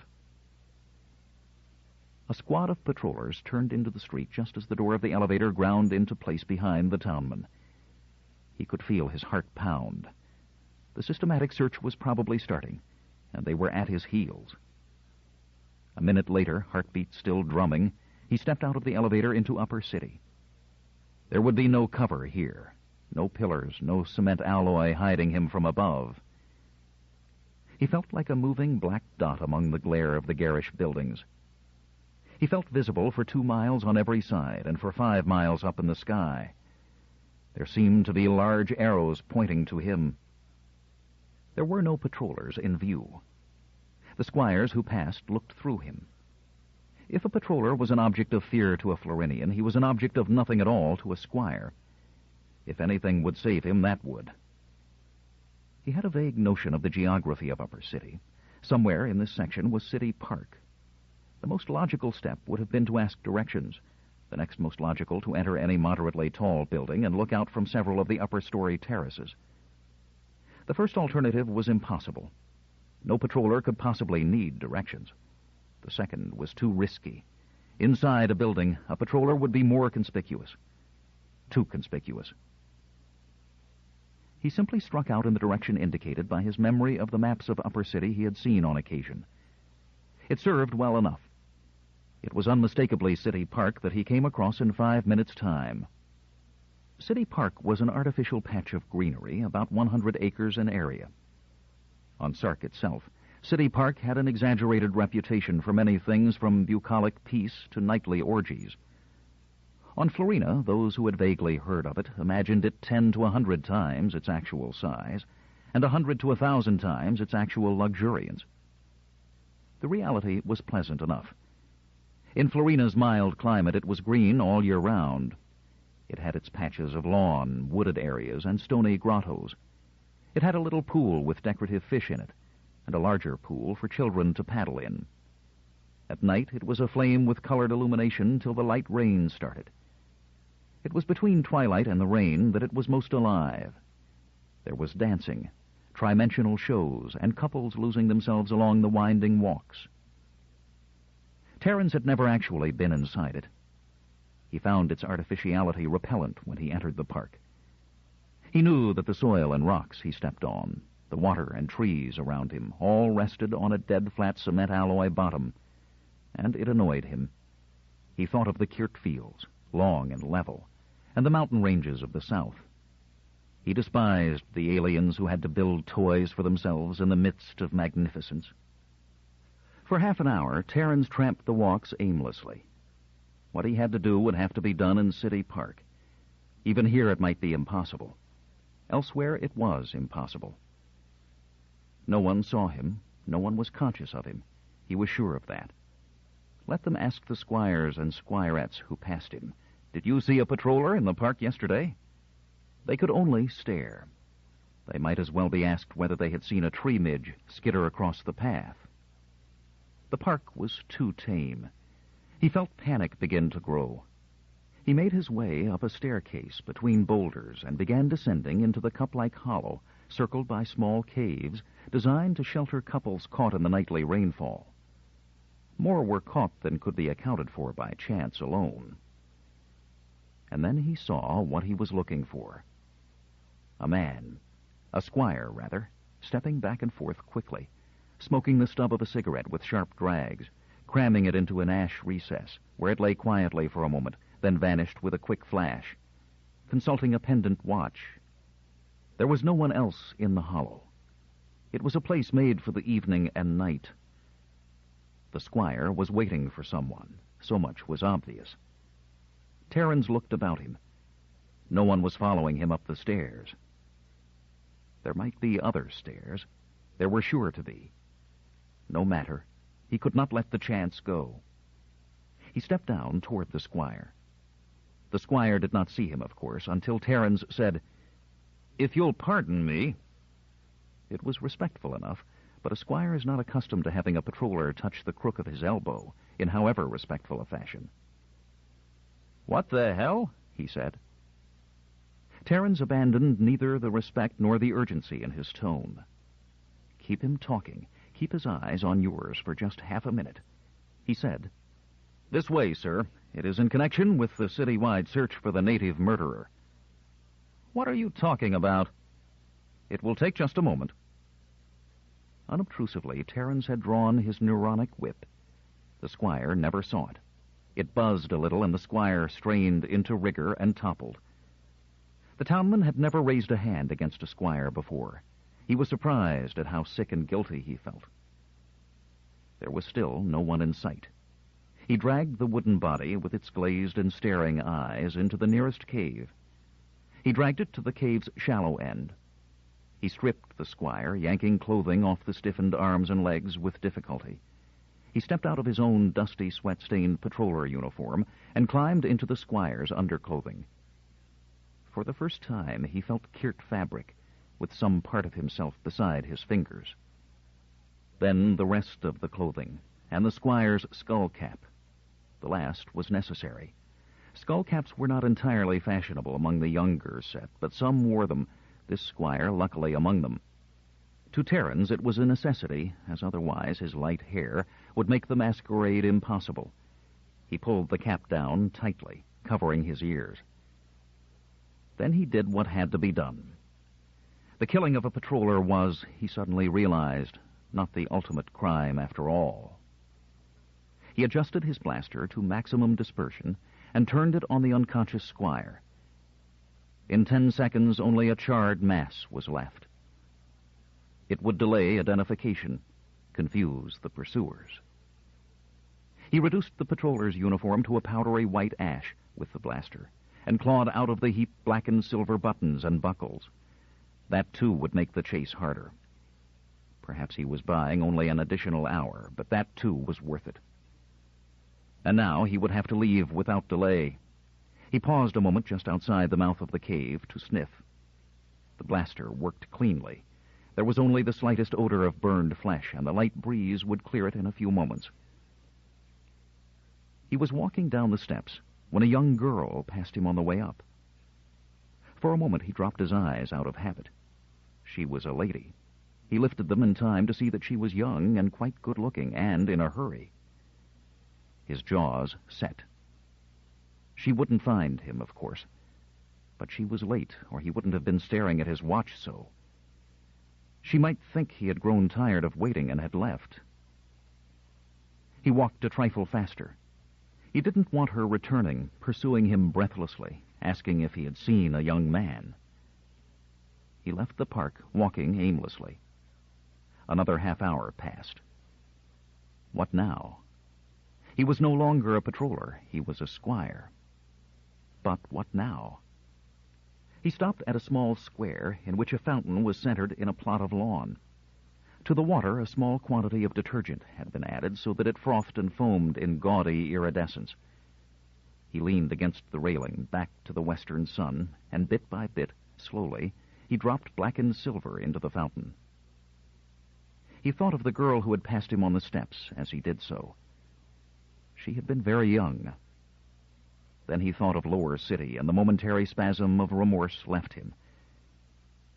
The silver remnants were gone, and his hands were empty. Slowly, he began searching his pockets, doing his best to make it seem casual. The contents of the pockets were not particularly unusual. A booklet of key slivers, a few coins, an identification card. Holy Sark, even the squires carried them. But then they didn't have to produce them for every patroller that came along. His new name, apparently, was Alstair Diamoni. He hoped he wouldn't have to use it. There were only 10,000 men, women, and children in Upper City. The chance of his meeting one among them who knew Diamoni personally was not large, but it wasn't insignificant either. He was 29. Again, he felt a rising nausea as he thought of what he had left in the cave, and fought it. A squire was a squire. How many 29-year-old Florinians had been done to death at their hands or by their directions? How many 9-year-old Florinians? He had an address, too, but it meant nothing to him. His knowledge of Upper City geography was rudimentary. Say, a color portrait of a young boy, perhaps 3, in pseudo-trimension.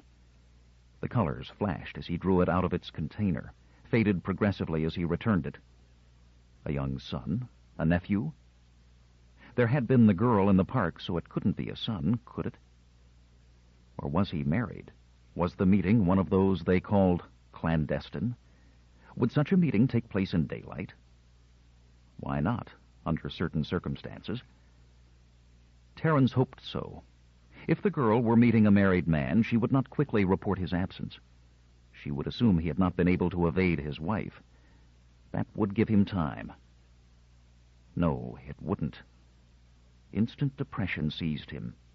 Children playing hide-and-seek would stumble on the remains and run screaming. It was bound to happen within 24 hours. He turned to the pocket's contents once more. A pocket copy license as yacht pilot. He passed it by. All the richer Sarkites owned yachts and piloted them. It was this century's fad. Finally, a few strips of Sarkite credit vouchers. Now those might be temporarily useful. It occurred to him that he hadn't eaten since the night before at the baker's place. How quickly one could grow conscious of hunger. Suddenly, he turned back to the yacht license. Wait now. The yacht wasn't in use now, not with the owner dead. And it was his yacht. Its hangar number was 26, at Port 9. Well, where was Port 9? He hadn't the slightest notion. He leaned his forehead against the coolness of the smooth railing around the fountain. What now? What now? The voice startled him. "Hello," it said. "Not sick?" Terence looked up.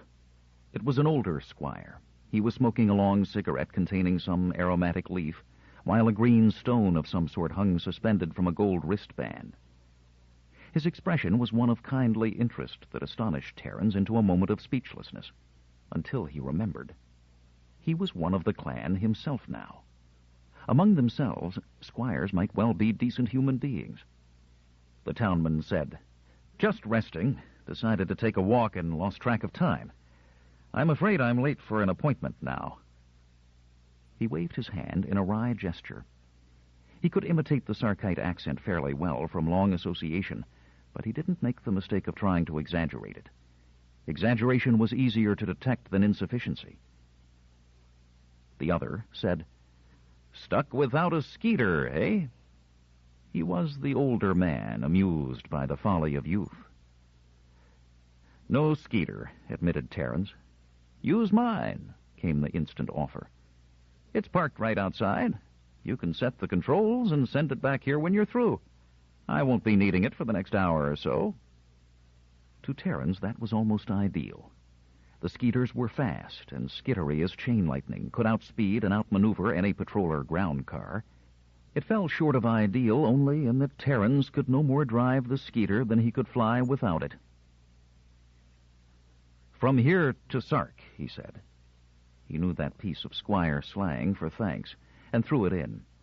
"I think I'll walk. It isn't far to Port 9. "No, it isn't far," agreed the other. That left Terence no better off than before.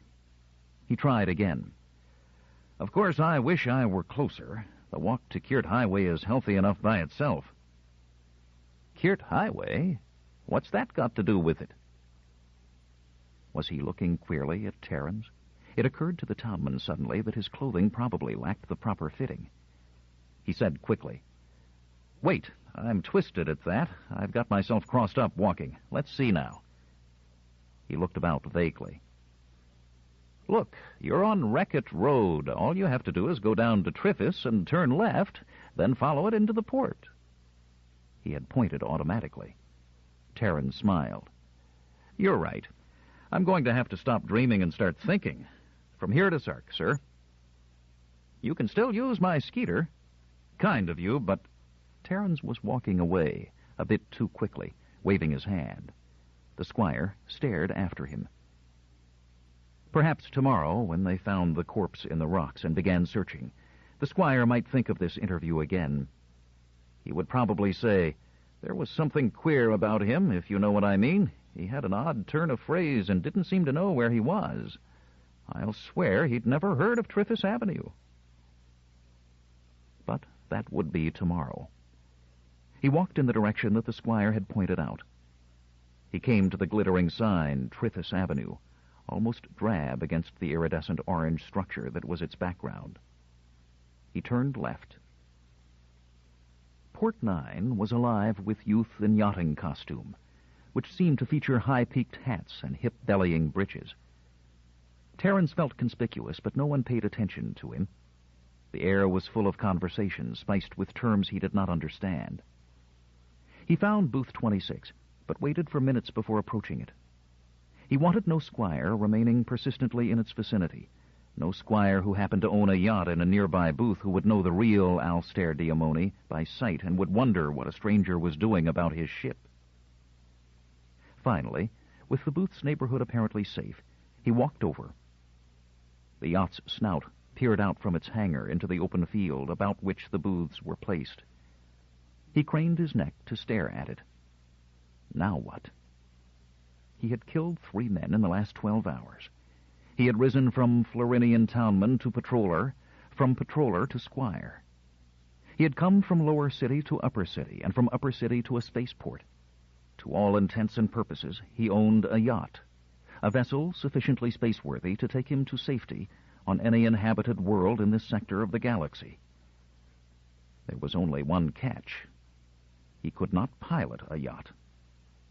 He was tired to the bone, and hungry to boot. He had come this far, and now he could go no further. He was on the edge of space, but there was no way of crossing the edge. By now, the patrollers must have decided he was nowhere in Lower City. They would turn their search to Upper City as soon as they could get it through their thick skulls that a Florinian would dare. Then the body would be found, and a new direction would be taken. They would look for an imposter squire. And here he was. He had climbed to the farthest niche of the blind alley, and with his back to the closed end, he could only wait for the faint sounds of pursuit to grow louder and louder, until eventually the bloodhounds would be on him. 36 hours ago, the greatest opportunity of his life had been in his hands. Now the opportunity was gone, and his life would soon follow. 11. The Captain. It was the first time, really, that Captain Racity had found himself unable to impose his will upon a passenger. Had that passenger been one of the great squires themselves, he might still have counted on cooperation. A great squire might be all-powerful on his own continent, but on a ship he would recognize that there could be only one master, the captain. A woman was different. Any woman. And a woman who was daughter of a great squire was completely impossible. He said, "My lady, how can I allow you to interview them in private?" Samia of Fife, her dark eyes snapping, said, "Why not? Are they armed, Captain?" "Of course not. That's not the point. Anyone can see they're only a pair of very frightened creatures. They're half scared to death. Frightened people can be very dangerous, my lady. They can't be counted on to act sensibly." "Then why do you keep them frightened?" She had the tiniest stammer when she was angry. "You've got 3 tremendous sailors standing over them with blasters, poor things. Captain, I'll not forget this." No, she wouldn't, the captain thought. He could feel himself beginning to give way. "If your ladyship pleases, will you tell me exactly what it is that you want?" "It's simple. I've told you. I want to speak to them. If they're Florinians, as you say they are, I can get tremendously valuable information from them for my book. I can't do that, though, if they're too frightened to speak. If I could be with them alone, it would be fine. Alone, Captain. Can you understand a simple word? Alone."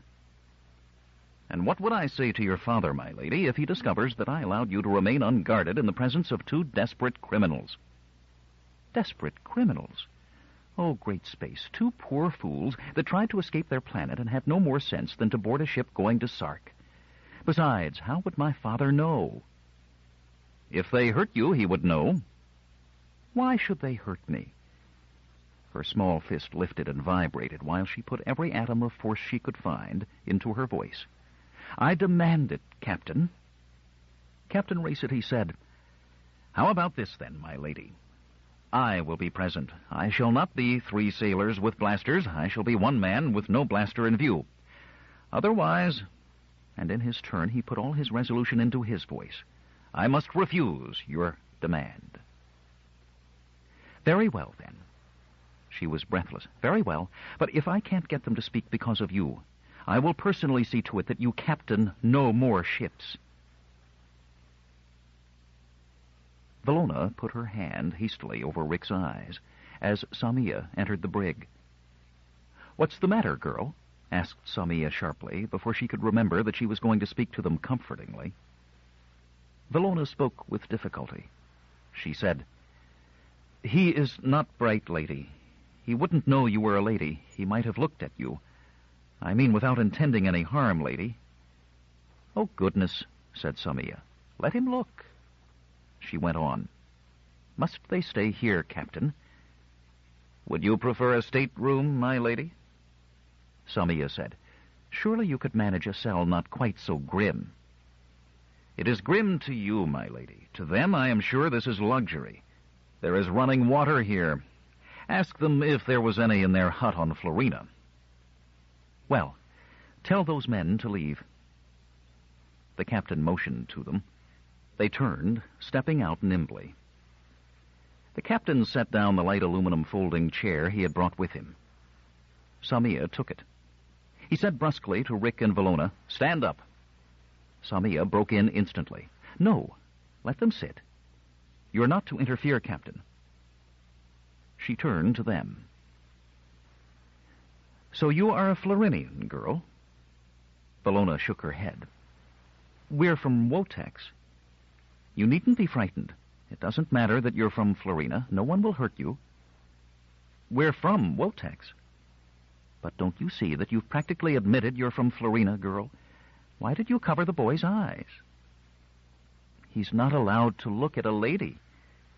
"Even if he's from Wotex?" Florina was silent. Samia let her think about it. She tried to smile in a friendly way. Then she said, "Only Florinians aren't allowed to look at ladies. So you see, you've admitted that you're a Florinian." Florina burst out, "He's not." "Are you?" "Yes, I am. But he's not. Don't do anything to him. He really isn't a Florinian. He was just found one day. I don't know where he comes from, but it's not Florina." Suddenly, she was almost voluble. Samia looked at her with some surprise. "Well, I'll speak to him. What's your name, boy?" Rick was staring. Was that how women's squires looked? So small and friendly-looking? And she smelled so nice. He was very glad she had let him look at her. Samia said again, "What's your name, boy?" Rick came to life, but stumbled badly in the attempt to shape a monosyllable. "Rick," he said. Then he thought, "Why, that's not my name." He said, "I think it's Rick." "Don't you know?" Florina, looking woebegone, tried to speak, but Samia held up a sharply restraining hand. Rick shook his head. "I don't know." "Are you a Florinian?" Rick was positive here. "No, I was on a ship. I came here from somewhere else." He could not bear to look away from Samia, but he seemed to see the ship coexisting with her. A small and very friendly and homelike ship. He said, "It was on a ship that I came to Florina, and before that I lived on a planet." "What planet?" It was as though the thought were forcing its way painfully through mental channels too small for it. Then Rick remembered, and was delighted at the sound his voice made, a sound so long forgotten. "Earth. I come from Earth." "Earth?" Rick nodded. Samia turned to the captain. "Where is this planet Earth?" Captain Racity smiled briefly. "I never heard of it. Don't take the boy seriously, my lady. A native lies the way he breathes. It comes naturally to him. He says whatever comes first into his mind." "He doesn't talk like a native." She turned to Rick again. "Where is Earth, Rick?" He put a shaking hand to his forehead. Then he said, "It's in the Sirius sector." The intonation of the statement made it half a question. Samia said to the captain, "There is a Sirius sector, isn't there?" "Yes, there is. I'm amazed he has that right. Still, that doesn't make Earth any more real." Rick said vehemently, "But it is. I remember, I tell you. It's been so long since I remembered. I can't be wrong now. I can't." He turned, gripping Vallona's elbows and clawing at her sleeve. "Lona, tell them I come from Earth. I do. I do." Vallona's eyes were wide with anxiety. "We found him one day, lady, and he had no mind at all. He couldn't dress himself or talk or walk. He was nothing. Ever since then, he's been remembering little by little. So far, everything he's remembered has been so." She cast a quick, fearful glance at the bored face of the captain. "He may really have come from Earth, Squire. No contradiction intended." The last was a long-established conventional phrase that went with any statement that seemed in contradiction to a previous statement by a superior. Captain Racity grunted. "He may have come from the center of Sark for all that story proves, my lady." "Maybe, but there's something queer about all this," insisted Samia, making up her mind flatly, woman-wise, on the side of romance. "I'm sure of it. What made him so helpless when you found him, girl? Had he been hurt?" Vallona said nothing at first. Her eyes darted helplessly back and forth. First to Rick, whose fingers clutched at his hair, then to the captain, who was smiling without humor, finally to Samia, who waited. "Answer me, girl," said Samia. It was a hard decision for Vallona to make, but no conceivable lie could substitute for the truth in this place and at this time. She said, "A doctor once looked at him. He said, my Rick was psychoprobed." Psychoprobed. Samia felt a slight wash of repulsion well over her. She pushed her chair away. It squeaked against the metal floor. "You mean he was psychotic?" "I don't know what that means, lady," said Vallona humbly. "Not in the sense you're thinking of, my lady," said the captain almost simultaneously. "Natives aren't psychotic. Their needs and desires are too simple. I've never heard of a psychotic native in my life. But then, it's simple, my lady. If we accept this fantastic story the girl tells, we can only conclude that the boy had been a criminal, which is a way of being psychotic, I suppose. If so, he must have been treated by one of those quacks who practice among the natives. Been nearly killed and was then dumped in a deserted section to avoid detection and prosecution." "But it would have to be someone with a psychoprobe," protested Samia. "Surely you wouldn't expect natives to be able to use them?" "Perhaps not. But then you wouldn't expect an authorized medical man to use one so inexpertly. The fact that we arrive at a contradiction proves the story to be a lie throughout. If you will accept my suggestion, my lady, you will leave these creatures to our handling.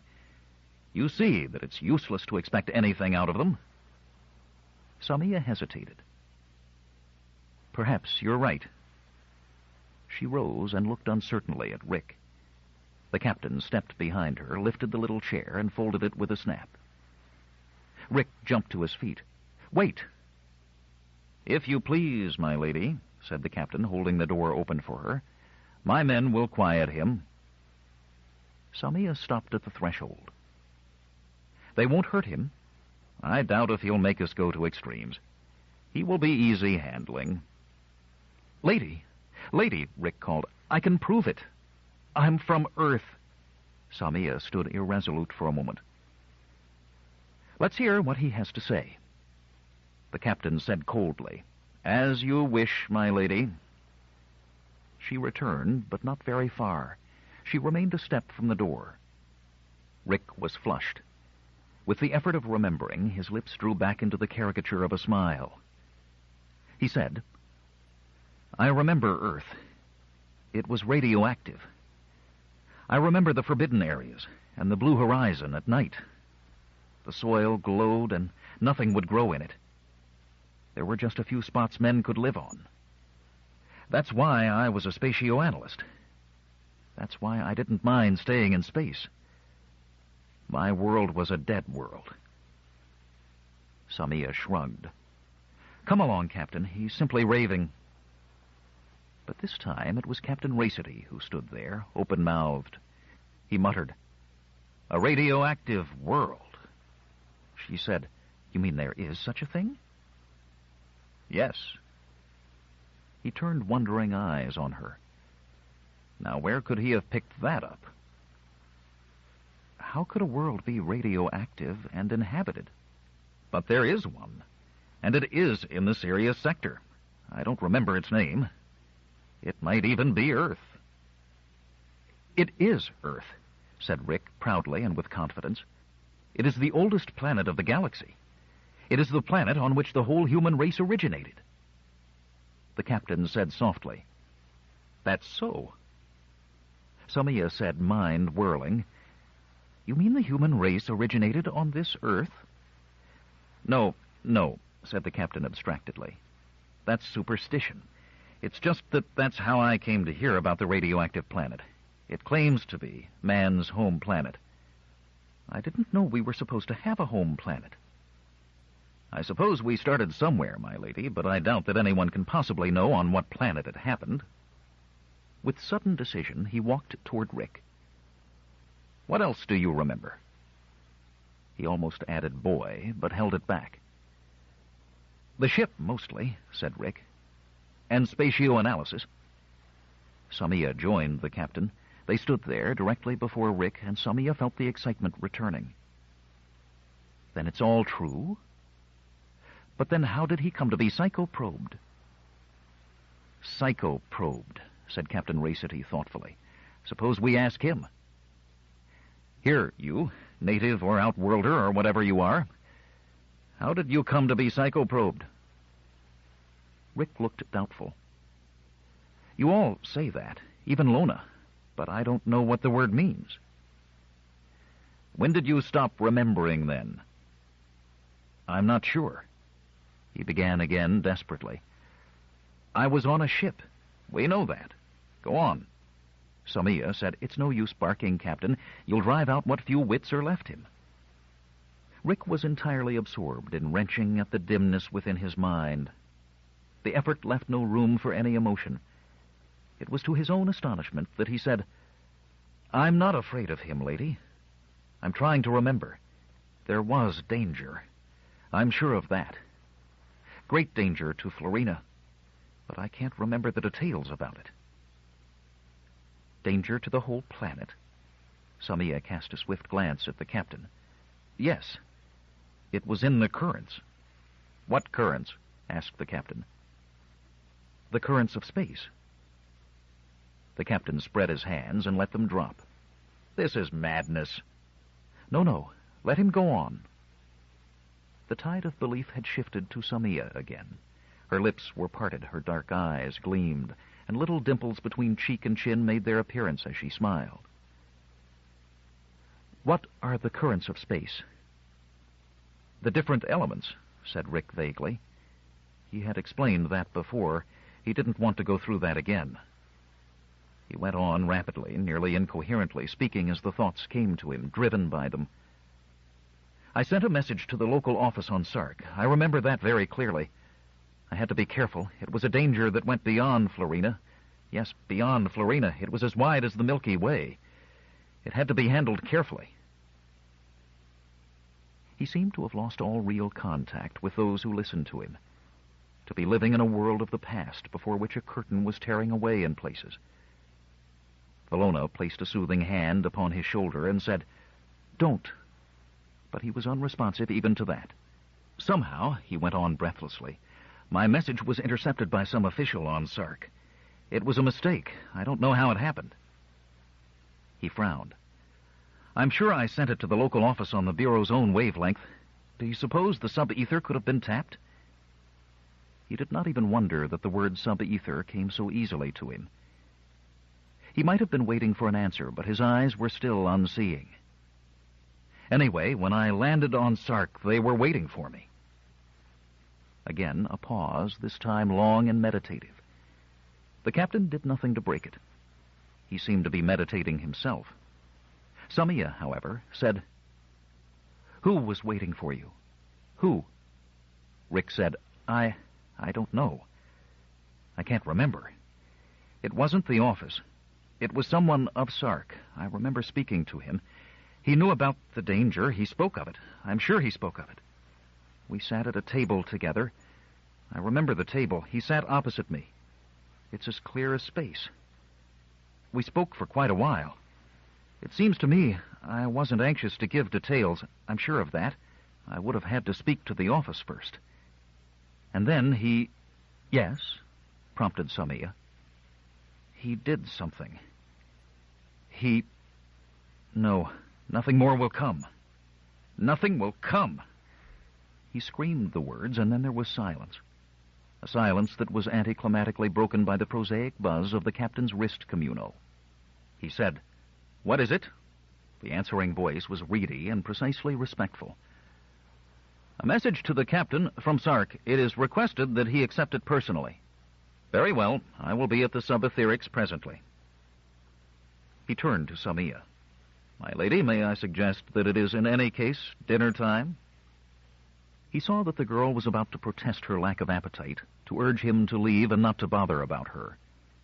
He continued more diplomatically. "It is also time to feed these creatures. They are probably tired and hungry." Samia could say nothing against that. "I must see them again, Captain." The captain bowed silently. It might have been acquiescence. It might not. Samia of Fife was thrilled. Her studies of Florina satisfied a certain aspiration to intellect within her. But the mysterious case of the psychoprobed Earthman, she thought of the matter in capitals, appealed to something much more primitive and much more demanding. It roused the sheer animal curiosity in her. It was a mystery. There were 3 points that fascinated her. Among these was not the perhaps reasonable question, under the circumstances, of whether the man's story was a delusion or a deliberate lie, rather than the truth. To believe it anything other than truth would spoil the mystery, and Samia could not allow that. The 3 points were therefore these. 1. What was the danger that threatened Florina, or rather the entire galaxy? 2. Who was the person who had psychoprobed the Earthman? 3. Why had the person used the psychoprobe? She was determined to sift the matter to her own thorough satisfaction. No one is so modest as not to believe himself a competent amateur sleuth, and Samia was far from modest. As soon after dinner as she could politely manage, she hurried down to the brig. She said to the guard, "Open the door." The sailor remained perfectly erect, staring blankly and respectfully ahead. He said, "If your ladyship pleases, the door is not to be opened." Samia gasped. "How dare you say so? If you do not open the door instantly, the captain shall be informed." "If your ladyship pleases, the door is not to be opened. That is by the strict order of the captain." She stormed up the levels once more, bursting into the captain's stateroom like a tornado compressed into 60 inches. "Captain?" "My lady?" "Have you ordered the Earthman and the native woman to be kept from me?" "I believe, my lady, it was agreed that you were to interview them only in my presence." "Before dinner, yes, but you saw they were harmless?" "I saw that they seemed harmless." Samia simmered. "In that case, I order you to come with me now." "I cannot, my lady. The situation has changed." "In what way?" "They must be questioned by the proper authorities on Sark, and until then I think they should be left alone." Samia's lower jaw dropped, but she rescued it from its undignified position almost immediately. "Surely you are not going to deliver them to the Bureau of Florinian Affairs?" "Well," temporized the captain, "that was certainly the original intention. They have left their village without permission. In fact, they have left their planet without permission. In addition, they have taken secret passage on a Sarkite vessel." "The last was a mistake." "Was it?" "In any case, you knew all their crimes before our last interview." But it was only at the interview that I heard what the so-called Earthman had to say. So-called? You said yourself that the planet Earth existed. I said it might exist. But, my lady, may I be so bold as to ask what you would like to see done with these people? I think the Earthman's story should be investigated. He speaks of a danger to Florina and of someone on Sark who has deliberately attempted to keep knowledge of that danger from the proper authorities. I think it is even a case for my father. In fact, I would take him to my father when the proper time came. The captain said, "The cleverness of it all." Are you being sarcastic, Captain? The captain flushed. Your pardon, my lady. I was referring to our prisoners. May I be allowed to speak at some length? I don't know what you mean by some length, she retorted angrily, but I suppose you may begin. Thank you. In the first place, my lady, I hope you will not minimize the importance of the disturbances on Florina. What disturbances? You cannot have forgotten the incident in the library. A patroller killed. Really, Captain? And a second patroller killed this morning, my lady, and a native as well. It is not very usual for natives to kill patrollers, and here is one who has done it twice and yet remains uncaught. Is he a lone hand? Is it an accident? Or is it all part of a carefully laid scheme? Apparently you believe the last. Yes, I do. The murdering native had two accomplices. Their description is rather like that of our two stowaways. You never said so. I did not wish to alarm your ladyship. You'll remember, however, that I told you repeatedly that they could be dangerous. Very well. What follows from all this? What if the murders on Florina were simply sideshows intended to distract the attention of the patroller squadrons while these two sneaked aboard our ship? That sounds so silly. Does it? Why are they running away from Florina? We haven't asked them. Let us suppose they are running away from the patrollers, since that is certainly the most reasonable assumption. Would they be running to Sark, of all places?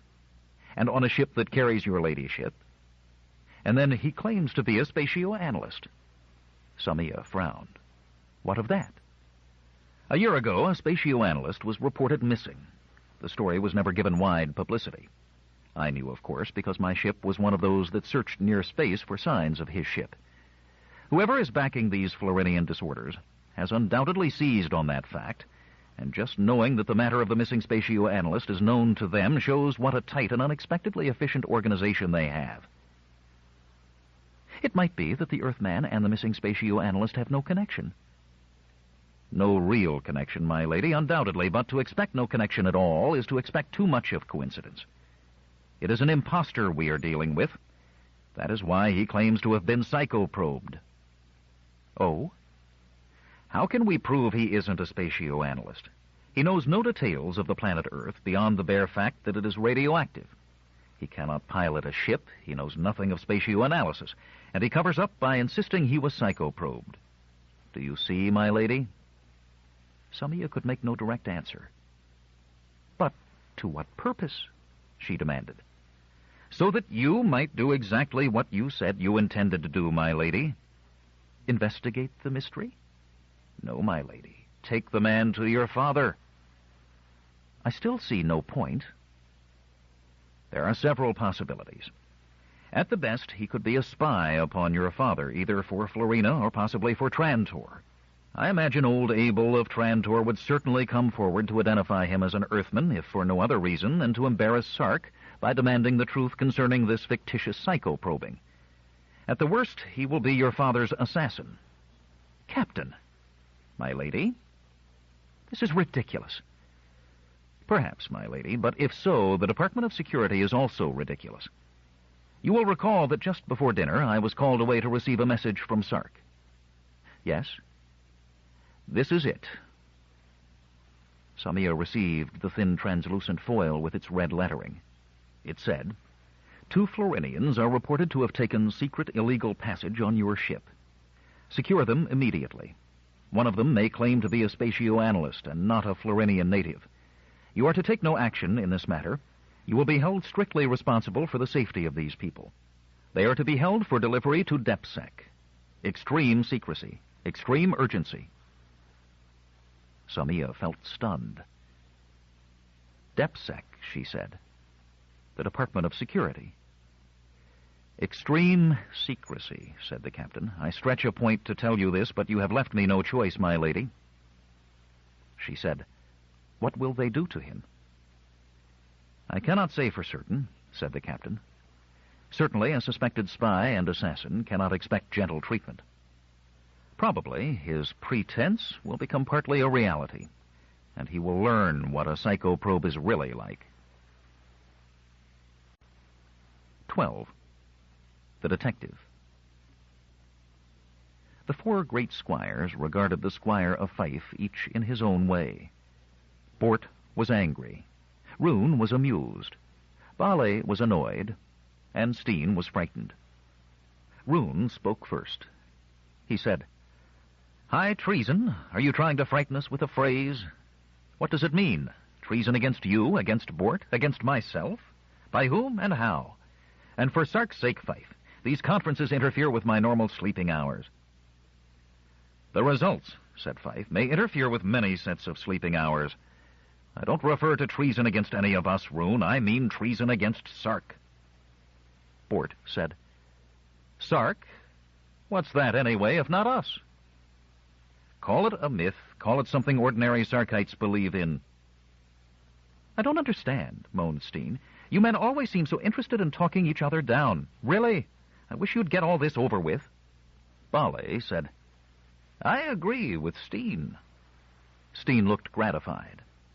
Fife said, I'm perfectly willing to explain immediately. You have heard, I suppose, of the recent disturbances on Florina. Roon said, The DepSec dispatches speak of several patrollers killed. Is that what you mean? Bort broke in angrily. By Sark, if we must have a conference, let's talk about that. Patrollers killed. They deserve to be killed. Do you mean to say a native can simply come up to a patroller and bash his head in with a 2x4? Why should any patroller let any native with a 2x4 in his hand come close enough to use it? Why wasn't the native burned down at 20 paces? By Sark, I'd rattle the patrol corps from captain to recruit and send every dunderhead out on ship duty. The entire corps is just an accumulation of fat. It's too easy a life for them down there. I say that every 5 years we should put Florina under martial law and scrape out the troublemakers. It would keep the natives quiet and our own men on their toes. Are you through? Asked Fife. For now, yes. But I'll take it up again. It's my investment down there, too, you know. It may not be as big as yours, Fife, but it's big enough for me to worry about. Fife shrugged. He turned suddenly to Steen. And have you heard of the disturbances? Steen jumped. I have. I mean, I've heard you just saying. You haven't read the DepSec announcements?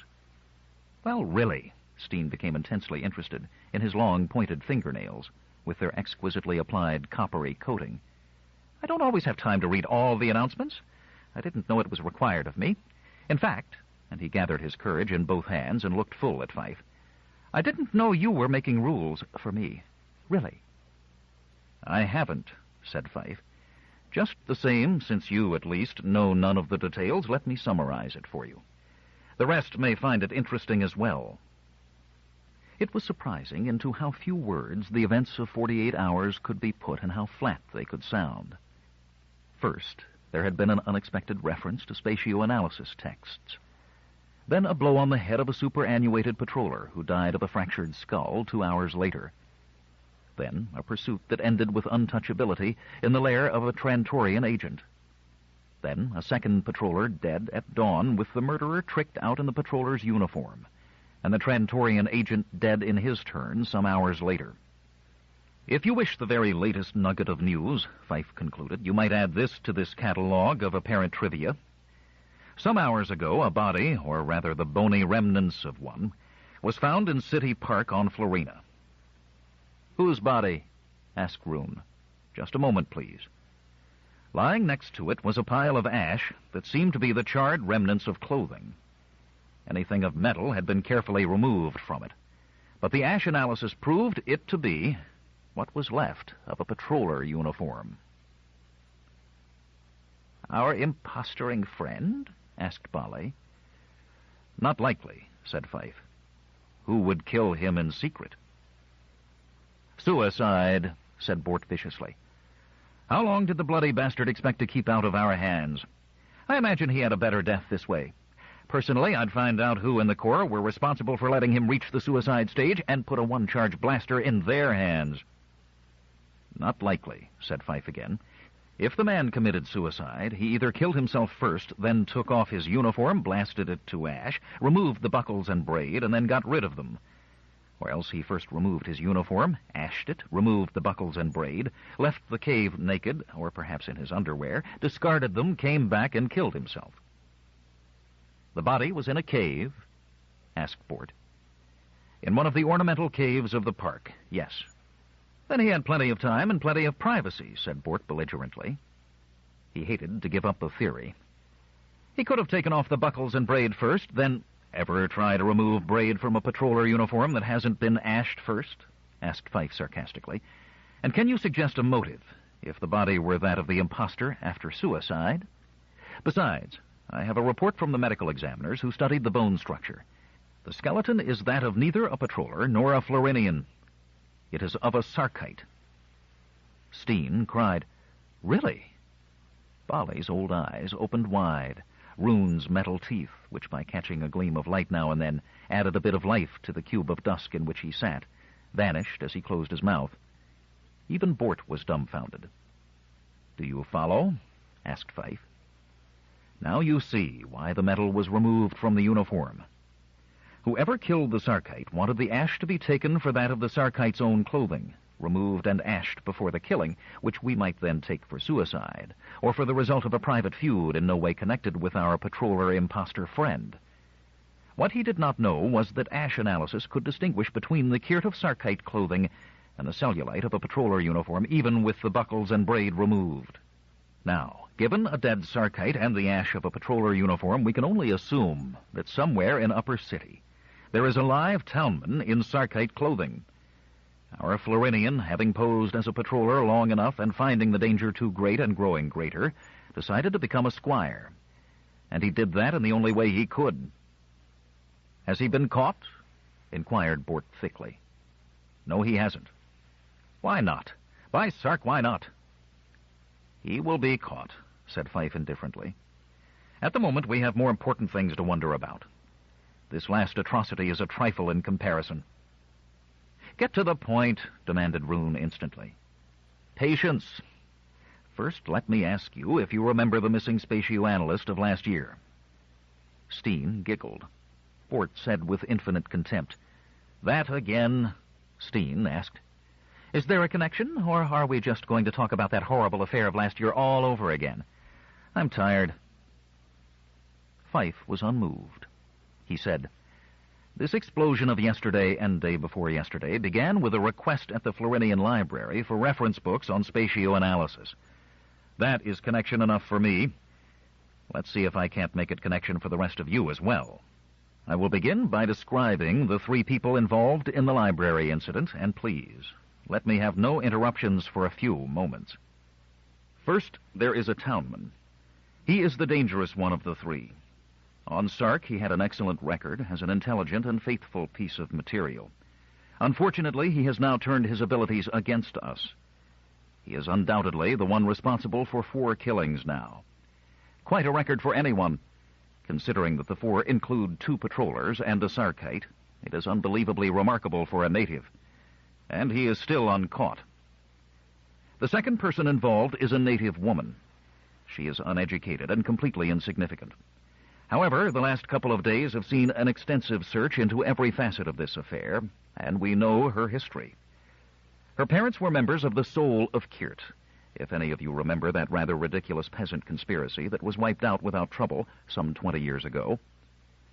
This brings us to the third person, the most unusual one of the 3. This third person was a common mill hand and an idiot.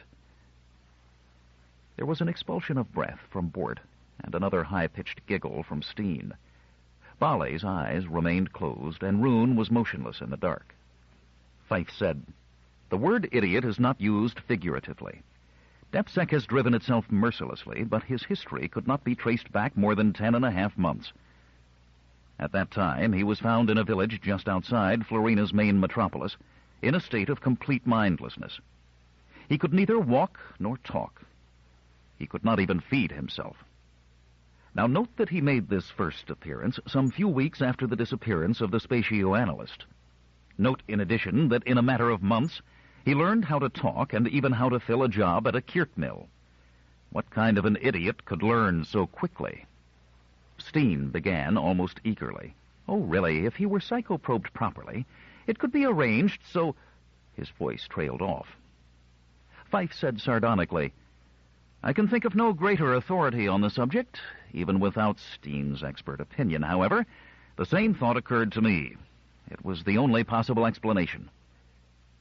Now, the psychoprobing could have taken place only on Sark or in Upper City on Florina. As a matter of simple thoroughness, doctors' offices in Upper City were checked. There was no trace of any unauthorized psychoprobing. It was then the notion of one of our agents to check the records of doctors who had died since the idiot first made his appearance. I shall see to it that he is promoted for that idea. We found a record of our idiot in just one of those offices. He had been brought in for a physical checkup about 6 months ago by the peasant woman who is the second of our trio. Apparently, this was done secretly, since she was absent that day from her job on quite another pretext. The doctor examined the idiot and recorded definite evidence of psychoprobic tampering. Now, here is the interesting point. The doctor was one of those who kept double-deck offices in Upper City and Lower City. He was one of those idealists who thought the natives deserved first-rate medical care.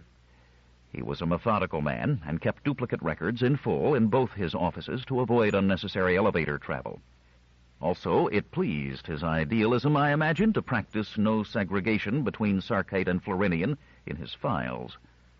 But the record of the idiot in question was not duplicated, and it was the only record not duplicated. Why should that be? If for some reason he had decided of his own accord not to duplicate that particular record, why should it have appeared only in the Upper City records, which is where it did appear? Why not only in the Lower City records, which is where it did not appear? After all, the man was a Florinian. He had been brought in by a Florinian. He had been examined in the Lower City office. All that was plainly recorded in the copy we found. There is only one answer to that particular puzzle. The record was duly entered in both files, but it was destroyed in the Lower City files by somebody who did not realize there would remain another record in the upper office. Now, let's pass on. Included with the idiot's examination record was the definite notation to include the findings of this case with the doctor's next routine report to DEPSAC. That was entirely proper. Any case of psychoprobing could involve a criminal or even a subversive. But no such report was ever made. Within the week, he was dead in a traffic accident. The coincidences pile up past endurance, don't they? Bale opened his eyes. He said, "This is a detective thriller you are telling us?" "Yes," cried Fife with satisfaction, "a detective thriller. And for the moment, I am the detective." "And who are the accused?" asked Bale in a tired whisper. "Not yet. Let me play the detective for a moment longer." In the middle of what Fife considered to be the most dangerous crisis that had ever confronted Sark, he suddenly found that he was enjoying himself hugely. He said, "Let's approach the story from the other end. We will, for the moment, forget the idiot and remember the spatio-analyst.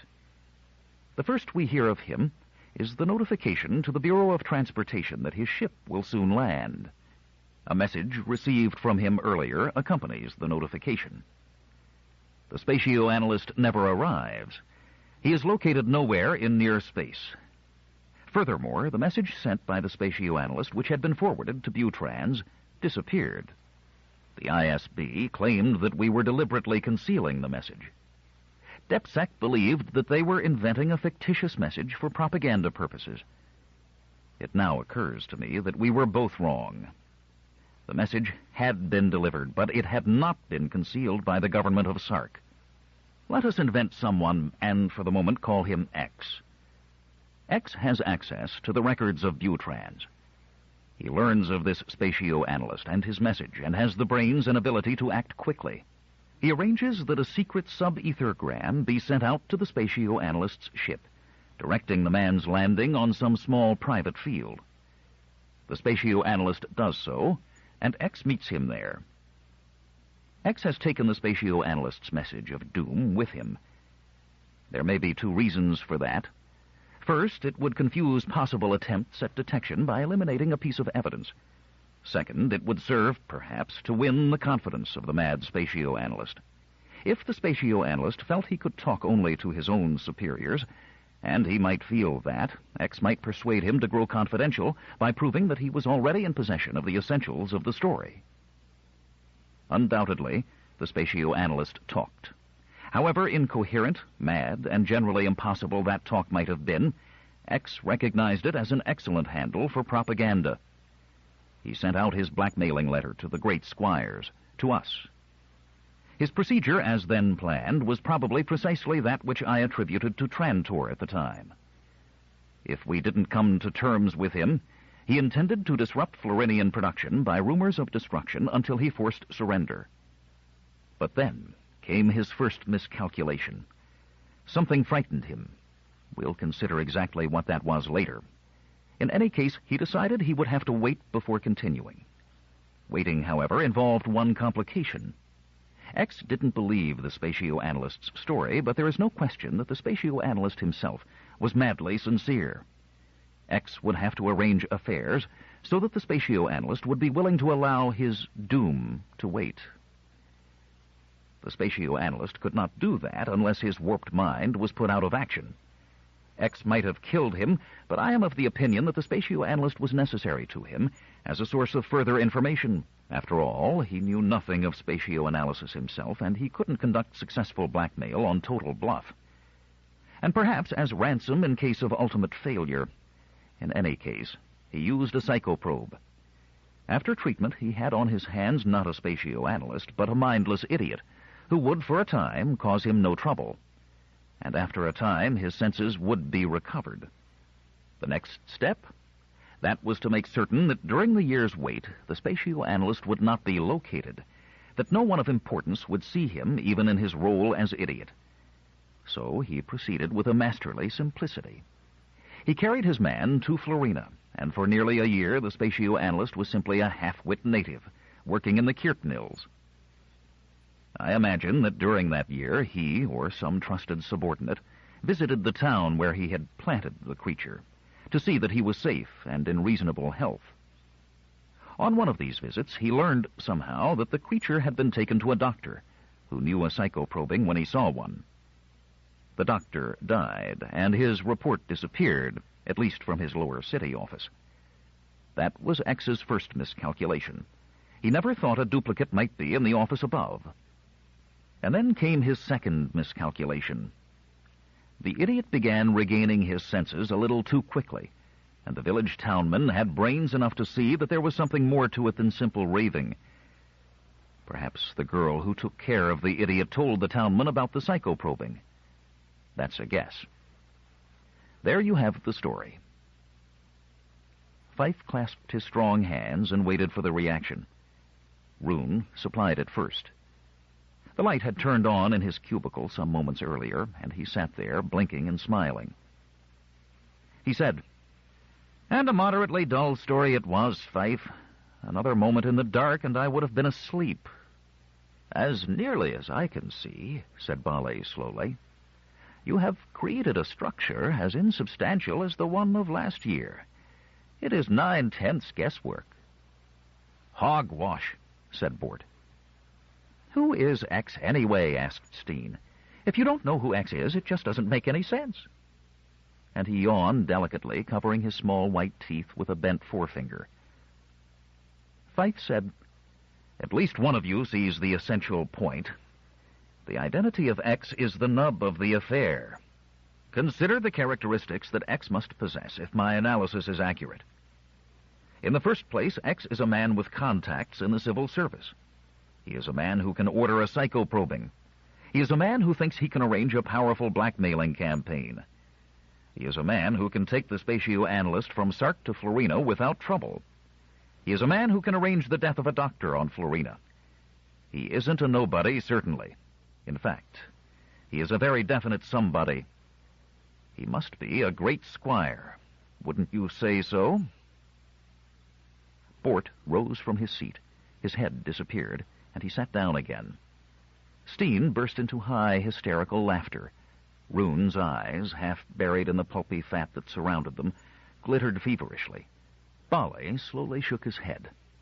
Bort yelled, "Who in space is being accused, Fife?" "No one yet."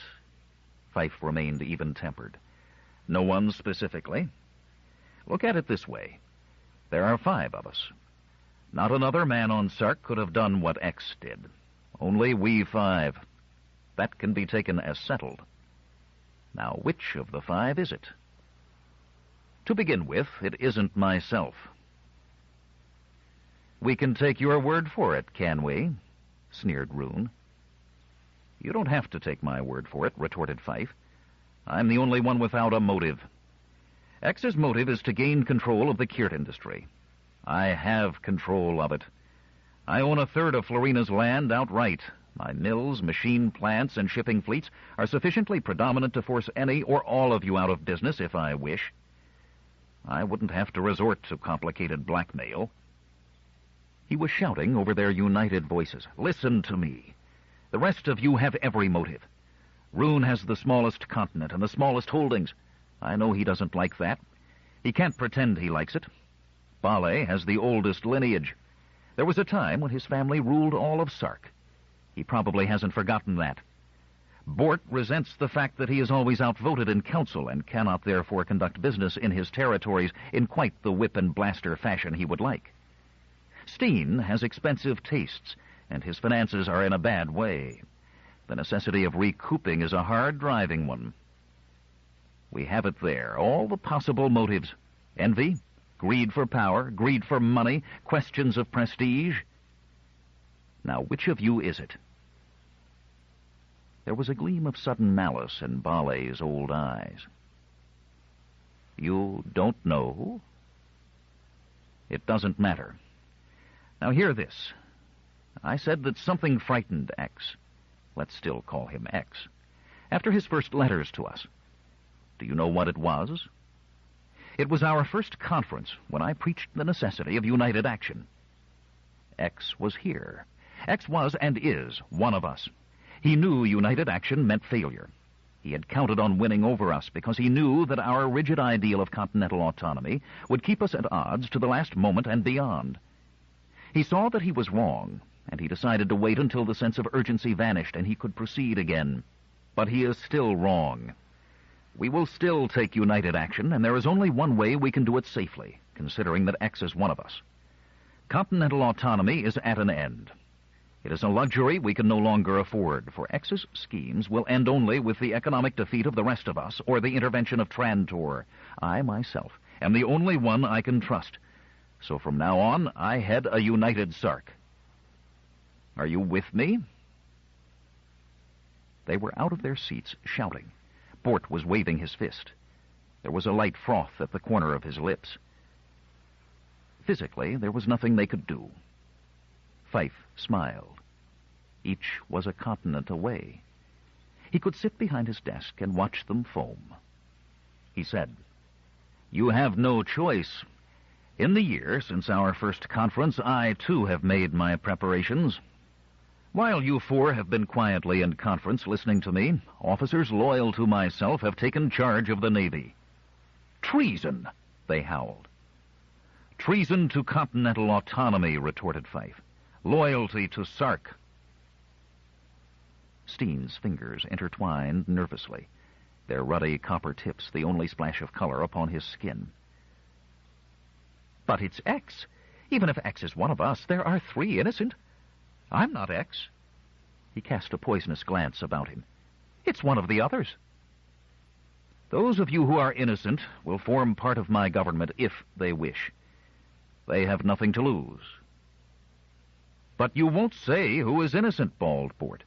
"You will keep us all out on the story of X, on the... Breathlessness brought him to a halt. "I will not. In 24 hours I will know who X is. I have not told you. The spatio-analyst we have all been discussing is now in my hands. They fell silent. They looked at one another with reserve and suspicion. Fife chuckled. You are wondering which of you can be X. One of you knows, be sure of that. And in 24 hours we shall all know. Now keep in mind, gentlemen, that you are all quite helpless. The ships of war are mine. Good day. His gesture was one of dismissal. One by one they went out, like stars in the depths of the vacuum being blotted out on the visiplate by the passing and unseen bulk of a wrecked spaceship.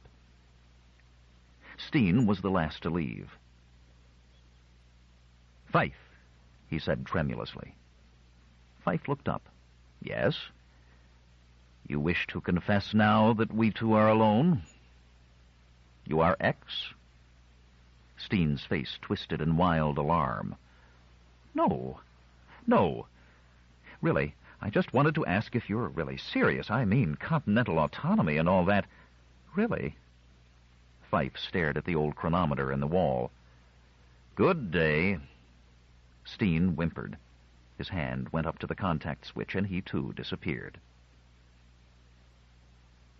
Fife sat there, stony and unmoving. With the conference over, the heat of the crisis gone, depression seized him. His lipless mouth was a severe gash in his large face. All calculations began with this fact, that the spatio-analyst was mad. There was no doom. But over a madman, so much had taken place. Would Yunts of the ISB have spent a year searching for a madman? Would he be so unyielding in his chase after fairy stories? Fife had told no one this. He scarcely dared share it with his own soul. What if the spatio-analyst had never been mad? What if destruction dangled over the world of Kirt? The Florinian secretary glided before the great squire, his voice pallid and dry. Sir. What is it? The ship with your daughter has landed. The spatio-analyst and the native woman are safe? Yes, sir. Let there be no questioning in my absence. They are to be held incommunicado until I arrive. Is there news from Florina? Yes, sir. The townman is in custody and is being brought to Sark. 13. The Yachtsman. The port's lights brightened evenly as the twilight deepened. At no time did the overall illumination vary from that to be expected of a somewhat subdued late afternoon.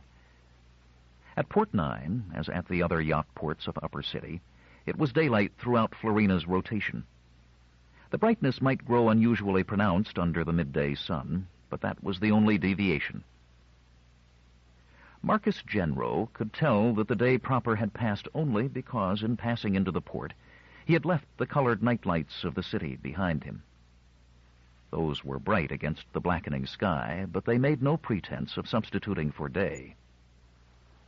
Genro paused just inside the main entrance, and seemed in no way impressed by the gigantic horseshoe with its 36 hangars and 5 takeoff pits. It was part of him, as it was part of any experienced yachtsman. He took a long cigarette, violet in color and tipped with the filmiest touch of silvery Kirt, and put it to his lips. He cupped his palms about the exposed tip and watched it glow to greenish life as he inhaled. It burned slowly and left no ash. An emerald smoke filtered out his nostrils. He murmured, "Business as usual." A member of the yacht committee, in yachting costume, with only a discreet and tasteful lettering above one tunic button to indicate that he was a member of the committee, had moved up quickly to meet Genro, carefully avoiding any appearance of hurry. "Ah, Genro, and why not business as usual?" "Hello, Doty. I only thought that with all this fume and fuss going on, it might occur to some bright boy to close the ports. Thanks, Sark, it hasn't." The committeeman sobered. "You know, it may come to that. Have you heard the latest?" Genro grinned. "How you can tell the latest from the next to the latest." Well, have you heard that it's definite now about the native, the killer? You mean they've caught him? I hadn't heard that. No, they haven't caught him, but they know he's not in Lower City. No, where is he then? Why, in Upper City. Here. Go on. General's eyes widened, then narrowed in disbelief. No, really, said the committeeman, a little hurt. I have it for a fact. The patrollers are swooping up and down Kiert Highway. They've got city parks around it, and they're using Central Arena as a coordination point. This is all authentic. Well, maybe. General's eyes roved carelessly over the hangared ships. I haven't been at 9 for 2 months, I think. Are there any new ships in the place? No. Well, yes, there's Fjordess's Flame Arrow. General shook his head. I've seen that. It's all chromium and nothing else. I hate to think I'll have to end by designing my own. Are you selling Comet 5? Selling it or junking it. I'm tired of these late models. They're too automatic. With their automatic relays and trajectory computers, they're killing the sport. You know, I've heard others say the same thing, agreed the committeeman. Tell you what, if I hear of an old model in good condition on the market, I'll let you know. Thanks. Mind if I wander about the place? Of course not. Go ahead. The committeeman grinned, waved, trotted away. General made his slow rounds, his cigarette, half gone, drooping from one side of his mouth. He stopped at each occupied hangar, appraising its contents shrewdly. At Hangar 26, he displayed a heightened interest. He looked over the low barrier and said, Squire? The call was one of polite inquiry, but after a pause of several moments he had to call again, a little more peremptorily, a little less politely. The squire who emerged to view was not an impressive sight. For one thing, he was not in yachting costume.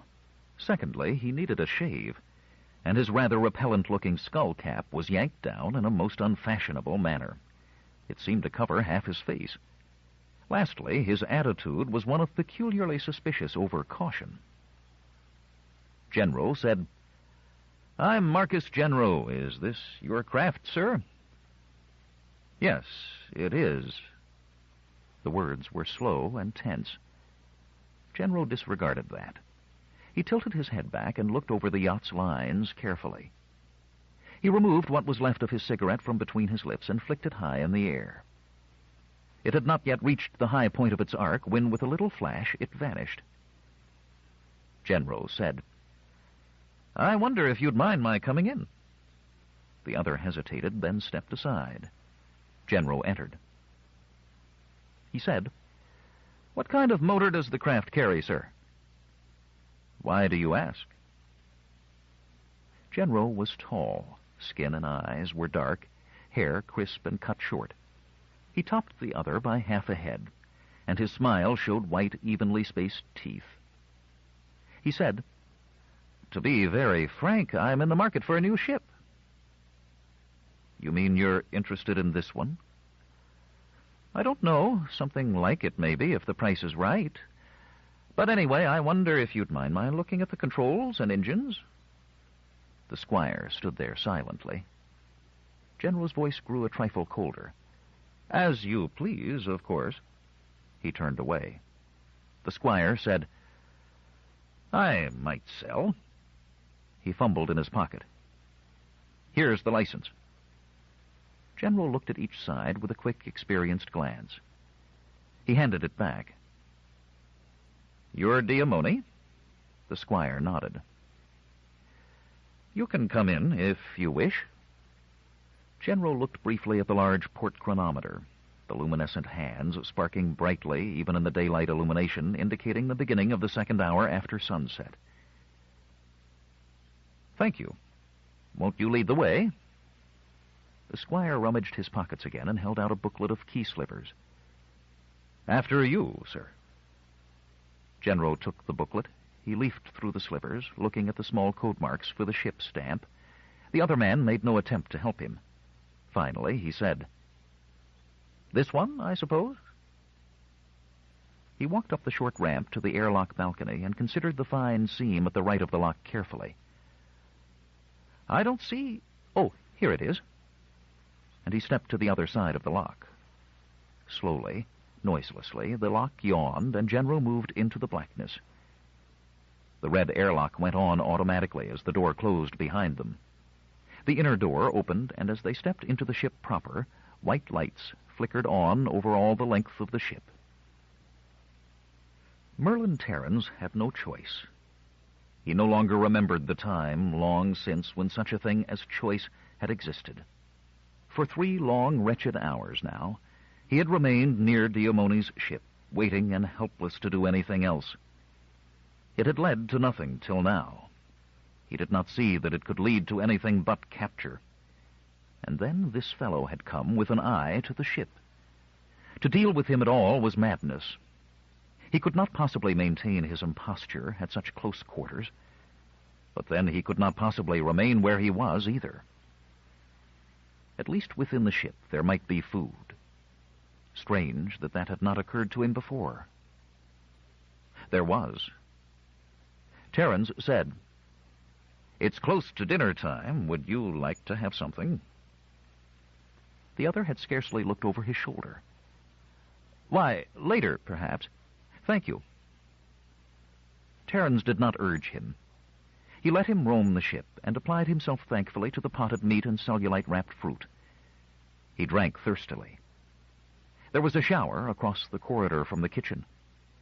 He locked its door and bathed.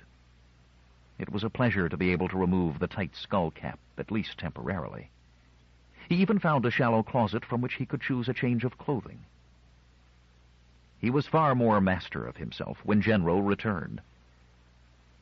General said, "Say, would you mind if I tried to fly this ship?" "I have no objection. Can you handle this model?" asked Terrans with an excellent imitation of nonchalance. "I think so," said the other with a little smile. "I flatter myself I can handle any of the regular models. Anyway, I've taken the liberty of calling the control tower, and there's a takeoff pit available. Here's my yachtsman's license, if you'd like to see it before I take over." Terrans gave it as cursory a glance as General had given his.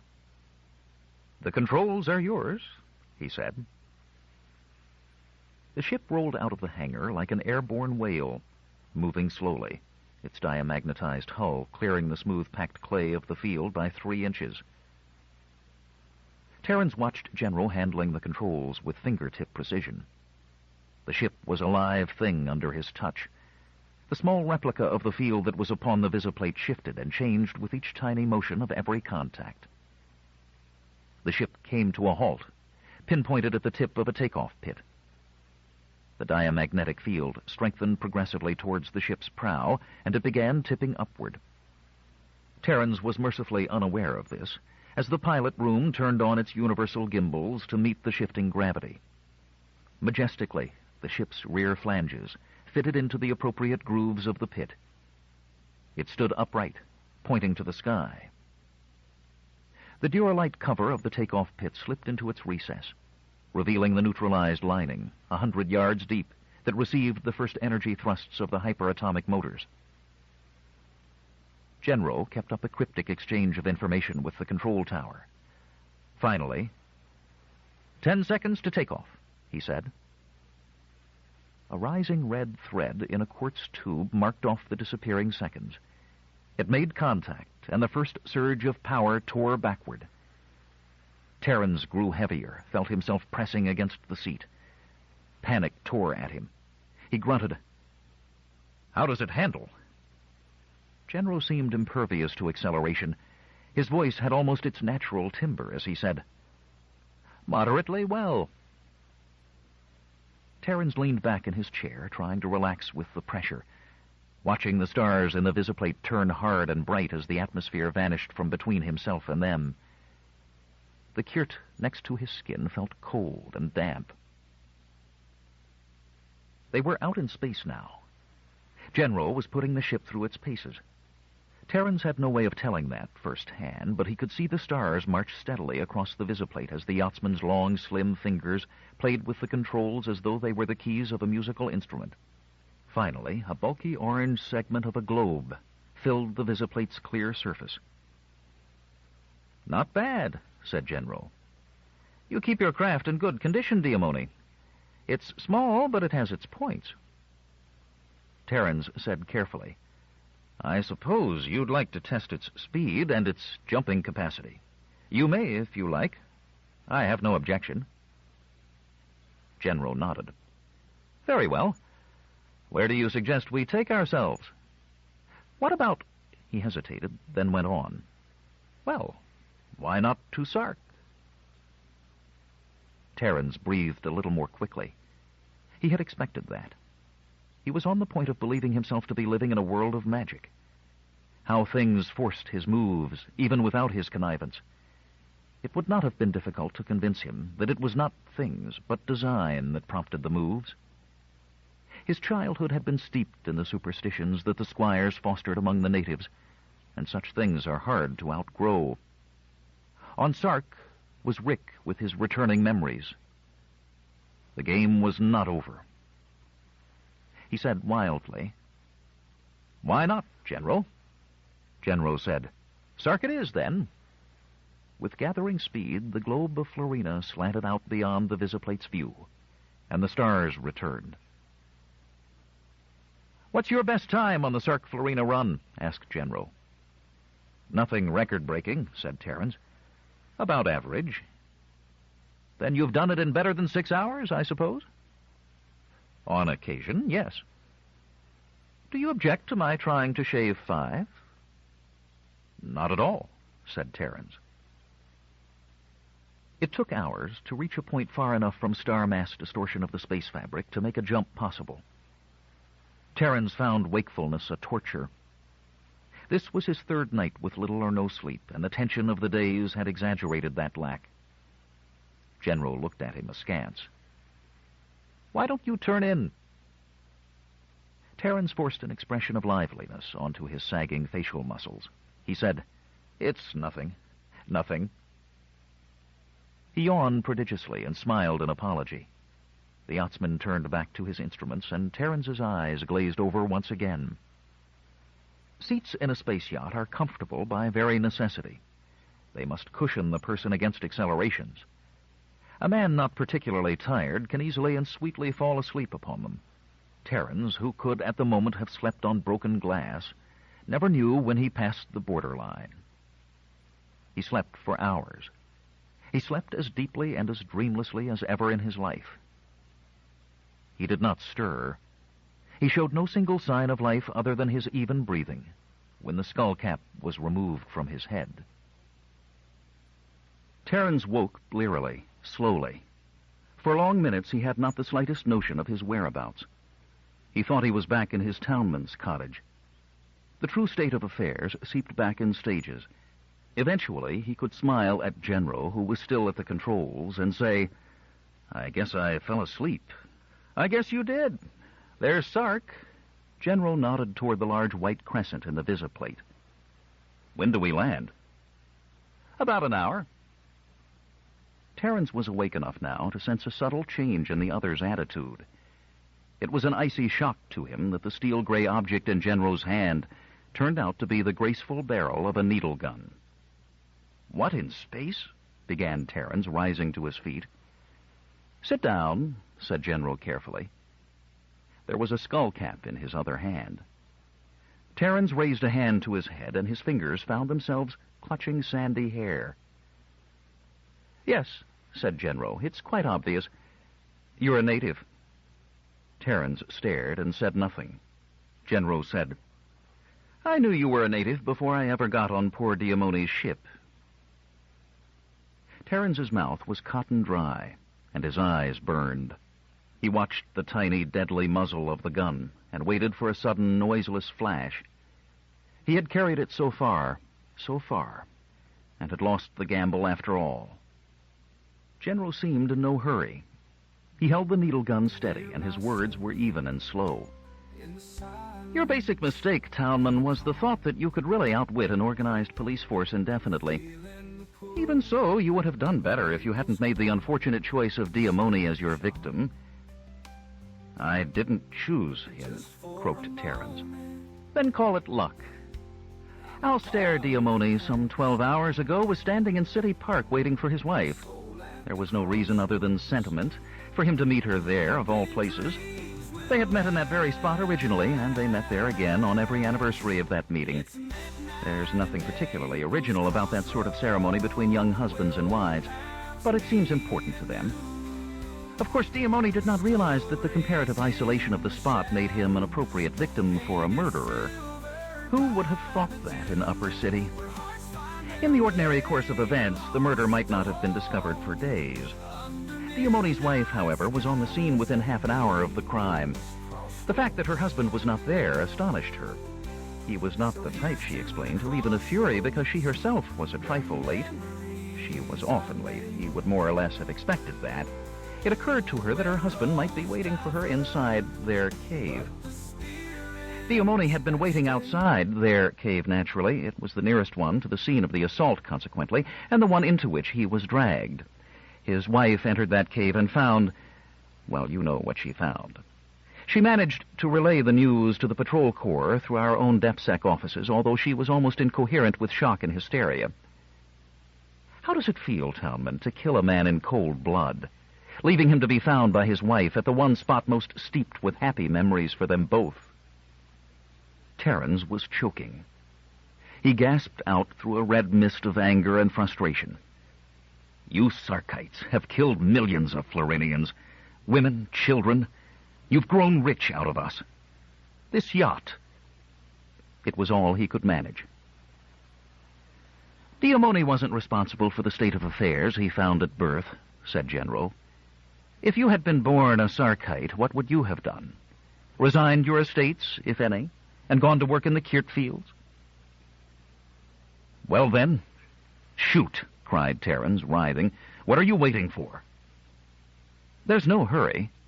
There is plenty of time to finish my story. We weren't certain as to the identity of either the corpse or the murderer, but it was a very good guess that they were Diamone and yourself, respectively. It seemed obvious to us from the fact that the ashes next to the body were of a patroller uniform that you were masquerading as a Sarkite. It seemed further probable that you would make for Diamone's yacht. Don't overestimate our stupidity, Townman. Matters were still rather complex. You were a desperate man. It was insufficient to track you down. You were armed and would undoubtedly commit suicide if trapped. Suicide was something we did not wish. They wanted you on Sark, and they wanted you in working order. It was a particularly delicate affair for myself, and it was quite necessary to convince DepSec that I could handle it alone, that I could get you to Sark without noise or difficulty. You'll have to admit that is just what I'm doing. To tell you the truth, I wondered at first if you were really our man. You were dressed in ordinary business costume on the Yachtport grounds. It was in incredibly bad taste. No one, it seemed to me, would dream of impersonating a yachtsman without the proper costume. I thought you were being deliberately sent in as a decoy, that you were trying to be arrested, while the man we wanted escaped in another direction. I hesitated and tested you in other ways. I fumbled with the ship's key in the wrong place. No ship ever invented opened at the right side of the airlock. It opens always and invariably at the left side. You never showed any surprise at my mistake, none at all. Then I asked you if your ship had ever made the Sark Florina run in less than 6 hours. You said you had, occasionally. That is quite remarkable. The record time for the run is over 9 hours. I decided you couldn't be a decoy. The ignorance was too supreme. You had to be naturally ignorant and probably the right man. It was only a question of your falling asleep, and it was obvious from your face that you needed sleep desperately, disarming you and covering you quietly with an adequate weapon. I removed your hat more out of curiosity than anything else. I wanted to see what a Sarkite costume looked like with a red-haired head sticking out of it. Terrans kept his eyes on the whip. Perhaps Genro saw his jaw muscles bunch. Perhaps he simply guessed at what Terrans was thinking. He said, "Of course, I must not kill you, even if you jump me. I can't kill you even in self-defense. Don't think that gives you an advantage. Begin to move, and I'll shoot your leg off." The fight went out of Terrans. He put the heels of his palms to his forehead and sat rigid.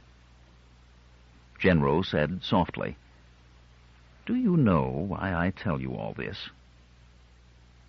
Terrans did not answer.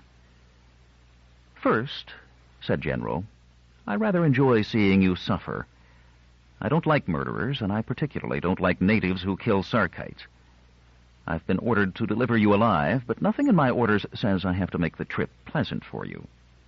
Secondly, it is necessary for you to be fully aware of the situation, since after we land on Sark, the next steps will be up to you." Terrans looked up. "What?" "DepSec knows you're coming in. The Florinian Regional Office sent the word as soon as this craft cleared Florina's atmosphere. You can be sure of that. But I said it was quite necessary for me to convince DepSec that I could handle this alone. And the fact that I have makes all the difference." "I don't understand you," said Terrans desperately. With composure, Genro answered. "I said they wanted you on Sark. They wanted you in working order. By they, I don't mean DepSec. I mean Trantor." 14. The Renegade. Selim Younes had never been the phlegmatic type. A year of frustration had done nothing to improve that.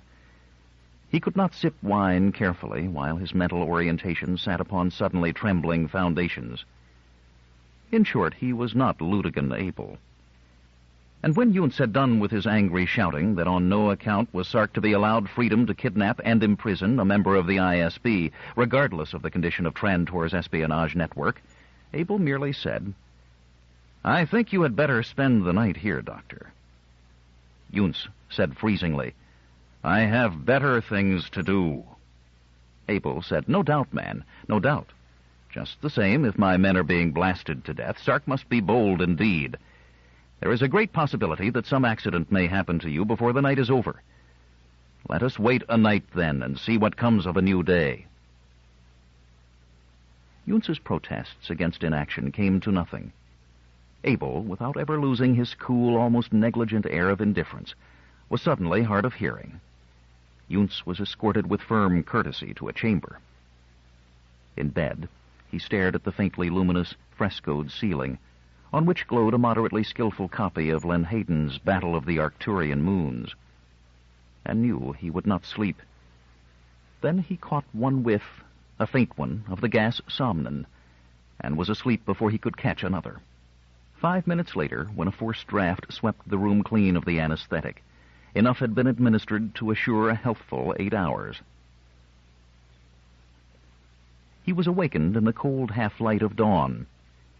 He blinked up at Abel. "What time is it?" he asked. 6. Great space. He looked about and thrust his bony legs out from under the sheet. "You're up early." "I haven't slept." "What?" "I feel the lack, believe me. I don't respond to anti-somnon as I did when I was younger." Younes murmured, "If you will allow me a moment." This once, his morning preparations for the day took scarcely more than that. He re-entered the room, drawing the belt about his tunic and adjusting the magneto-seam. "Well," he asked, "surely you don't wake through the night and rouse me at 6 unless you have something to tell me." You're right. Abel sat down on the bed, vacated by Younes, and threw his head back in a laugh. It was high-pitched and rather subdued. His teeth showed, their strong, faintly yellow plastic incongruous against his shrunken gums. "I beg your pardon, Younes," he said. "I am not quite myself. This drugged wakefulness has me a little light-headed. I almost think I will advise Trantor to replace me with a younger man." Younes said, with a flavor of sarcasm not entirely unmixed with sudden hope, "You find they haven't got the spatio-analyst after all?" "No, they do. I'm sorry, but they do. I'm afraid that my amusement is due entirely to the fact that our nets are intact." Younes would have liked to say, "Damn your nets," but refrained. Abel went on. "There is no doubt they know Koroff was one of our agents. They may know of others on Florina. Those are small fry. The Sarkites knew that and never felt it worthwhile to do more than hold them under observation. They killed one, Yunus pointed out. They did not, retorted Abel. It was one of the Spatio Analyst's own companions in a patroller disguise who used the blaster. Yunus stared. I don't understand. It's a rather complicated story. Won't you join me at breakfast? I need food badly. Over the coffee, Abel told the story of the last 36 hours. Yunus was stunned. He put down his own coffee cup, half full, and returned to it no more. Even allowing them to have stowed away on that ship of all ships, the fact still remains they might not have been detected. If you send men to meet that ship as it lands, bah, you know better than that. No modern ship could fail to detect the presence of excess body heat. It might have been overlooked. Instruments may be infallible, but men are not. Wishful thinking. Look here. At the very time that the ship with the Spatio Analyst aboard is approaching Sark, there are reports of excellent reliability that the Squire of Fife is in conference with the other great squires. These intercontinental conferences are spaced as widely as the stars of the galaxy. Coincidence? An intercontinental conference over a Spatio Analyst? An unimportant subject in itself, yes, but we have made it important. The ISB has been searching for him for nearly a year with remarkable pertinacity. Not the ISB, insisted Yunus. Myself. I've been working in almost an unofficial manner. The squires don't know that and wouldn't believe it if you told them. Then, too, Trantor has been interested. At my request. Again, they don't know that and wouldn't believe it. Yunus stood up, and his chair moved automatically away from the table. Hands firmly interlocked behind his back, he strode the carpet. Up and back, up and back. At intervals, he glanced harshly at Abel. Abel turned unemotionally to a second cup of coffee. Yunus said, How do you know all this? All what? Everything. How and when the Spatio Analyst stowed away? How and in what manner the townman has been eluding capture? Is it your purpose to deceive me? My dear Dr. Yunus, you admitted you had your men watching for the Spatio Analyst independently of myself. You saw to it that I was safely out of the way last night, leaving nothing to chance. Yunus remembered suddenly that whiff of somnon. I spent a night, Doctor, in constant communication with certain of my agents. What I did and what I learned comes under the heading of, shall we say, classified material. You had to be out of the way and yet safe. What I have told you just now, I learned from my agents last night. To learn what you did, you would need spies in the Sarkite government itself. Well, naturally. Yunus whirled on the ambassador. Come now. You find that surprising? To be sure, Sark is proverbial for the stability of its government and the loyalty of its people. The reason is simple enough, since even the poorest Sarkite is an aristocrat in comparison with Florinians, and can consider himself, however fallaciously, to be a member of a ruling class. Consider, though, that Sark is not the world of billionaires most of the galaxy thinks it is. A year's residence must have well convinced you of that. 80% of its population has its living standard at a par with that of other worlds, and not much higher than the standard of Florina itself. There will always be a certain number of Sarkites who, in their hunger, will be sufficiently annoyed with the small fraction of the population obviously drenched in luxury to lend themselves to my uses. It is the great weakness of the Sarkite government that for centuries they have associated rebellion only with Florina. They have forgotten to watch over themselves. Yunus said, These small Sarkites, assuming they exist, can't do you much good. Individually, no. Collectively, they form useful tools for our more important men. There are members even of the real ruling class who have taken the lessons of the last 2 centuries to heart. They are convinced that in the end Trantor will have established its rule over all the galaxy, and I believe rightly convinced. They even suspect that the final dominion may take place within their lifetimes, and they prefer to establish themselves in advance on the winning side. Yunus grimaced.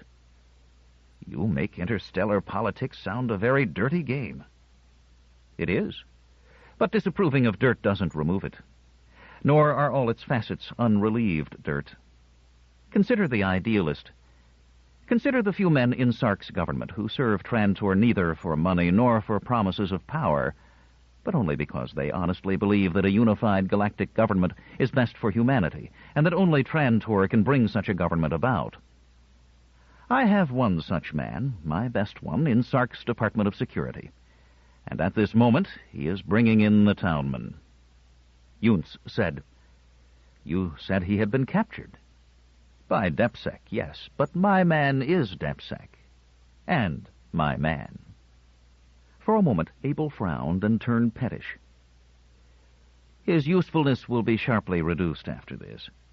Once he lets the townman get away, it will mean demotion at the best and imprisonment at the worst. Oh well." "What are you planning now?" "I scarcely know. First, we must have our townman. I am sure of him only to the point of arrival at the spaceport. What happens thereafter?" Abel shrugged, and his old yellowish skin stretched parchment-like over his cheekbones. Then he added, "The squires will be waiting for the townman as well. They are under the impression they have him, and until one or the other of us has him in our fists, nothing more can happen." But that statement was wrong. Strictly speaking, all foreign embassies throughout the galaxy maintained extraterritorial rights over the immediate area of their location. Generally, this amounted to nothing more than a pious wish, except where the strength of the home planet enforced respect. In actual practice, it meant that only Trantor could truly maintain the independence of its envoys. The grounds of the Trantorian embassy covered nearly a square mile, and within it armed men in Trantorian costume and insignia maintained patrol. No Sarkite might enter but on invitation, and no armed Sarkite on any account. To be sure, the sum of Trantorian men and arms could withstand the determined attack of a single Sarkite armored regiment for not more than 2 or 3 hours, but behind the small band was the power of reprisal from the organized might of a million worlds. It remained inviolate. It could even maintain direct material communication with Trantor, without the need of passing through Sarkite ports of entry or debarkation. From the hold of a Trantorian mothership, hovering just outside the 100-mile limit that marked off the boundary between planetary space and free space, small gyroships, vane-equipped for atmospheric travel with minimum power expenditure, might emerge and needle down, half-coasting, half-driven, to the small port maintained within the embassy grounds. The gyro ship which now appeared over the embassy port, however, was neither scheduled nor Trantorian. The mosquito might of the embassy was brought quickly and truculently into play. A needle cannon lifted its puckered muzzle into the air. Force screens went up. Radioed messages whipped back and forth. Stubborn words rode the impulses upward. Agitated ones slipped down. Lieutenant Cameron turned away from the instrument and said, "I don't know. He claims he'll be shot out of the sky in 2 minutes if we don't let him down. He claims sanctuary." Captain Elliott had just entered. He said, "Sure, then Sark will claim we're interfering in politics, and if Trantor decides to let things ride, you and I are broken as a gesture." "Who is he?" "Won't say," said the lieutenant with more than a little exasperation. "Says he must speak to the ambassador. Suppose you tell me what to do, Captain." The shortwave receiver sputtered, and a voice, half hysterical, said, "Is anyone there?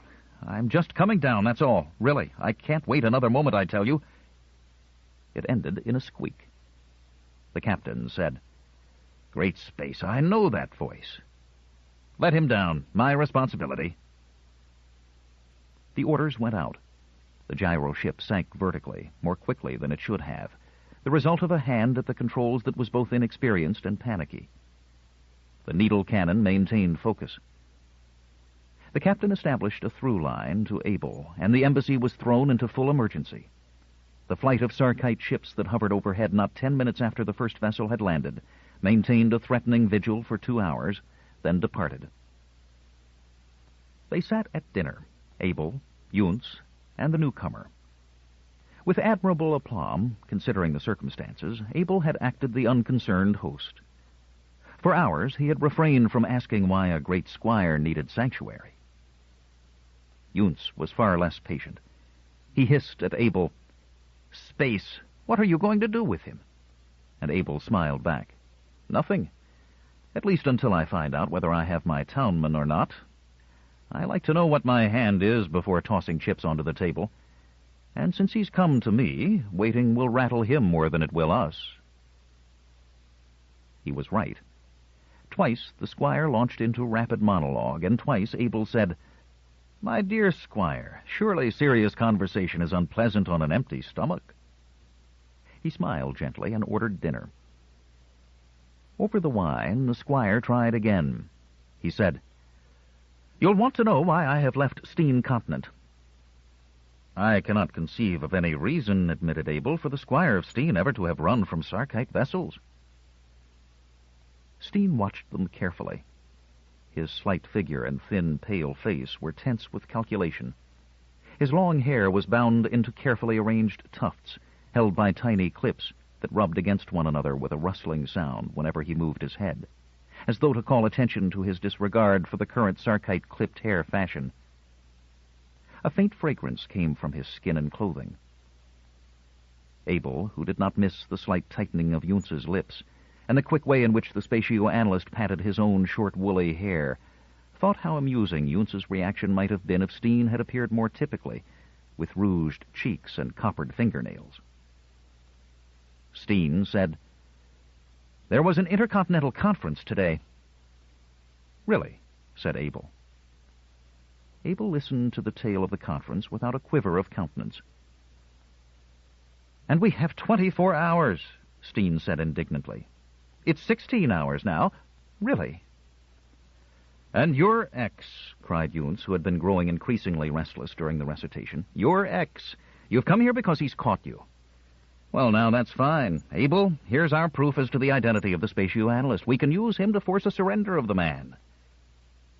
Steen's thin voice had difficulty making itself heard over Yunts's staunch baritone. "Now, really, I say now, really, you're mad. Stop it. Let me speak, I tell you. Your Excellency, I can't remember this man's name." "Dr. Selim Yunts, squire." "Well then, Dr. Selim Yunts, I have never in my life seen this idiot or spatio-analyst, or whatever in the world he may be. Really, I never heard such nonsense. I am certainly not X. Really. I'll thank you not even to use the silly letter. Imagine believing Fife's ridiculous melodrama. Really." Yunts clung to his notion. "Why did you run, then?" "Good Sark, isn't it clear? Oh, I could choke, really. Look here, don't you see what Fife was doing?" Abel interrupted quietly. "If you'll explain, squire, there will be no interruptions." "Well, thank you, at least." He continued with an air of wounded dignity. "The others don't think much of me because I don't see the point of bothering with documents and statistics and all those boring details. But really, what is the civil service for, I'd like to know, if a great squire can't be a great squire? Still, that doesn't mean I'm a ninny, you know, just because I like my comfort. Really. Maybe the others are blind, but I can see that Fife doesn't give a darn for the spatio-analyst. I don't even think he exists. Fife just got the idea a year ago, and he's been manipulating it ever since.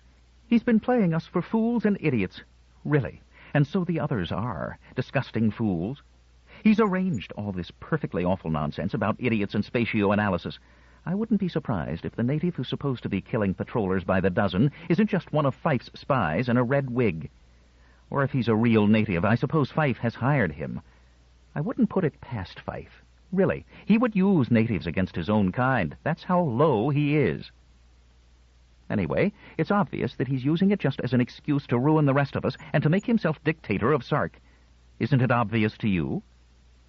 There isn't any X at all, but tomorrow, unless he's stopped, he'll spread the sub-etherics full of conspiracies and declarations of emergencies, and he'll have himself declared leader. We haven't had a leader on Sark in 500 years, but that won't stop Fife. He'd just let the Constitution go hang. Really. Only I mean to stop him. That's why I had to leave. If I were still in Steen, I'd be under house arrest. As soon as the conference was over, I had my own personal port checked, and you know his men had taken over. It was in clear disregard of continental autonomy. It was the act of a cad. Really. But nasty as he isn't so bright. He thought some of us might try to leave the planet, so he had the spaceports watched. But here he smiled in vulpine fashion and emitted the ghost of a giggle. It didn't occur to him to watch the gyro ports. Probably he thought there wasn't a place on the planet that would be safe for us. But I thought of the Trantorian embassy. It's more than the others did. They make me tired, especially Bort. Do you know Bort? He's terribly uncouth, actually dirty. Talks at me as though there was something wrong with being clean and smelling pleasant. He put his fingertips to his nose and inhaled gently. Abel put a light hand on Yuntz's wrist as the latter moved restlessly in his seat. Abel said, "You have left a family behind. Have you thought that Fife can still hold a weapon over you?" "I couldn't very well pile all my pretty ones in my gyroplane." He reddened a trifle. "Fife wouldn't dare touch them. Besides, I'll be back in Steen tomorrow." "How?" asked Abel. Steen looked at him in astonishment. His thin lips parted. "I'm offering alliance, Your Excellency. You can't pretend Trantor isn't interested in Sark. Surely you'll tell Fife that any attempt to change Sark's constitution would necessitate Trantor's intervention." "I can scarcely see how that can be done, even if I felt my government would back me," said Abel. "How can it not be done?" asked Steen indignantly. "If he controls the entire Kirt trade, he'll raise the price, ask concessions for rapid delivery, and all sorts of things." "Don't the five of you control the price as is?" Steen threw himself back in the seat. "Well, really, I don't know all the details. Next you'll be asking me for figures. Goodness, you're as bad as Bort." Then he recovered and giggled. "I'm just teasing, of course. What I mean is that with Fife out of the way, Trantor might make an arrangement with the rest of us. In return for your help, it would only be right that Trantor get preferential treatment, or even maybe a small interest in the trade." "And how would we keep intervention from developing into a galaxy-wide war?" "Oh, but really, don't you see? It's plain as day. You wouldn't be aggressors. You would just be preventing civil war to keep the Kirt trade from disruption. I'd announce that I'd appeal to you for help. It would be worlds removed from aggression. The whole galaxy would be on your side. Of course, if Trantor benefits from it afterward, why, that's nobody's business at all. Really." Abel put his gnarled fingers together and regarded them. "I can't believe you really mean to join forces with Trantor." An intense look of hatred passed momentarily over Steen's weakly smiling face. He said, "Rather Trantor than Fife." Abel said, "I don't like threatening force. Can't we wait and let matters develop a bit?" "No, no," cried Steen. "Not a day. Really, if you're not firm now, right now, it will be too late. Once the deadline is passed, he'll have gone too far to retreat without losing face. If you'll help me now, the people of Steen will back me. The other great squires will join me. If you wait even a day, Fife's propaganda mill will begin to grind. I'll be smeared as a renegade. Really, I, a renegade. He'll use all the anti-Trantor prejudice he can whip up, and you know, meaning no offense, that's quite a bit." "Suppose we ask him to allow us to interview the spatio-analyst?" "What good will that do? He'll play both ends. He'll tell us the Florinian idiot is a spatio-analyst, but he'll tell you the spatio-analyst is a Florinian idiot. You don't know the man. He's awful." Abel considered that. He hummed to himself, his forefinger keeping gentle time. Then he said, "We have the townman, you know." "What townman?" "The one who killed the patrollers and the Sarkite." "Oh, well, really, do you suppose Fife will care about that if it's a question of taking all Sark?" "I think so. You see, it isn't that we have the townman. It's the circumstances of his capture. I think, Squire, that Fife will listen to me, and listen very humbly, too." For the first time in his acquaintance with Abel, Yuntz sensed a lessening of coolness in the old man's voice, a substitution for it of satisfaction, almost of triumph. 15. The Captive. It was not very usual for the Lady Samia of Fife to feel frustrated. It was unprecedented, even inconceivable, that she had felt frustrated for hours now. The commander of the spaceport was Captain Racity all over again. He was polite, almost obsequious, looked unhappy, expressed his regrets, denied the least willingness to contradict her, and stood like iron against her plainly stated wishes. She was finally forced from stating her desires to demanding her rights, as though she were a common Sarkite. She said, "I suppose that as a citizen I have the right to meet any incoming vessel if I wish." She was poisonous about it. The commander cleared his throat, and the expression of pain on his lined face grew, if anything, clearer and more definite. Finally, he said, "As a matter of fact, my lady, we have no wish at all to exclude you. It is only that we have received specific orders from the squire, your father, to forbid your meeting the ship." Samia said frozenly, "Are you ordering me to leave the port, then?" "No, my lady." The commander was glad to compromise. "We were not ordered to exclude you from the port. If you wish to remain here, you may do so, but with all due respect, we will have to stop you from approaching closer to the pits."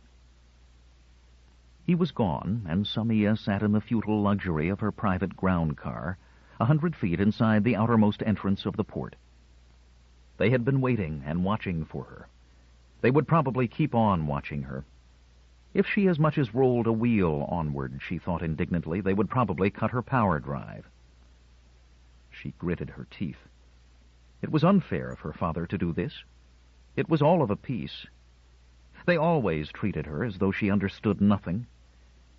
Yet she had thought he understood. He had risen from his seat to greet her, a thing he never did for anyone else now that Mother was dead. He had clasped her, squeezed her tightly, abandoned all his work for her. He had even sent his secretary out of the room because he knew she was repelled by the native's still, white countenance. It was almost like the old days before Grandfather died, when Father had not yet become great squire. He said, "Mia, child, I've counted the hours. I never knew it was such a long way from Florina. When I heard that those natives had hidden on your ship, the one I had sent just to ensure your safety, I was nearly wild." "Daddy, there was nothing to worry about." "Wasn't there? I almost sent out the entire fleet to take you off and bring you in with full military security." They laughed together at the thought. Minutes passed before Samia could bring the conversation back to the subject that filled her. She said casually, "What are you going to do with the stowaways, Dad?" "Why do you want to know, Mia?" "You don't think they've plans to assassinate you or anything like that?" Fife smiled. "You shouldn't think morbid thoughts." "You don't think so, do you?" she insisted. "Of course not." "Good, because I've talked to them, Dad, and I just don't believe they're anything more than poor, harmless people. I don't care what Captain Racity says." "They've broken a considerable number of laws for poor, harmless people, Mia." "You can't treat them as common criminals, Dad." Her voice rose in alarm. "How else?" "The man isn't a native. He's from a planet called Earth, and he's been psychoprobed, and he's not responsible." "Well then, dear, DepSec will realize that. Suppose you leave it to them." "No, it's too important to just leave to them. They won't understand. Nobody understands except me." "Only you in the whole world, Mia?" he asked indulgently, and put out a finger to stroke a lock of hair that had fallen over her forehead. Samia said with energy, "Only I, only I. Everyone else is going to think he's crazy, but I'm sure he isn't. He says there is some great danger to Florina and to all the galaxy. He's a spatio-analyst, and you know they specialize in cosmology. He would know." "How do you know he's a spatio-analyst, Mia?" "He says so." "And what are the details of the danger?" "He doesn't know. He's been psychoprobed. Don't you see that that's the best evidence of all? He knew too much. Someone was interested in keeping it dark." Her voice instinctively fell and grew huskily confidential. She restrained an impulse to look over her shoulder. She said, "If his theories were false, don't you see, there wouldn't have been any need to psychoprobe him." Why didn't they kill him? If that's the case, asked Fife, and instantly regretted the question. There was no use in teasing the girl. Samia thought a while, fruitlessly, then said, "If you'll order DepSec to let me speak to him, I'll find out. He trusts me. I know he does. I'll get more out of him than DepSec can. Please tell DepSec to let me see him, Dad. It's very important." Fife squeezed her clenched fists gently and smiled at her. "Not yet, Mia. Not yet. In a few hours we'll have the third person in our hands. After that, perhaps." "The third person? The native who did all the killings?" "Exactly. The ship carrying him will land in about an hour." "And you won't do anything with the native girl and the spatio-analyst till then?" "Not a thing." "Good. I'll meet the ship." She rose. "Where are you going, Mia?" "To the port, Father. I have a great deal to ask of this other native." She laughed. "I'll show you that your daughter can be quite a detective." But Fife did not respond to her laughter. He said, "I'd rather you didn't." "Why not?" "It's essential that there be nothing out of the way about this man's arrival. You'd be too conspicuous at the port." "What of it?" "I can't explain statecraft to you, Mia." "Statecraft, pooh." She leaned toward him, pecked a quick kiss at the center of his forehead, and was gone. Now she sat helplessly car-bound in the port, while far overhead there was a growing speck in the sky, dark against the brightness of the late afternoon. She pressed the button that opened the utility compartment and took out her polo glasses. Ordinarily, they were used to follow the gyrating antics of the one-man speedsters which took part in stratospheric polo. They could be put to more serious use, too. She put them to her eyes, and the descending dot became a ship in miniature, the ruddy glow of its stern drive plainly visible. She would at least see the men as they left, learn as much as she could by the one sense of sight, arrange an interview somehow thereafter. Sark filled the visiplate. A continent and half an ocean, obscured in part by the dead cotton white of clouds, lay below. "General," said, his words a trifle uneven as the only indication that the better part of his mind was perforce on the controls before him, "the spaceport will not be heavily guarded. That was at my suggestion, too. I said that any unusual treatment of the arrival of the ship might warn Trantor that something was up. I said that success depended upon Trantor being at no time aware of the true state of affairs until it was too late. Well, never mind that." Terrence shrugged his shoulders glumly. "What's the difference?" "Plenty to you. I will use the landing pit nearest the east gate. You will get out the safety exit in the rear as soon as I land. Walk quickly, but not too quickly toward that gate. I have some papers that may get you through without trouble and may not. I'll leave it to you to take necessary action if there is trouble. From past history, I judge I can trust you that far. Outside the gate, there will be a car waiting to take you to the embassy. That's all." "What about you?" Slowly, Sark was changing from a huge, featureless sphere of blinding browns and greens and blues and cloud white into something more alive, into a surface broken by rivers and wrinkled by mountains. General's smile was cool and humorless. "Your worries may end with yourself. When they find you gone, I may be shot as a traitor. If they find me completely helpless and physically unable to stop you, they may merely demote me as a fool. The latter, I suppose, is preferable, so I will ask you before you leave to use a neuronic whip on me." The townman said, "Do you know what a neuronic whip is like?" "Quite." There were small drops of perspiration at his temples. "How do you know I won't kill you afterward?" "I'm a squire killer, you know." "I know, but killing me won't help you. It will just waste your time. I've taken worse chances." The surface of Sark, as viewed in the visiplate, was expanding. Its edge rushed out past the border of visibility. Its center grew, and the new edges rushed out in turn. Something like the rainbow of a Sarkite city could be made out. "I hope," said General, "you have no ideas of striking out on your own. Sark is no place for that. It's either Trantor or the Squires. Remember. The view was definitely that of a city now, and a green-brown patch on its outskirts expanded and became a spaceport below them. It floated up toward them at a slowing pace. Genro said, "If Trantor doesn't have you in the next hour, the Squires will have you before the day is out. I don't guarantee what Trantor will do to you, but I can guarantee what Sark will do to you."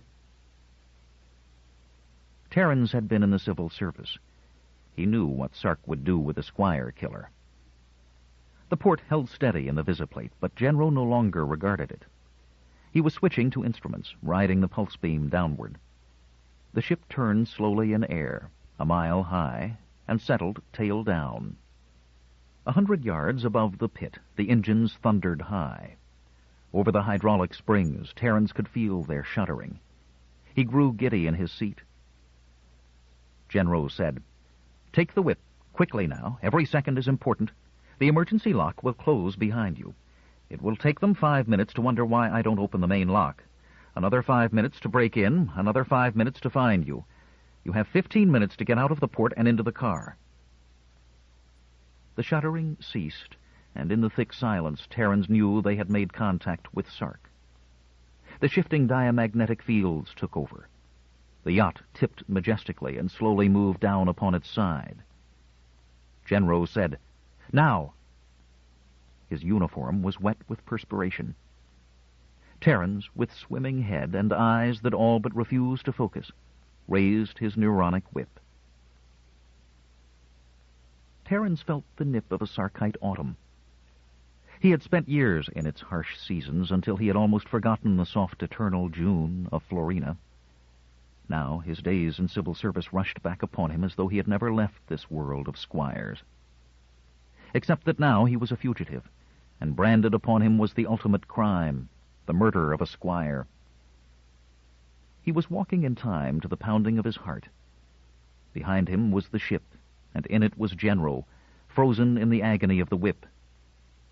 The lock had closed softly behind him, and he was walking down a broad paved path. There were workmen and mechanics in plenty about him. Each had his own job and his own troubles. They didn't stop to stare a man in the face. They had no reason to. Had anyone actually seen him emerge from the ship? He told himself no one had, or by now there would have been the clamor of pursuit. He touched his hat briefly. It was still down over his ears, and the little medallion it now carried was smooth to the touch. Genro had said that it would act as identification. The men from Trantor would be watching for just that medallion glinting in the sun. He could remove it, wander away on his own, find his way to another ship, somehow. He would get away from Sark, somehow. He would escape, somehow. Too many somehows. In his heart, he knew he had come to the final end. And as Genro had said, it was either Trantor or Sark. He hated and feared Trantor, but he knew that in any choice it could not and must not be Sark. "You! You there!" Terrans froze. He looked up in cold panic. The gate was 100 feet away. If he ran... But they wouldn't allow a running man to get out. It was a thing he dared not do. He must not run. The young woman was looking out the open window of a car such as Terrans had never seen, not even during 15 years on Sark. It gleamed with metal and sparkled with translucent gemite. She said, "Come here." Terrans's legs carried him slowly to the car. Genro had said Trantor's car would be waiting outside the port. Or had he? And would they send a woman on such an errand? A girl, in fact? A girl with a dark, beautiful face? She said, "You arrived on the ship that just landed, didn't you?" He was silent. She became impatient. "Come, I saw you leave the ship." She tapped her polo glasses. He had seen such glasses before. Terrans mumbled, "Yes, yes." "Get in, then." She held the door open for him. The car was even more luxurious inside. The seat was soft, and it all smelled new and fragrant. And the girl was beautiful. She said, Are you a member of the crew?" She was testing him, Terrans imagined. He said, "You know who I am." He raised his fingers momentarily to the medallion. Without any sound of motive power, the car backed and turned. At the gate, Terrans shrank back into the soft, cool, kirt-covered upholstery. But there was no need for caution. The girl spoke peremptorily, and they passed through. She said, "This man is with me. I am Samia of Fife." It took seconds for the tired Terrans to hear and understand that. When he lurched tensely forward in his seat, the car was traveling along the express lanes at 100 per. A laborer within the port looked up from where he stood and muttered briefly into his lapel. He entered the building then and returned to his work. His superintendent frowned and made a mental note to talk to Tip about this habit of lingering outside to smoke cigarettes for half an hour at a time. Outside the port, one of two men in a ground car said with annoyance, "Got into a car with a girl? What car? What girl?" For all his Sarkite costume, his accent belonged definitely to the Arcturian worlds of the Trantorian Empire. His companion was a Sarkite, well-versed in the Visicast news releases. When the car in question rolled through the gate and picked up speed as it began to veer off and upward to the express level, he half rose in his seat and cried, "It's the Lady Samia's car. There isn't another like it. Good galaxy, what do we do?" "Follow," said the other briefly. "But the Lady Samia, she's nothing to me. She shouldn't be anything to you either. Or what are you doing here?" Their own car was making the turn, climbing upward onto the broad, nearly empty stretches on which only the speediest of ground travel was permitted. The Sarkite groaned. "We can't catch that car. As soon as she spots us, she'll kick out resistance. That car can make 250. "She's staying at 100 so far," said the Arcturian. After a while, he said, "She's not going to DepSec, that's for sure." And after another while, he said, "She's not going to the Palace of Fife." Still another interval, and he said, "I'll be spun in space if I know where she's going. She'll be leaving the city again." The Sarkite said, "How do we know it's the Squire killer that's in there? Suppose it's a game to get us away from the post. She's not trying to shake us, and she wouldn't use a car like that if she didn't want to be followed. You can't miss it at 2 miles. "I know, but Fife wouldn't send his girl to get us out of the way. A squad of patrollers would have done the job better."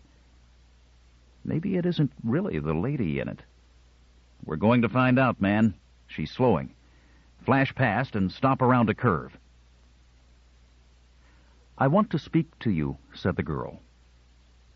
Terrans decided it was not the ordinary kind of trap he had first considered it. She was the Lady of Fife. She must be. It did not seem to occur to her that anyone could or ought to interfere with her. She had never looked back to see if she were followed. 3 times as they turned, he had noted the same car to the rear, keeping its distance, neither closing the gap nor falling behind. It was not just a car. That was certain. It might be Trantor, which would be well. It might be Sark, in which case the lady would be a decent sort of hostage.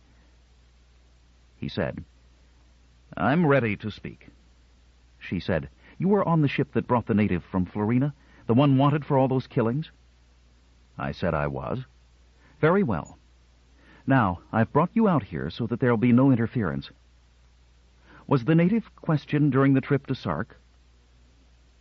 Such naivete, Terrans thought, could not be assumed. She really did not know who he was. He said guardedly, "Yes." "Were you present at the questioning?" "Yes." "Good. I thought so. Why did you leave the ship, by the way?" That, thought Terrans, was the question she should have asked first of all. He said, "I was to bring a special report to—" He hesitated. She seized on the hesitation eagerly. "To my father? Don't worry about that. I'll protect you completely. I'll say you came with me at my orders." He said, "Very well, my lady." The words, "my lady," struck deeply into his own consciousness. She was a lady, the greatest in the land, and he was a Florinian. A man who could kill patrollers could learn easily how to kill squires, and a squire killer might, by the same token, look a lady in the face. He looked at her, his eyes hard and searching. He lifted his head and stared down at her. She was very beautiful, and because she was the greatest lady in the land, she was unconscious of his regard. She said, "I want you to tell me everything that you heard at the questioning. I want to know all that was told to you by the native. It's very important." "May I ask why you are interested in the native, my lady?"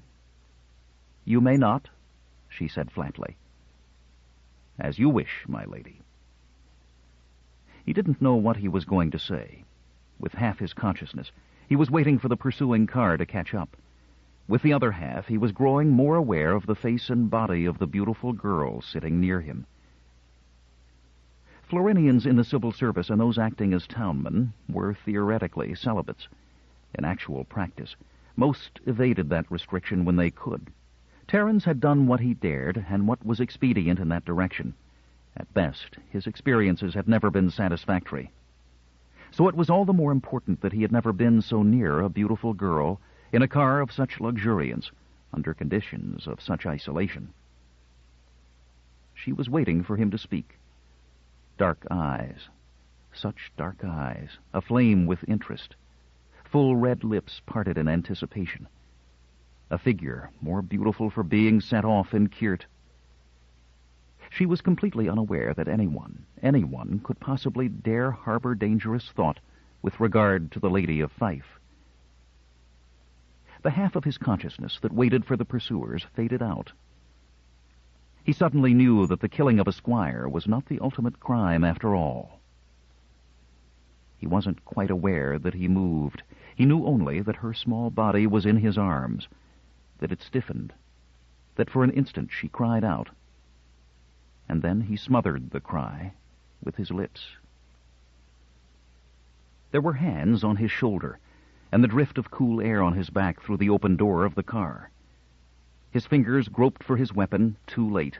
It was ripped from his hand. Samia gasped wordlessly. The Sarkite said with horror, "Did you see what he did?"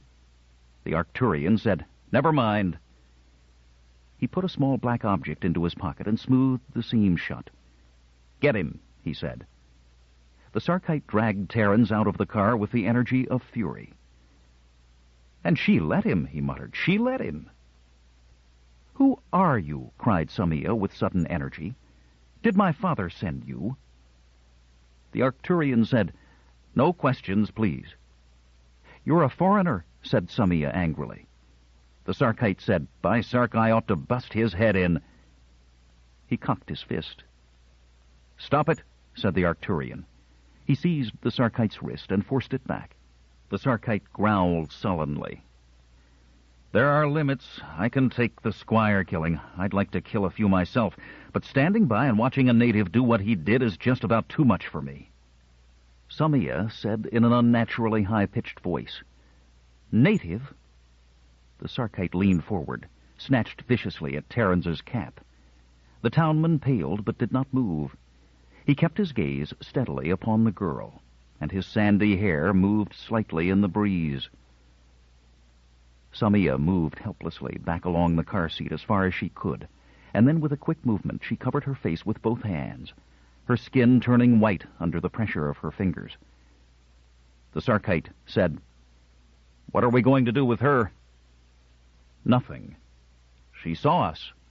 She'll have the whole planet after us before we've gone a mile." "Are you going to kill the Lady of Fife?" asked the Arcturian sarcastically. "Well, no. But we can wreck her car. By the time she gets to a radiophone, we'll be all right." "Not necessary." The Arcturian leaned into the car. "My lady, I have only a moment. Can you hear me?" She did not move. The Arcturian said, "You had better hear me. I am sorry I interrupted you at a tender moment, but luckily I have put that moment to use. I acted quickly and was able to record the scene by tri-camera. This is no bluff.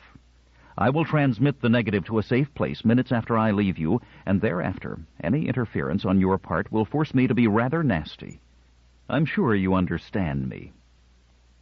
He turned away. "She won't say anything about this. Not a thing. Come along with me, Townman." Terrans followed. He could not look back at the white, pinched face in the car. Whatever might now follow, he had accomplished a miracle. For one moment he had kissed the proudest lady on Sark, had felt the fleeting touch of her soft, fragrant lips. 16. The Accused.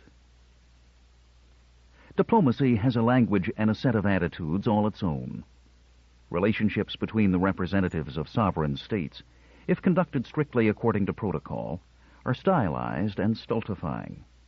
The phrase "unpleasant consequences" becomes synonymous with war, and "suitable adjustment" with surrender. When on his own, Abel preferred to abandon diplomatic double-talk. With a tight personal beam connecting himself and Fife, he might merely have been an elderly man talking amiably over a glass of wine. He said, "You have been hard to reach, Fife."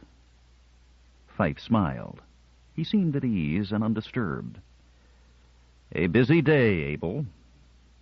"Yes, I've heard a bit about it." "Steen?" Fife was casual. "Partly. Steen's been with us about 7 hours." "I know. My own fault, too. Are you considering turning him over to us?" "I'm afraid not." "He's a criminal." Abel chuckled and turned the goblet in his hand, watching the lazy bubbles. "I think we can make out a case for his being a political refugee. Interstellar law will protect him on Trantorian territory." "Will your government back you?" "I think it will, Fife. I haven't been in the Foreign Service for 37 years without knowing what Trantor will back and what it won't." "I can have Sark ask for your recall." "What good would that do? I'm a peaceable man with whom you are well acquainted. My successor might be anybody." There was a pause. Fife's leonine countenance puckered. "I think you have a suggestion." "I do. You have a man of ours." "What man of yours?" "A spatioanalyst, a native of the planet Earth, which, by the way, is part of the Trantorian domain." "Steen told you this?" "Among other things." "Has he seen this Earthman?" "He hasn't said he has." "Well, he hasn't. Under the circumstances, I doubt that you can have faith in his word." Abel put down his glass. He clasped his hands loosely in his lap and said, "Just the same, I'm sure the Earthman exists. I tell you, Fife, we should get together on this. I have Steen, and you have the Earthman. In a sense, we're even. Before you go on with your current plans, before your ultimatum expires and your coup d'etat takes place, why not a conference on the Kirt situation generally?" "I don't see the necessity. What is happening on Sark now is an internal matter entirely. I'm quite willing to guarantee personally that there will be no interference with the Kirt trade, regardless of political events here. I think that should end Trantor's legitimate interests." Abel sipped at his wine, seemed to consider. He said, "It seems we have a second political refugee. A curious case. One of your Florinian subjects, by the way. A townman. Merlin Terrans, he calls himself." Fife's eyes blazed suddenly. "We half suspected that. By Sark, Abel, there's a limit to the open interference of Trantor on this planet. The man you have kidnapped is a murderer. You can't make a political refugee out of him." "Well, now, do you want the man? You have a deal in mind, is that it?" "The conference I spoke of." "For one Florinian murderer? Of course not." "But the manner in which the townman managed to escape to us is rather curious. You may be interested. Yunts paced the floor, shaking his head. The night was already well advanced. He would like to be able to sleep, but he knew he would require somnon once again. Abel said, I might have had to threaten force, as Steen suggested. That would have been bad. The risks would have been awful, the results uncertain. Yet until the townman was brought to us, I saw no alternative except, of course, a policy of do-nothing. Yunts shook his head violently. No, something had to be done, yet it amounted to blackmail. Technically, I suppose so. What would you have had me do? Exactly what you did. I'm not a hypocrite, Abel, or I try not to be. I won't condemn your methods when I intend to make full use of the results. Still, what about the girl?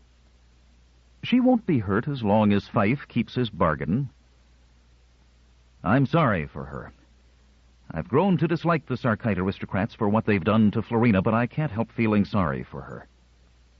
As an individual, yes. But the true responsibility lies with Sark itself. Look here, old man, did you ever kiss a girl in a ground car?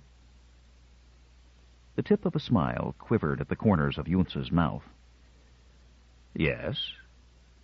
So have I, though I have to call upon longer memories than you do, I imagine.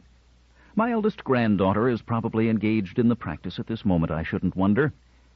What is a stolen kiss in a ground car, anyway, except the expression of the most natural emotion in the galaxy? Look here, man.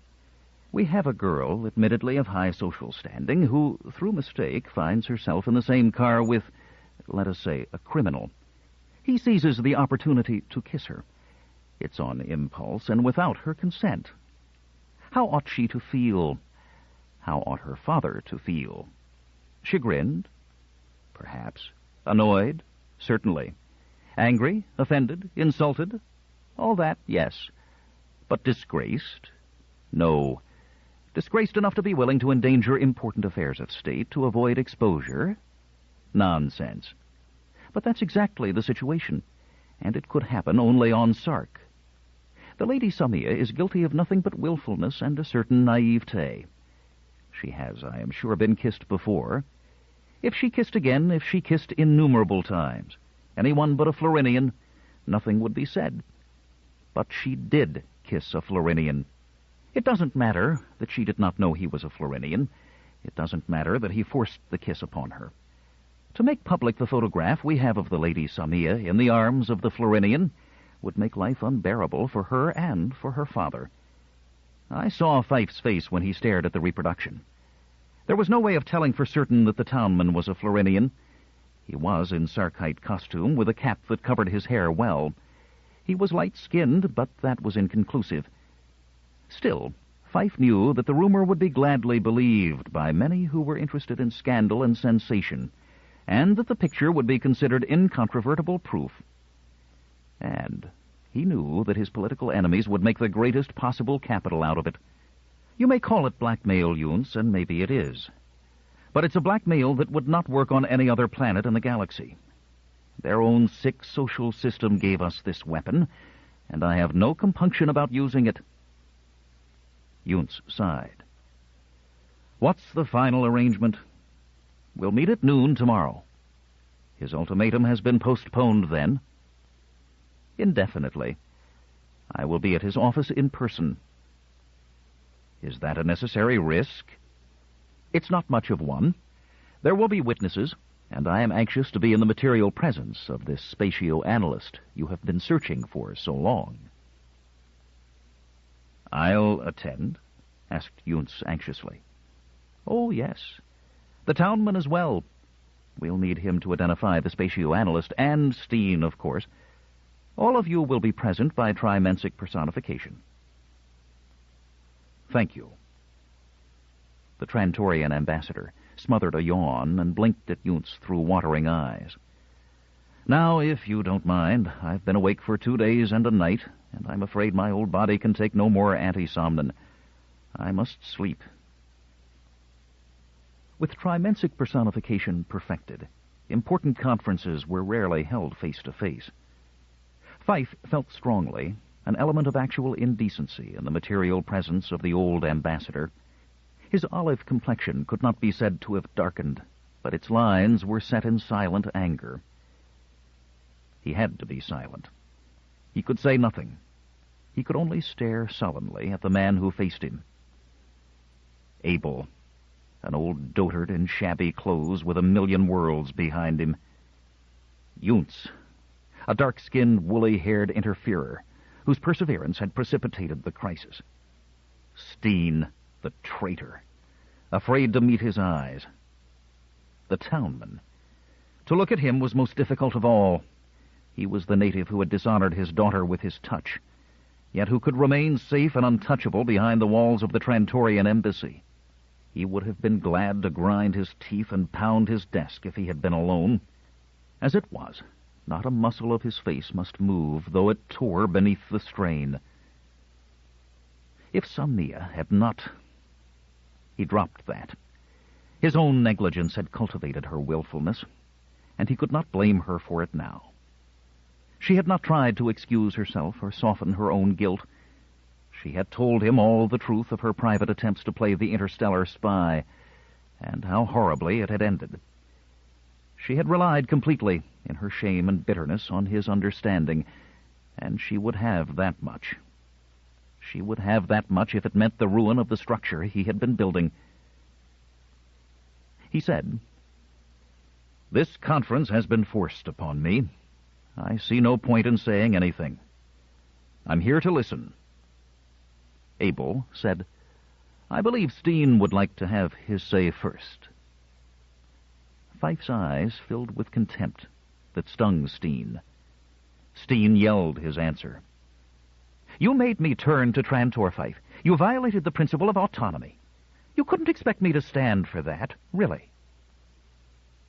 Fyfe said nothing, and Abel said, not without a little contempt of his own, "Get to your point, Steen. You said you had something to say. Say it." Steen's sallow cheekbones reddened without benefit of rouge. "I will, and right now. Of course, I don't claim to be the detective that the Squire of Fyfe represents himself to be, but I can think, really, and I've been thinking. Fyfe had a story to tell yesterday, all about a mysterious traitor he called X. I could see it was just a lot of talk so that he could declare an emergency. I wasn't fooled a minute." "There's no X?" asked Fyfe quietly. "Then why did you run?" "A man who runs needs no other accusation." "Is that so? Really?" cried Steen. "Well, I would run out of a burning building even if I had not set the fire myself." "Go on, Steen," said Abel. Steen licked his lips and turned to a minute consideration of his fingernails. He smoothed them gently as he spoke. "But then I thought, why make up that particular story with all its complications and things? It's not his way. Really. It's not Fyfe's way. I know him. We all know him. He has no imagination at all, Your Excellency. A brute of a man, almost as bad as Bort." Fyfe scowled. "Is he saying something, Abel, or is he babbling?" "Go on, Steen," said Abel. "I will if you'll let me talk. My goodness, whose side are you on?" I said to myself, this was after dinner, I said, why would a man like Fyfe make up a story like that? There was only one answer. He couldn't make it up, not with his mind. So it was true. It must be true. And of course patrollers had been killed, though Fyfe is quite capable of arranging to have that happen. Fyfe shrugged his shoulders. Steen drove on. "Only who is X? It isn't I. Really. I know it isn't I, and I'll admit it could only have been a great squire. But what great squire knew most about it anyway? What great squire has been trying to use the story of the spatioanalyst for a year now to frighten the others into some sort of what he calls united effort, and what I call surrender to a Fyfe dictatorship? I'll tell you who X is."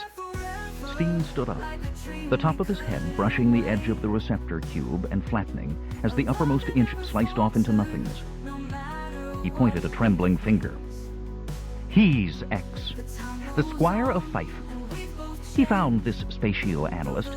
He put him out of the way when he saw the rest of us weren't impressed with his silly remarks at our first conference, and then he brought him out again after he had already arranged a military coup." Fyfe turned wearily to Abel. Is he through? If so, remove him.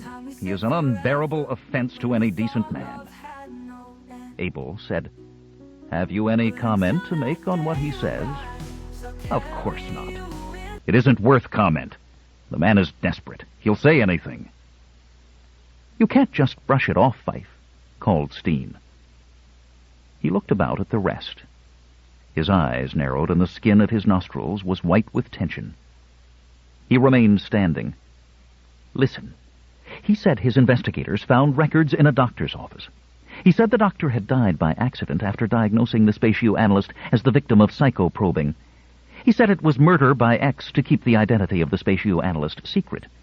That's what he said. Ask him. Ask him if that isn't what he said. And if I did? Asked Fife. Then ask him how he could get the records from the office of a doctor who was dead and buried for months, unless he had them all along. Really. Fife said, This is foolish. We can waste time indefinitely this way. Another doctor took over the dead man's practice and his records as well. Do any of you think medical records are destroyed along with the physician? Abel said, No, of course not. Steen stuttered, then sat down. Fife said, What's next? Have any of you more to say? More accusations? More anything? His voice was low. Bitterness showed through. Abel said, Why, that was Steen's say, and we'll let it pass. Now, Yunts and I, we're here on another kind of business. We would like to see the spatioanalyst. Fife's hands had been resting upon the desktop. They lifted now and came down to clutch the edge of the desk. His black eyebrows drew together. He said, We have in custody a man of subnormal mentality who claims to be a spatioanalyst. I'll have him brought in. Valona March had never in her life dreamed such impossibilities could exist. For over a day now, ever since she had landed on this planet of Sark, there had been a touch of wonder about everything. Even the prison cells in which she and Rick had been separately placed seemed to have an unreal quality of magnificence about them. Water came out of a hole in a pipe when you pressed a button. Heat came out of the wall, although the air outside had been colder than she had thought air could possibly get. And everyone who spoke to her wore such beautiful clothes. She had been in rooms in which were all sorts of things she had never seen before. This one now was larger than any yet, but it was almost bare. It had more people in it, though. There was a stern-looking man behind a desk, and a much older, very wrinkled man in a chair, and 3 others. One was the townman. She jumped up and ran to him. Townman! Townman! But he wasn't there. He had gotten up and waved at her. Stay back, Lona, stay back. And she passed right through him. She had reached out to seize his sleeve. He moved it away. She lunged, half stumbling, and passed right through him. For a moment, the breath went out of her body. The townman had turned, was facing her again, but she could only stare down at her legs. Both of them were thrusting through the heavy arm of the chair in which the townman had been sitting. She could see it plainly, in all its color and solidity.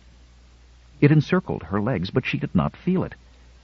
She put out a trembling hand, and her fingers sank an inch deep into upholstery they could not feel either. Her fingers remained visible. She shrieked and fell, her last sensation being that of the townman's arms reaching automatically for her, and herself falling through their circle as though they were pieces of flesh-tinted air. She was in a chair again, Rick holding one hand tightly and the old wrinkled man leaning over her. He was saying, Don't be frightened, my dear, it's just a picture. A photograph, you know. Valona looked about. The townman was still sitting there. He wasn't looking at her. She pointed a finger. Isn't he there? Rick said suddenly. It's a trimensic personification, Valona. He's somewhere else, but we can see him from here. Valona shook her head. If Rick said so, it was all right. But she lowered her eyes. She dared not look at people who were there and not there at the same time. Abel said to Rick, "So you know what trimensic personification is, young man?" "Yes, sir." It had been a tremendous day for Rick, too. But where Florina was increasingly dazzled, he had found things increasingly familiar and comprehensible. "Where did you learn that?" "I don't know. I knew it before I forgot." Fife had not moved from his seat behind the desk during the wild plunge of Florina march toward the townman. He said acidly, "I am sorry to have to disturb this meeting by bringing in a hysterical native woman. The so-called spatio-analyst required her presence." "It's all right," said Abel. "But I notice that your Florinian of subnormal mentality seems to be acquainted with trimensic personification." "He has been well drilled, I imagine," said Fife. Abel said, "Has he been questioned since arriving on Sark?" "He certainly has." "With what result?" "No new information." Abel turned to Rick. "What's your name?" "Rick is the only name I remember," said Rick calmly. "Do you know anyone here?" Rick looked from face to face without fear. He said, "Only the townman. And Lona, of course." "This," said Abel, gesturing toward Fife, "is the greatest squire that ever lived. He owns the whole world. What do you think of him?" Rick said boldly, "I'm an Earthman. He doesn't own me." Abel said in an aside to Fife, "I don't think an adult native Florinian could be trained into that sort of defiance." "Even with a psycho-probe?" returned Fife scornfully. "Do you know this gentleman?" asked Abel, returning to Rick. "No, sir."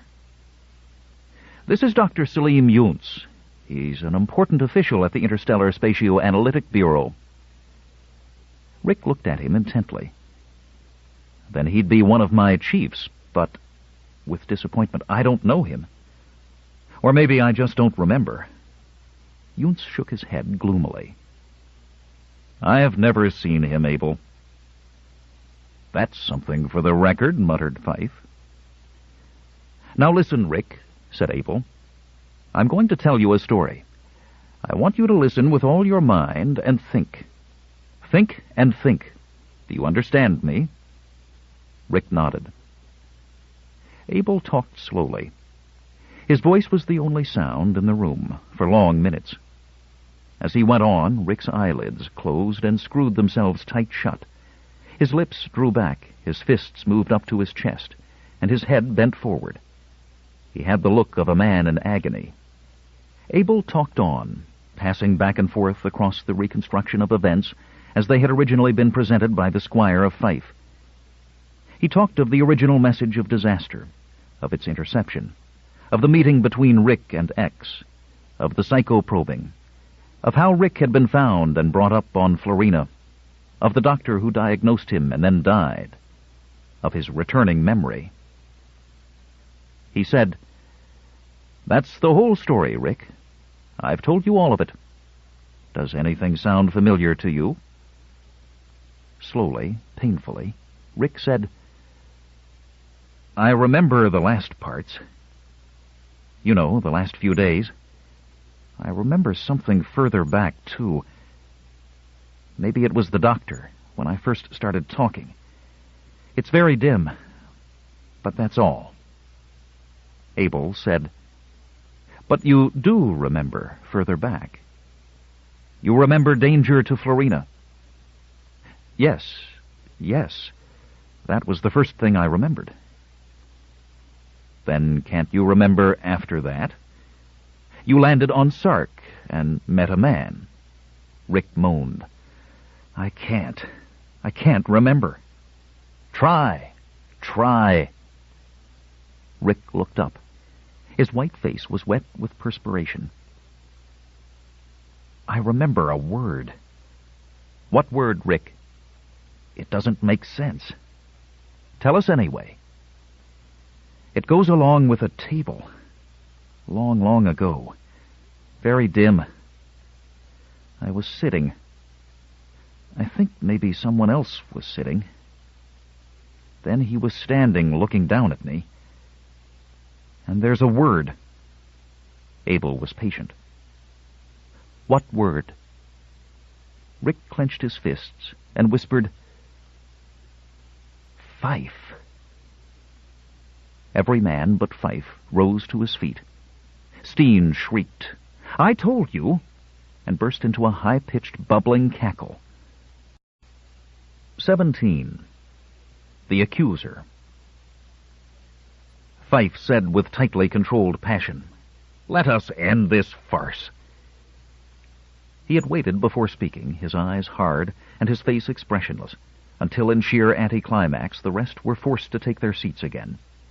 Rick had bent his head, eyes screwed painfully shut, probing his own aching mind. Florina pulled him toward herself, trying hard to cradle his head on her shoulder, stroking his cheek softly. Abel said shakily, Why do you say this is a farce? Fife said, Isn't it? I agreed to this meeting in the first place only because of a particular threat you held over me. I would have refused even so if I had known the conference was intended to be a trial of myself, with renegades and murderers acting as both prosecutors and jury. Abel frowned and said with chilling formality, This is not a trial, Squire. Dr. Yuntz is here in order to recover the person of a member of the ISB, as is his right and duty. I am here to protect the interests of Trantor in a troubled time. There is no doubt in my mind that this man, Rick, is the missing spatio-analyst. We can end this part of the conference immediately if you will agree to turn over the man to Dr. Yuntz for further examination, including a check of physical characteristics. We would naturally require your further help in finding the guilty psychoprober and in setting up safeguards against a future repetition of such acts against what is, after all, an interstellar agency which has consistently held itself above regional politics. Fife said, Quite a speech. But the obvious remains obvious, and your plans are quite transparent. What would happen if I gave up this man? I rather think that the ISB will manage to find out exactly what it wants to find out. It claims to be an interstellar agency with no regional ties, but it's a fact, isn't it, that Trantor contributes 2/3 of its annual budget? I doubt that any reasonable observer would consider it really neutral in the galaxy of today. Its findings with regard to this man will surely suit Trantor's imperial interests. And what will these findings be? That's obvious, too. The man's memory will slowly come back. The ISB will issue daily bulletins. Bit by bit, he will remember more and more of the necessary details. First, my name, then my appearance, then my exact words. I will be solemnly declared guilty. Reparations will be required, and Trantor will be forced to occupy Sark temporarily, an occupation which will somehow become permanent. There are limits beyond which any blackmail breaks down. Yours, Mr. Ambassador, ends here. If you want this man, have Trantor send a fleet for him.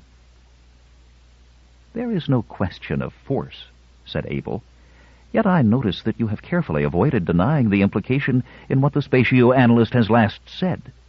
There isn't any implication that I need dignify by a denial. He remembers a word, or he says he does. What of it? Doesn't it mean anything that he does? Nothing at all. The name Fife is a great one on Sark. Even if we assume the so-called spatio-analyst is sincere, he had a year's opportunity to hear the name on Florina. He came to Sark on a ship that carried my daughter. A still better opportunity to have heard the name of Fife. What is more natural than that the name became involved with his trace memories? Of course he may not be sincere. This man's bit-by-bit disclosures may be well rehearsed. Abel thought of nothing to say. He looked at the others. Yuntz was frowning darkly, the fingers of his right hand slowly kneading his chin. Steen was simpering foolishly and muttering to himself. The Florinian townman stared blankly at his knees. It was Rick who spoke, forcing himself from Florina's grasp and standing up. "Listen," he said. His pale face was twisted. His eyes mirrored pain. Fife said, "Another disclosure, I suppose." Rick said, "Listen, we were sitting at a table. The tea was drugged. We had been quarreling. I don't remember why. Then I couldn't move. I could only sit there. I couldn't talk. I could only think. Great space, I've been drugged. I wanted to shout and scream and run, but I couldn't. Then the other one, Fife, came. He had been shouting at me. Only now he wasn't shouting. He didn't have to. He came around the table. He stood there, towering over me. I couldn't say anything. I couldn't do anything. I could only try to turn my eyeballs up toward him." Rick remained standing, silent. Selim Younes said, "This other man was Fife." "I remember his name was Fife." "Well, was he that man?" Rick did not turn to look. He said, "I can't remember what he looked like." "Are you sure?" "I've been trying," he burst out. "You don't know how hard it is. It hurts. It's like a red-hot needle, deep, in here." He put his hands to his head. Younes said softly, "I know it's hard, but you must try. Don't you see? You must keep on trying. Look at that man. Turn and look at him." Rick twisted toward the squire of Fife. For a moment he stared, then turned away. Younes said, "Can you remember now?" "No, no." Fife smiled grimly. "Has your man forgotten his lines, or will the story seem more believable if he remembers my face the next time around?" Younes said hotly, "I have never seen this man before, and I have never spoken to him. There has been no arrangement to frame you, and I am tired of your accusations in that direction. I am after the truth only." "Then may I ask him a few questions?" "Go ahead." "Thank you, I'm sure, for your kindness. Now you, Rick, or whatever your real name is." He was a squire addressing a Florinian. Rick looked up. "Yes, sir. You remember a man approaching you from the other side of the table as you sat there drugged and helpless?" "Yes, sir." "The last thing you remember is this man staring down at you?" "Yes, sir." "You stared up at him, or tried to?" "Yes, sir." "Sit down." Rick did so. For a moment Fife did nothing. His lipless mouth might have grown tighter, the jaw muscles under the blue-black sheen of the stubble on his cheeks and chin bunched a bit. Then he slid down from his chair. Slid down. It was as though he had gotten down on his knees there behind the desk. But he moved from behind it and was seen plainly to be standing. Younes's head swam. The man, so statuesque and formidable in his seat, had been converted without warning into a pitiful midget. Fife's deformed legs moved under him with an effort, carrying the ungainly mass of torso and head forward. His face flushed, but his eyes kept their look of arrogance intact. Steen broke into a wild giggle and choked it off when those eyes turned on him. The rest sat in fascinated silence. Rick, wide-eyed, watched him approach.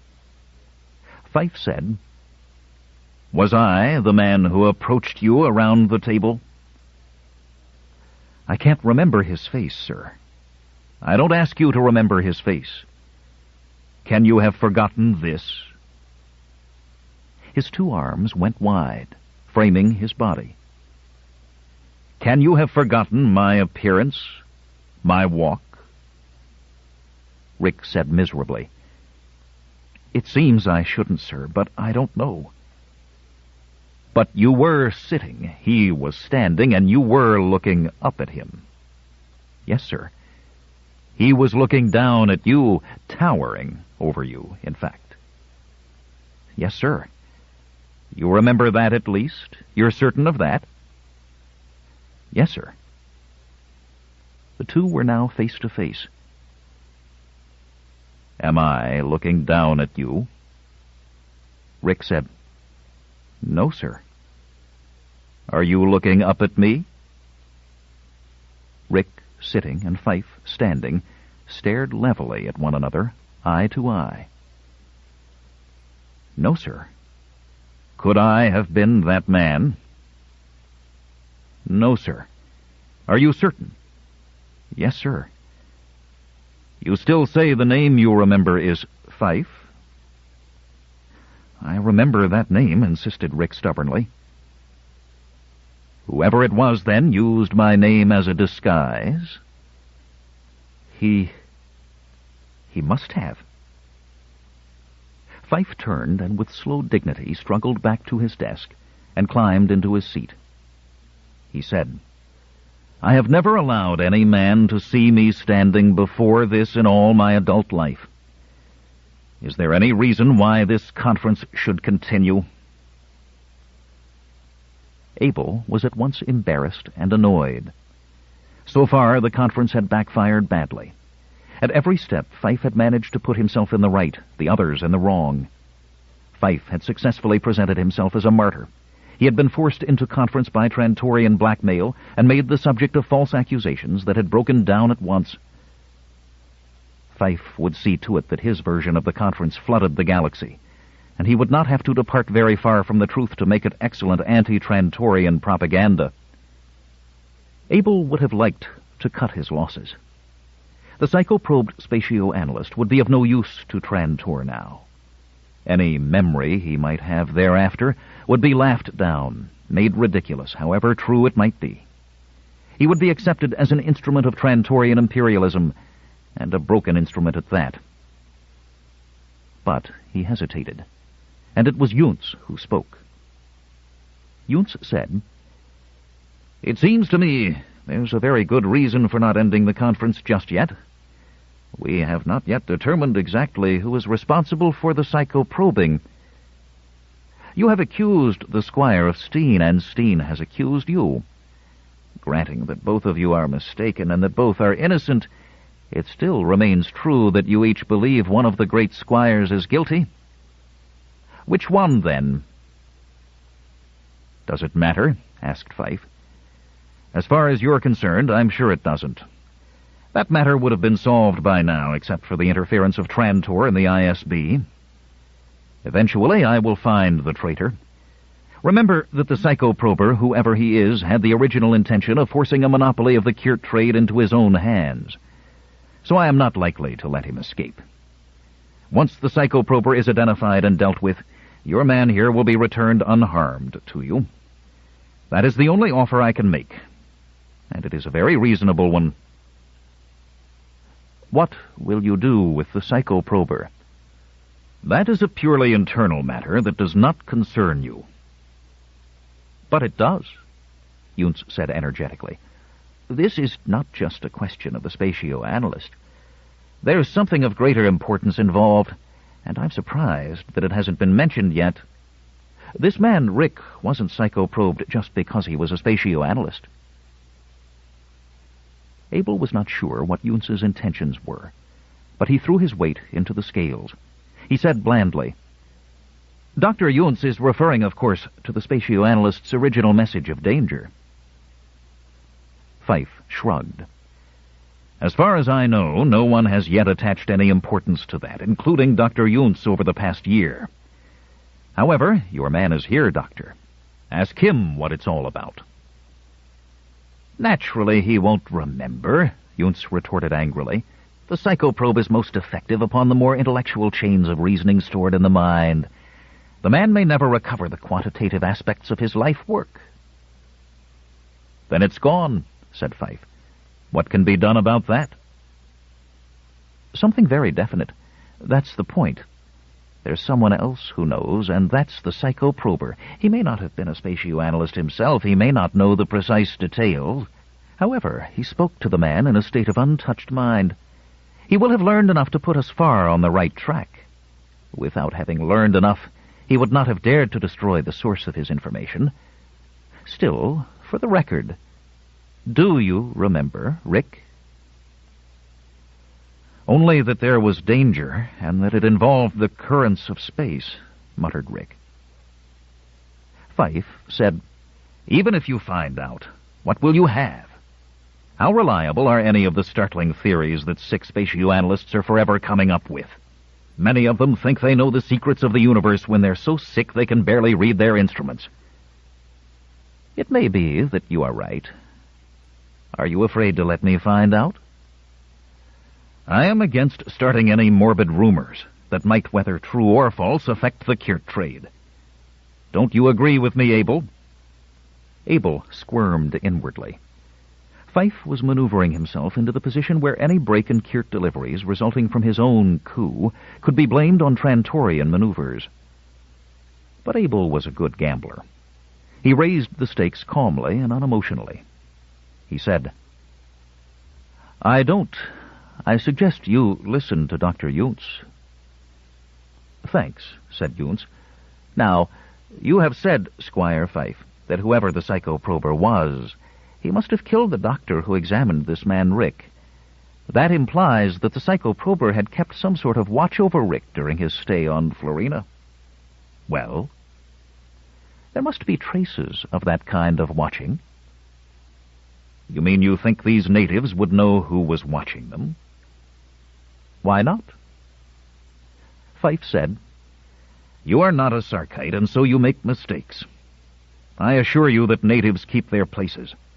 They don't approach squires, and if squires approach them, they know enough to keep their eyes on their toes. They would know nothing of being watched." Yuntz quivered visibly with indignation. The squires had their despotism so ingrained that they saw nothing wrong or shameful in speaking of it openly. He said, "Ordinary natives, perhaps, but we have a man here who is not an ordinary native.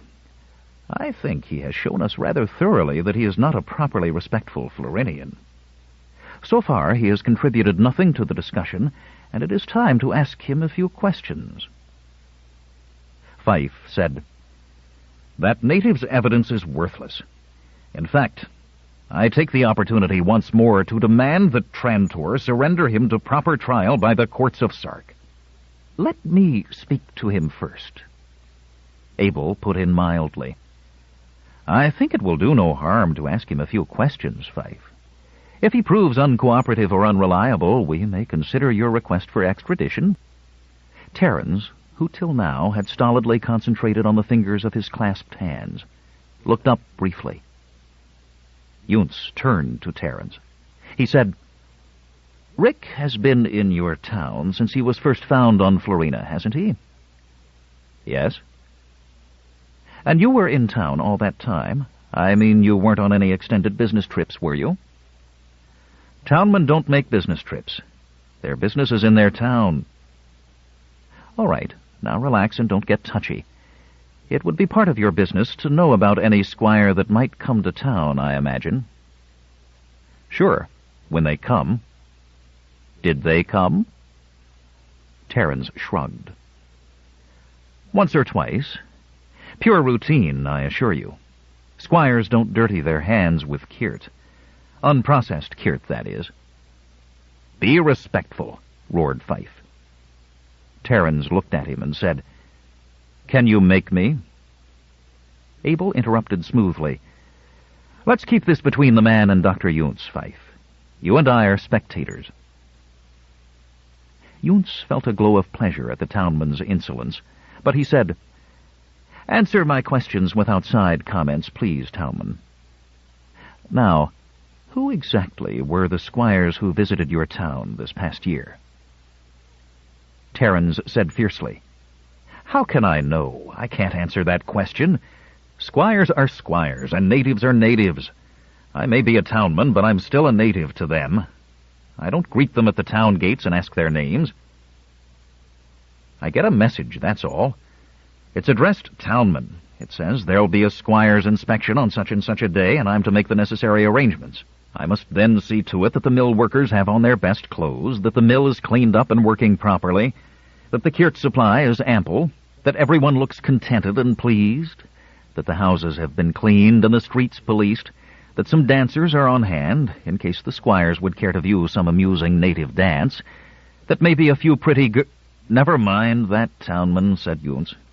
You never mind that. I do.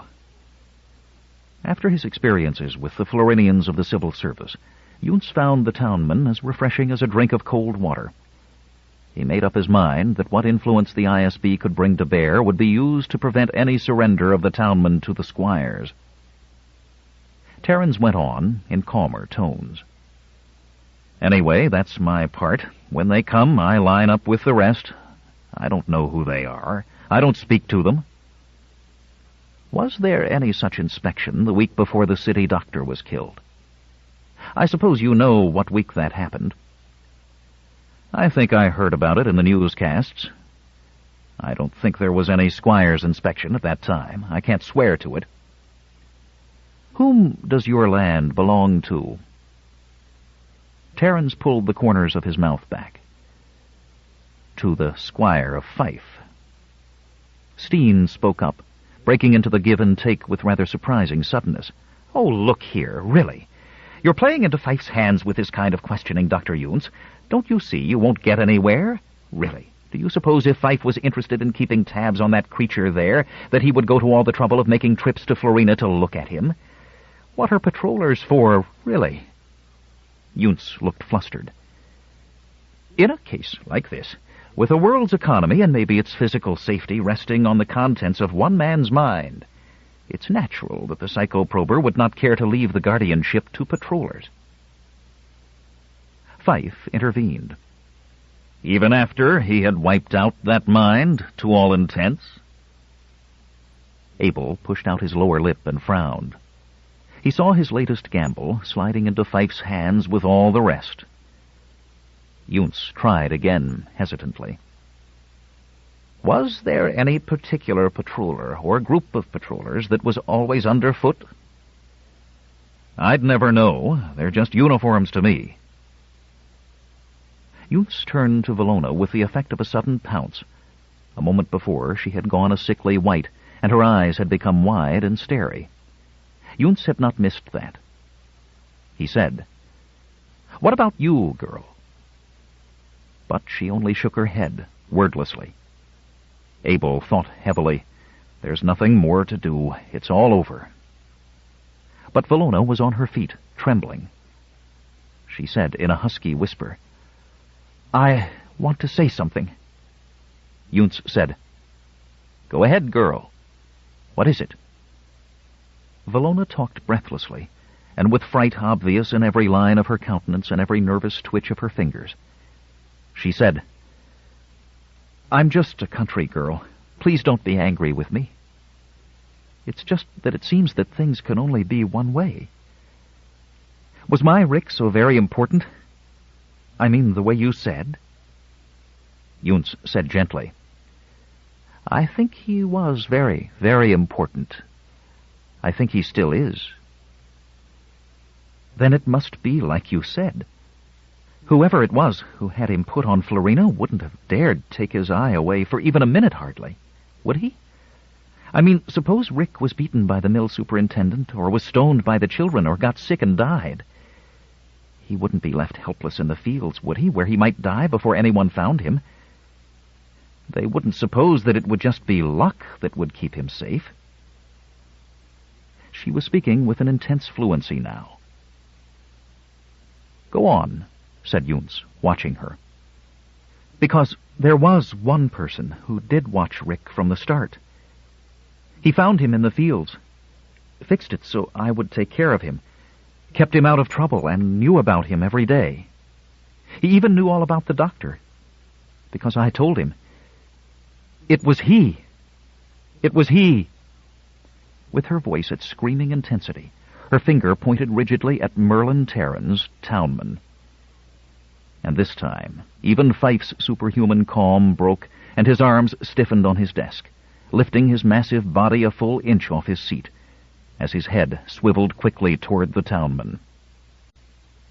18. The Victors. It was as though vocal paralysis had gripped them all.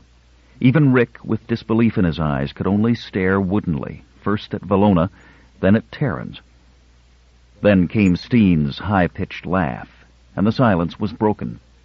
Steen said, "I believe it. Really, I said so all along. I said the native was in Fife's pay. That shows you the kind of man Fife is. He'd pay a native to—" "That's an infernal lie." It wasn't Fife who spoke, but the townman. He was on his feet, eyes glistening with passion. Abel, who of them all seemed the least moved, said, "What is?" Terrans stared at him a moment, not comprehending, then said chokingly, "What the squire said. I am in the pay of no Sarkite." "And what the girl said, is that a lie, too?" Terrans wet his dry lips with the tip of his tongue. "No, that's true. I am the psycho-prober." He hurried on. "Don't look at me like that, Lona. I didn't mean to hurt him. I didn't intend any of what happened." He sat down again. Fife said, "This is a sort of device. I don't know exactly what you're planning, Abel, but it's impossible on the face of it that this criminal could have included this particular crime in his repertoire. It's definite that only a great squire could have had the necessary knowledge and facilities. Or are you anxious to take your man Steen off the hook by arranging for a false confession?" Terrans, hands tightly clasped, leaned forward in his seat. "I don't take Trantorian money either." Fife ignored him. Yountz was the last to come to himself. For minutes he could not adjust to the fact that the townman was not really in the same room with him, that he was somewhere else on the embassy grounds, that he could see him only in image form, no more real actually than was Fife, who was 20 miles away. He wanted to go to the townman, grip him by the shoulder, speak to him alone, but he couldn't. He said, "There's no point in arguing before we hear the man. Let's have the details. If he is the psycho-prober, we need the details badly. If he isn't, the details he'll try to give us will prove it." "If you want to know what happened," cried Terrans, "I'll tell you. Holding it back won't do me any good any longer. It's Sark or Trantor after all, so to space with it. This will at least give me a chance to get one or two things into the open." He pointed at Fife in scorn. "There's a great squire. Only a great squire, says this great squire, can have the knowledge or the facilities to do what the psycho-prober did. He believes it, too. But what does he know? What do any of the Sarkites know? They don't run the government. Florinians do. The Florinian civil service does. They get the papers, they make the papers, they file the papers, and it's the papers that run Sark. Sure, most of us are too beaten even to whimper, but do you know what we could do if we wanted to, even under the noses of our damned squires? Well, you see what I've done. I was temporarily traffic manager at the spaceport a year ago. Part of my training. It's in the records. You'll have to dig a little to find it because the listed traffic manager is a Sarkite. He had the title, but I did the actual work. My name would be found in the special section headed Native Personnel. No Sarkite would have dirtied his eyes looking there. When the local ISB sent the spatio-analyst's message to the port with a suggestion that we meet the ship with an ambulance, I got the message. I passed on what was safe. This matter of the destruction of Florina was not passed on. I arranged to meet the spatio-analyst at a small suburban port. I could do that easily. All the wires and strings that ran Sark were at my fingertips. I was in the civil service, remember? A great squire who wanted to do what I did couldn't unless he ordered some Florinian to do it for him. I could do it without anyone's help. So much for knowledge and facility. I met the spatio-analyst, kept him away from both Sark and the ISB. I squeezed as much information out of him as I could, and set about using that information for Florina and against Sark. Words were forced out of Fife. "You sent those first letters?" "I sent those first letters, great squire," said Terrans calmly. I thought I could force control of enough of the Kyrt lands into my own hands to make a deal with Trantor on my terms, and drive you off the planet. You were mad. Maybe. Anyway, it didn't work. I had told the spatio-analyst I was the squire of Fife. I had to, because he knew that Fife was the biggest man on the planet, and as long as he thought I was Fife, he was willing to talk openly.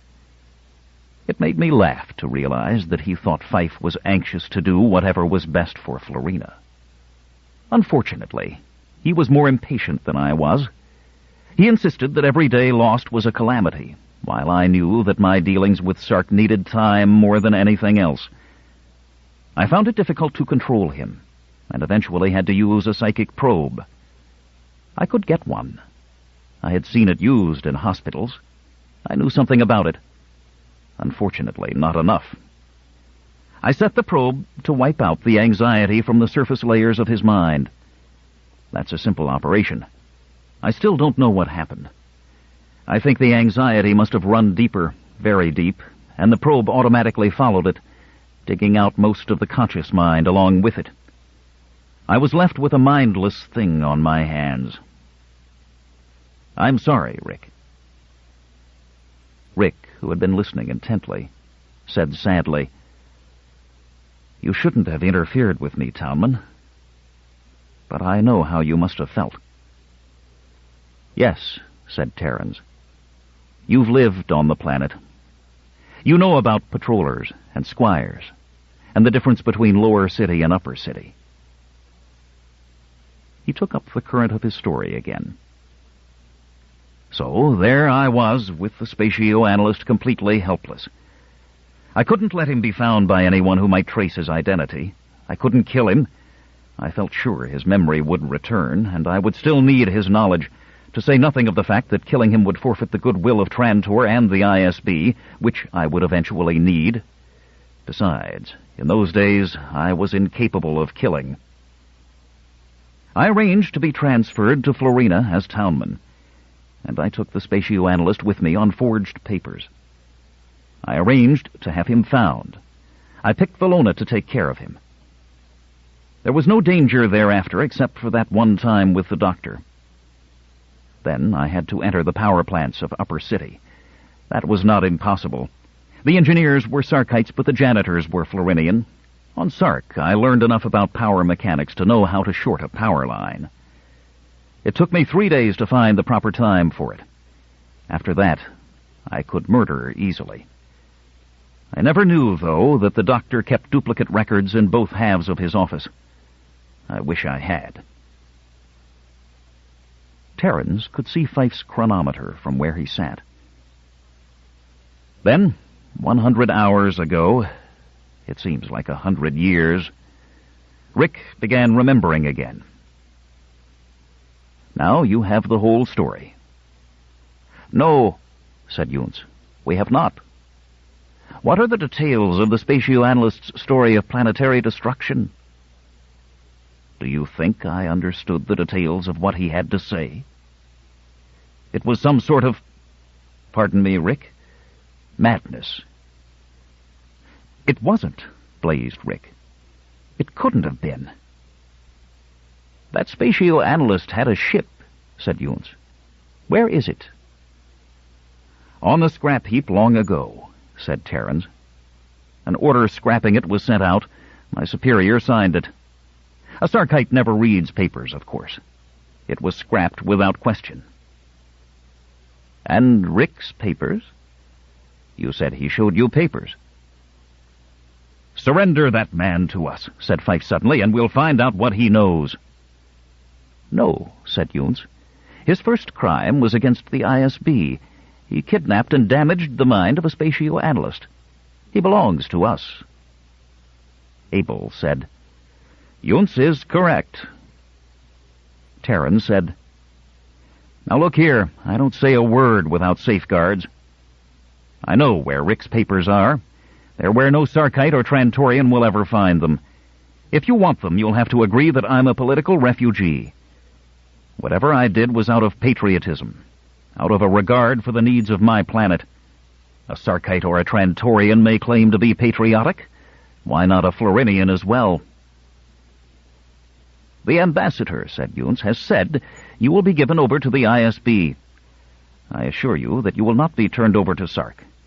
For your treatment of the spatio-analyst, you will be tried. I cannot guarantee the result.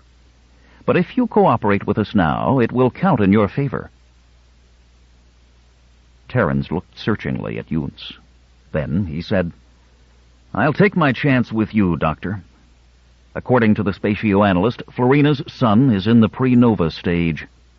What? The exclamation, or its equivalent, came from all but Florina. It's about to explode and go boom, said Terran sardonically. And when that happens, all of Florina will go poof, like a mouthful of tobacco smoke. Abel said, I'm no spatio-analyst, but I have heard that there is no way of predicting when a star will explode. That's true. Until now, anyway. Did Rick explain what made him think so? Asked Yunus. I suppose his papers will show that. All I can remember is about the carbon current. What? He kept saying the carbon current of space. The carbon current of space. That, and the words catalytic effect. There it is. Steen giggled. Fife frowned. Yunus stared. Then Yunus muttered, Pardon me, I'll be right back. He stepped out of the limits of the receptor cube and vanished. He was back in 15 minutes. Yunus looked about in bewilderment when he returned. Only Abel and Fife were present. He said, Where? Abel broke in instantly. We have been waiting for you, Dr. Yunus. The spatio-analyst and the girl are on their way to the embassy. The conference is ended. Ended? Great galaxy. We have only begun. I've got to explain the possibilities of nova formation. Abel shifted uneasily in his seat. It is not necessary to do that, Doctor. It is very necessary. It is essential. Give me 5 minutes. Let him speak, said Fife. He was smiling. Yunus said, Take it from the beginning. In the earliest recorded scientific writings of galactic civilization, it was already known that stars obtained their energy from nuclear transformations in their interiors. It was also known that, given what we know about conditions in stellar interiors, 2 types, and only 2 types, of nuclear transformations can possibly yield the necessary energy. Both involve the conversion of hydrogen to helium. The first transformation is direct. 2 hydrogens and 2 neutrons combine to form 1 helium nucleus. The second is indirect, with several steps. It ends up with hydrogen becoming helium, but in the intermediate steps, carbon nuclei take part. These carbon nuclei are not used up, but are reformed as the reactions proceed, so that a trifling amount of carbon can be used over and over again, serving to convert a great deal of hydrogen to helium. The carbon acts as a catalyst, in other words. All this has been known back to the days of prehistory, back to the time when the human race was restricted to a single planet, if there ever was such a time. If we all know it, said Fife, I would suggest that you are contributing nothing but a waste of time. But this is all we know. Whether stars use one or the other, or both nuclear processes, has never been determined. There have always been schools of thought in favor of each of the alternatives. Usually the weight of opinion has been in favor of the direct hydrogen-helium conversion as being the simpler of the 2. Now Rick's theory must be this. The hydrogen-helium direct conversion is the normal source of stellar energy, but under certain conditions the carbon catalysis adds its weight, hastening the process, speeding it up, heating up the star. There are currents in space. You all know that well. Some of these are carbon currents. Stars passing through the currents pick up innumerable atoms. The total mass of atoms attracted, however, is incredibly microscopic in comparison to the star's weight, and does not affect it in any way, except for carbon. A star that passes through a current containing unusual concentrations of carbon becomes unstable. I don't know how many years or centuries or millions of years it takes for the carbon atoms to diffuse into the star's interior. but it probably takes a long time. That means that a carbon current must be wide, and a star must intersect it at a small angle. In any case, once the quantity of carbon percolating into the star's interior passes a certain critical amount, the star's radiation is suddenly boosted tremendously.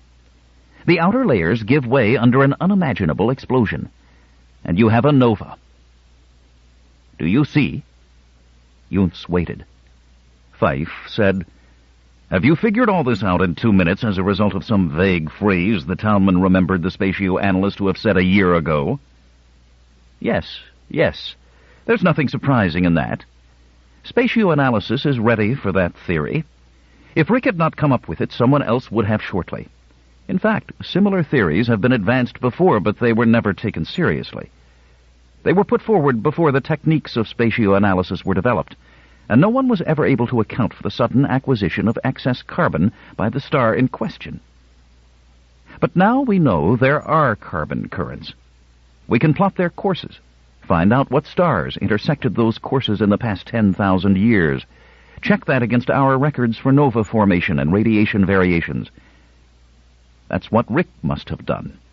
Those must have been the calculations and observations he tried to show the townman. But that's all beside the immediate point. What must be arranged for now is the immediate beginning of an evacuation of Florina. "I thought it would come to that," said Fife composedly. "I'm sorry, Yunus," said Abel, "but that's quite impossible." "Why impossible?" "When will Florina's sun explode?" "I don't know. From Rick's anxiety a year ago, I'd say we had little time." "But you can't set a date?" "Of course not." "When will you be able to set a date?" "There's no way of telling. Even if we get Rick's calculations, it would all have to be rechecked." "Can you guarantee that the spatio-analyst's theory will prove to be correct?" Yunus frowned. "I am personally certain of it, but no scientist can guarantee any theory in advance." "Then it turns out that you want Florina evacuated on mere speculation." "I think the chance of killing the population of a planet is not one that can be taken." "If Florina were an ordinary planet, I would agree with you. But Florina bears the galactic supply of Kirt. It can't be done." Yunus said angrily, "Is that the agreement you came to with Fife while I was gone?" Fife intervened. He said, "Let me explain, Dr. Yunus. The government of Sark would never consent to evacuate Florina, even if the ISB claimed it had proof of this nova theory of yours. Trantor cannot force us, because while the galaxy might support a war against Sark for the purpose of maintaining the Kirt trade, it will never support one for the purpose of ending it." "Exactly," said Abel. "I am afraid our own people would not support us in such a war." Yunus found revulsion growing strong within him. A planet full of people meant nothing against the dictates of economic necessity. He said, "Listen to me. This is not a matter of one planet, but of a whole galaxy. There are now 20 full novae originating within the galaxy every year. In addition, some 2,000 stars among the galaxy's 100 billion shift their radiation characteristics sufficiently to render uninhabitable any habitable planet they may have. Human beings occupy 1 million stellar systems in the galaxy. That means that on an average of once every 50 years, some inhabited planet somewhere becomes too hot for life. Such cases are a matter of historical record. Every 5,000 years, some inhabited planet has a 50-50 chance of being puffed to gas by a nova. If Trantor does nothing about Florina, if it allows it to vaporize with its people on it, that will serve notice to all the people of the galaxy that when their own turn comes they may expect no help, if such help is in the way of the economic convenience of a few powerful men. Can you risk that, Abel? On the other hand, help Florina, and you will have shown that Trantor puts its responsibility to the people of the galaxy above the maintenance of mere property rights. Trantor will win goodwill that it could never win by force." Abel bowed his head. Then he shook it wearily. "No,', what you say appeals to me, but it is not practical. I can't count on emotions as against the assured political effect of any attempt to end the Kirt trade. In fact, I think it might be wise to avoid investigating the theory. The thought that it might be true would do too much harm. But what if it is true? We must work on the assumption that it is not. I take it that when you were gone a few moments ago, it was to contact the ISB. Yes. No matter. Trantor, I think, will have enough influence to stop their investigations. I'm afraid not. Not these investigations, gentlemen. We will soon have the secret of cheap Kirt. There will be no Kirt monopoly within a year, whether or not there is a Nova. What do you mean? The conference is reaching the essential point now, Fife. Kirt grows only on Florina, of all inhabited planets.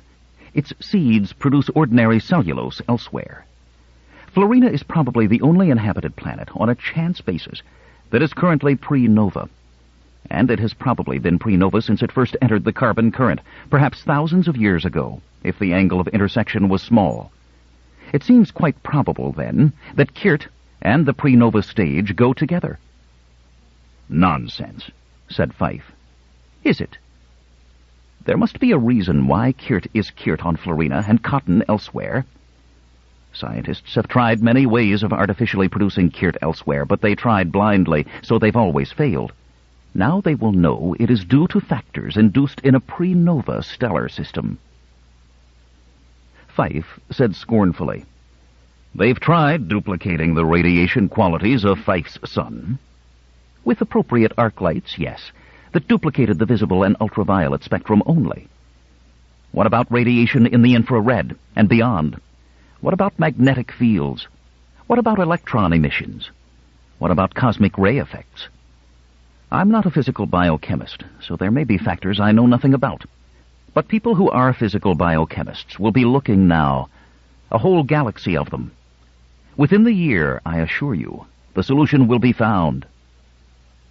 Economics is on the side of humanity now.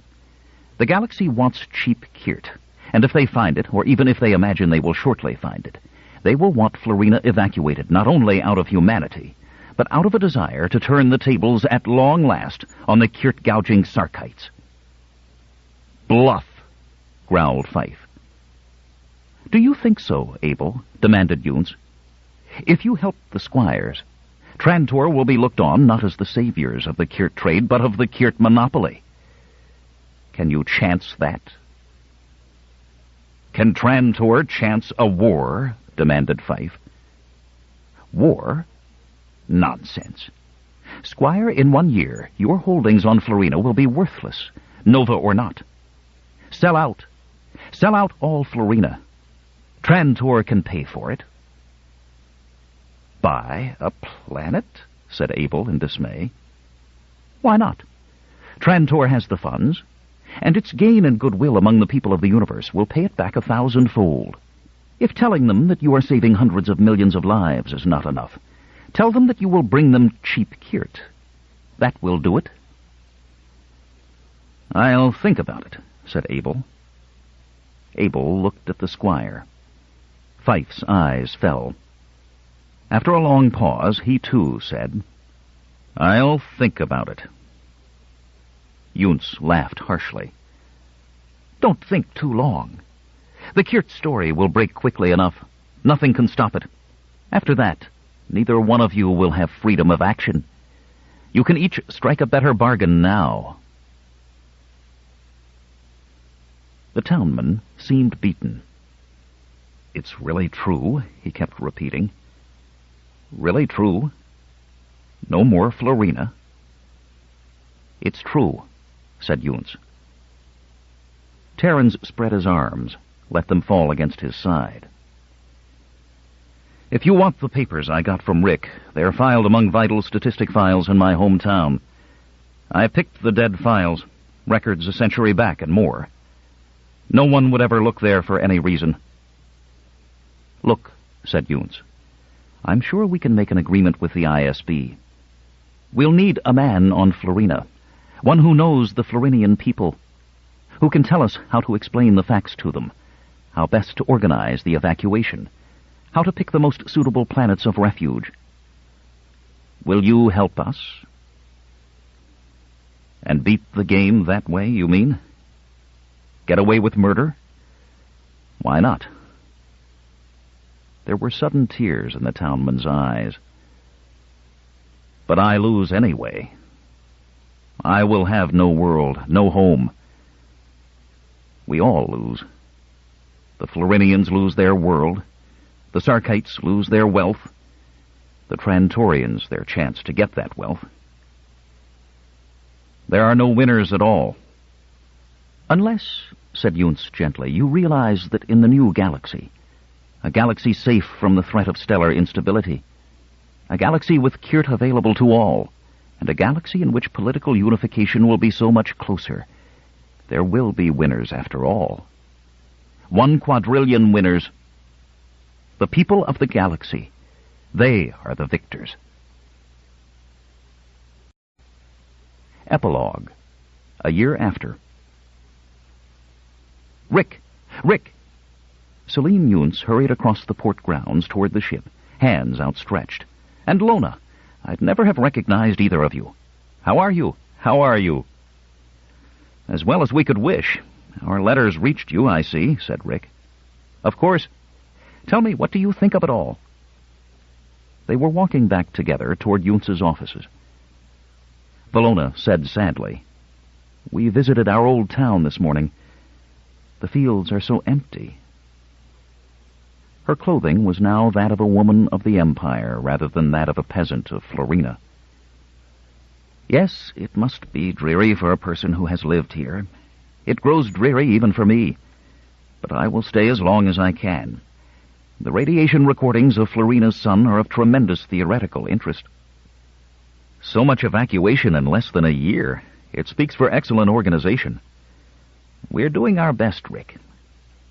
Oh, I think I should be calling you by your real name. Please don't. I'll never be used to it. I'm Rick. That's still the only name I remember. Yunts said, Have you decided whether you're going to return to spatioanalysis? Rick shook his head. I've decided, but the decision is no. I'll never remember enough. That part's gone forever. It doesn't bother me, though. I'll be returning to Earth. By the way, I rather hoped I'd see the townman. I think not. He decided to go off today. I think he'd rather not see you. He feels guilty, I think. You have no grudge against him? Rick said, No. He meant well, and he changed my life in many ways for the better. For one thing, I met Lona.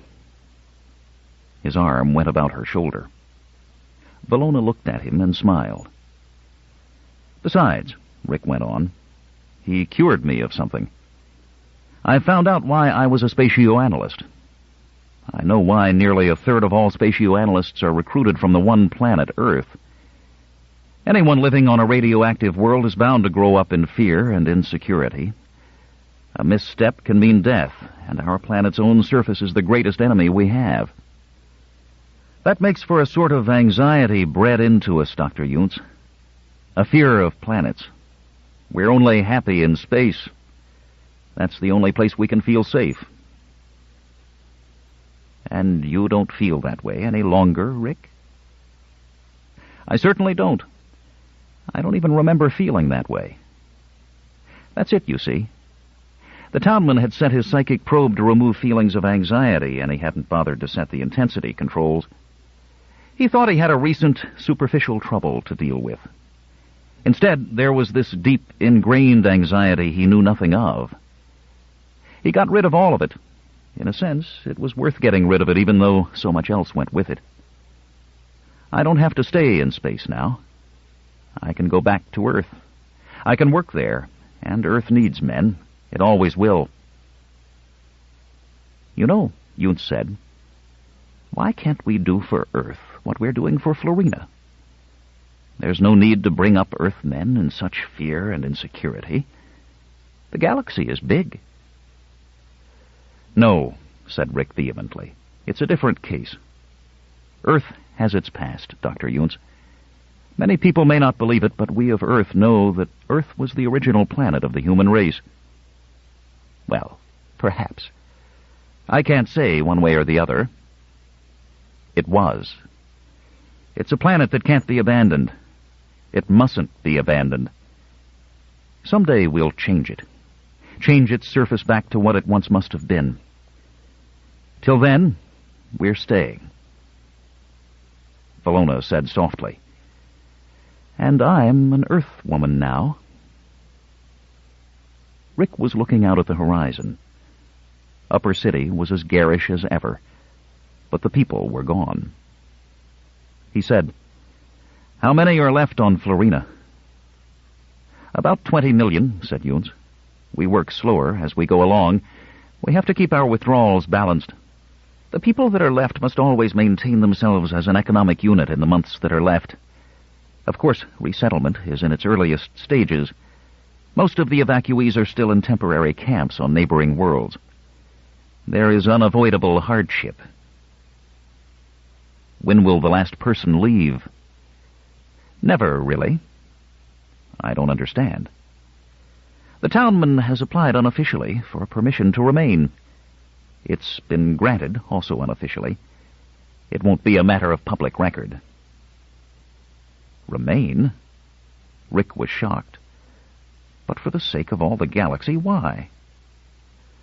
"I didn't know," said Younes, "but I think you explained it when you talked of Earth. He feels as you do.